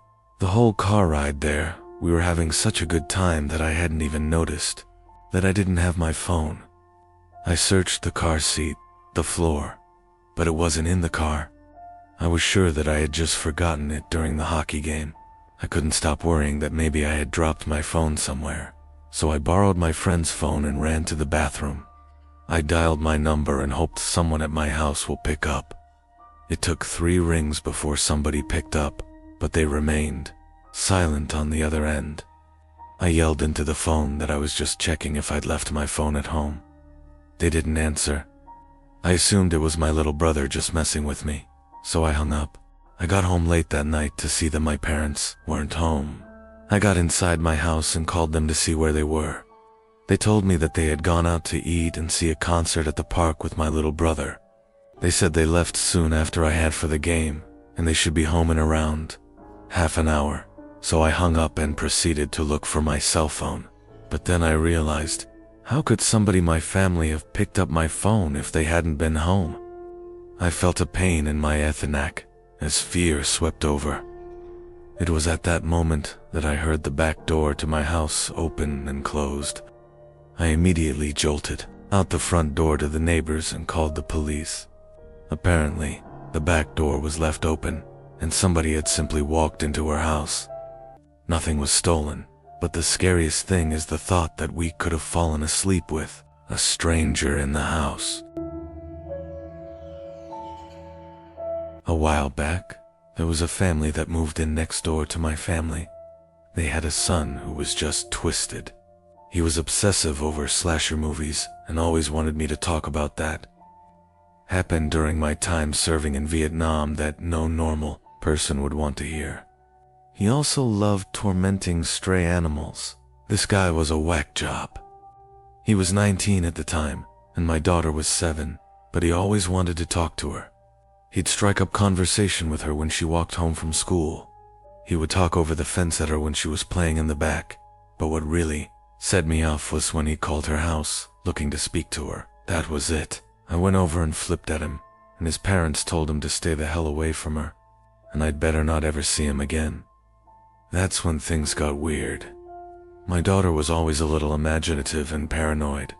She would think there were monsters under her bed and whatnot, so when she told me there was something living in her closet, and she was too scared to get up and tell us at night, but it wasn't there in the daytime, we blew it off as no big deal. A few weeks went by, and one night my wife and daughter were staying at my mother's for a girls' night, so I turned the key on the HBO box and watched me some movies, eventually falling asleep downstairs. At around 2 a.m., I get a call from my neighbor with the creepy son telling me something along the lines of, "We saw that you were up, so he called. Our son is missing." I went by his room to use the bathroom, and his door was open, which is unusual. And there was no sign of him. "We need help looking for him." The phone call woke me up, though I wasn't up, so I asked why they thought I was. "Oh, he saw you walking around upstairs, and the light is on." My blood ran cold. I'd been passed out on the couch, and I know no one turned any lights on. I hung up on them, ran outside to my truck to grab my shotgun, but noticed the sheriff pulling up to my neighbor's house. By this point, I booked it over and told them there was someone in my house, and now I could see the lights in my daughter's room were on, and there's a silhouette pacing back and forth. When the deputies went in, they found the neighbor board. They're waiting, in my daughter's room with a nice little setup in her closet. He said he likes to watch her sleep in the moonlight. One day, while doing my laundry, one of the lights blew out in my basement. My basement is set up so that the laundry room is split up from the other side of the basement with a wall on the door. In order to get upstairs, you have to exit the laundry room and go through the other part of the basement. So the light blew in the other part, not the laundry room, as it was the only light on that side. It was pretty dark. I finished the laundry I had to do while dreading the walk through the dark basement. I exit the laundry room, get halfway through the basement, and I hear a loud cackle. Imagine a sound people make when they imitate a witch. Take that and imagine the witch had been smoking for 50 years, making her voice deeper and hoarser. That's what I heard, clear as day, right behind me. I didn't hesitate to bolt for the stairs. I waited until my father got home and then changed. The Bulba have yet to hear that cackle since, and I've not told a single person in the house about it. I'll never forget this night. The pizza place I worked at was about to close, and I was getting ready to go home when the phone rang. I was working the counter alone that night, so I was taking calls. I picked up the phone. There was complete silence, so I hung up. About a minute later, the phone rings again, so I pick up again, still silence. I was about to hang up again when I heard the very weak and cold voice of an old woman on the other end. She said she wanted a regular pie delivered. I remained polite on the phone, but on the inside I was screaming.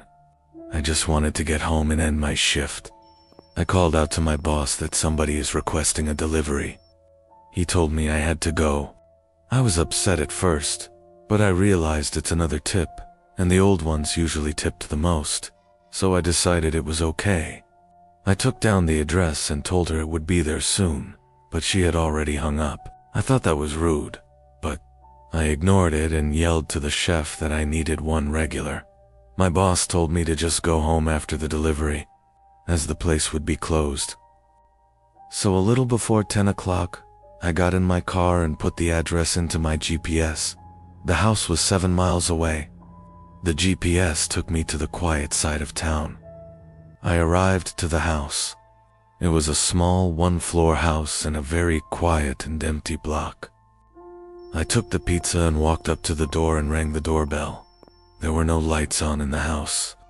I hoped that she hadn't given me the wrong address. I rang the doorbell again. There was still no answer. I was about to give up when I turned my head and saw somebody standing at the window. I got a little freaked out and backed up at first, but I eventually got closer to the window to see the person. It was an old woman, probably in her late 70s. She was just staring at me with a blank expression. I yelled to her through the glist that I her pizza. She didn't react to what I said, so I screamed it louder. A big smile ran across her face, not a pleasant, genuine smile. There was a smile that sent chills down my spine. I still remember that exact face she made through the window. I decided that I was freaked out enough and got back to my car and set the pizza in the passenger seat.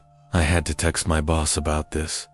I shot him a quick text and started my car, ready to get the hell away. I looked to my right to get one more look to see the woman standing right outside my passenger side window, giving me the same stare she had given me before.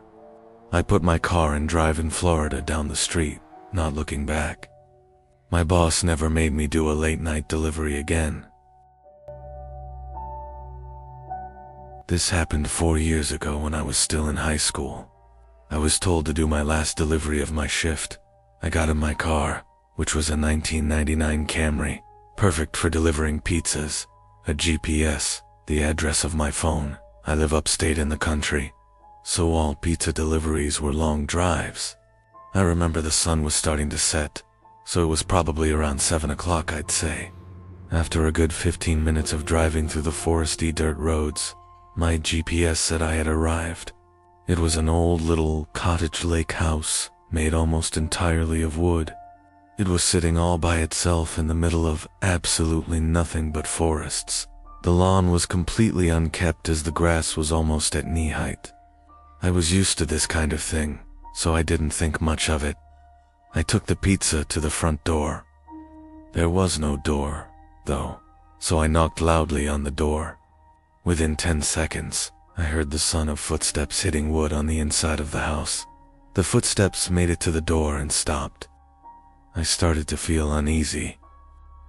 I got the feeling that I was being watched, and that's when I noticed there was a peephole on the door. "It's the pizza guy?" I called out. I heard a low, harsh-sounding voice on the other side of the door telling me to bring the pizza out back. I didn't like the idea of going back there if something didn't seem right. "Are you sure, sir?" I called out. He didn't answer my question. The sound of footsteps didn't move away from the door, so I had the feeling he was still watching me. I almost found myself walking back to my car, but I decided I didn't want any trouble with my boss.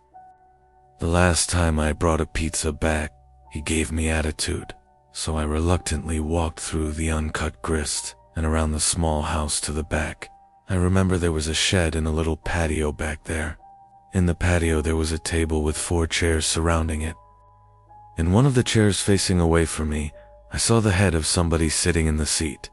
I began walking over and said, "Excuse me?" But the person didn't even move an inch. "Excuse me," I said again louder. Then from behind me I heard, "Over here." I turned around to see a man poking his head out from the corner of the house, looking at me with a crazed smile.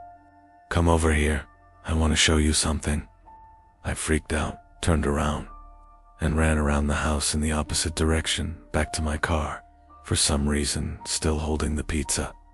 I got in my car, started it, and got away from there. On my way back to the pizzeria, I pulled over to the side of the road and called the police. Eventually, I was informed that there was no sign of anybody having been in that house for a long time. I quit my delivery job a few days after that. I have no idea what would have happened to me had I gone up to that man, but to this day I still wish I just turned my head to see who or what were sitting in that patio chair. I was doing late-night deliveries during this particular shift when I worked this job. I lived in the Ozark Mountains. It was very rural up there. I often found myself driving down roads surrounded by nothing but trees, just like this night, only it was dark and foggy this time. Driving down a shortcut to town that I had taken many times before. I slam on the brakes when I see somebody jump out from the bushes onto the road. The sickening bump and thump from the front of the car confirmed that I had hit the person. I put my hand to my forehead, cursing to myself. I couldn't believe what just happened. I just hit a person. I got out of my car and checked to see if they were all right. It was a man wearing a black hoodie with the hood up. He lay motionless by my car tire. I had no idea what to do at this point. I was panicking. Why the hell was this guy in the middle of nowhere? Why did he jump in front of my car? And then things got weirder. I can hear a scream for help coming from the woods to the left of me. Somebody was in trouble. I looked at the man I hit with my car. He was still on the ground, motionless. I'd only be gone for a minute, I figured. For whatever stupid reason, I thought it was okay to leave the man behind to go into the woods. I moved in the direction I heard the scream originally, hoping to hear another, but it was just total silence, except for the night creatures making their sounds. "Where are you?" I yelled out. It was at that moment I heard the sound of a foot crushing the leaves on the ground. I turned in the direction of the sound, and even in the dark and foggy weather I could still make out the figure of somebody hiding behind a tree opposite me. I ran as fast as I could back to my car, looking back constantly to make sure I wasn't being followed. When I got back to my car, the man I had hit was gone. I didn't stick around to wonder where he went. I just got back in my car and proceeded down the road. My heart was racing the whole drive-through, but I still ended up delivering the pizza. I got to the house, and when I rang the bell, a middle-aged woman answered. After paying, I noticed that her eyes focused on something behind me, and then she asked me, "They let you guys have delivery partners now?" I was confused and asked her what she meant, and she told me, "You got someone with you in your car?" I felt a pain in my stomach as I turned and saw somebody sitting in the back seat of my car. I called the cops using the woman's phone, and they arrived shortly after. But the person in the back seat of my car was already gone. The scariest thing about this whole story, the police found a blood-stained knife on the floor of my car where the man was hiding. This memory still haunts me every day, and I can genuinely tell you it's painfully scary just to imagine how things could have turned out if I hadn't made the delivery.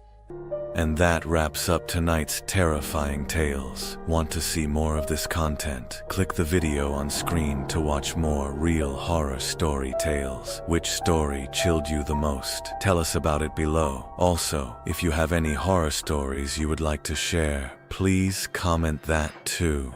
We will pick the best ones and do a video on it in the future. And any other topic suggestions you want to see on our channel, do let us know. Until next time.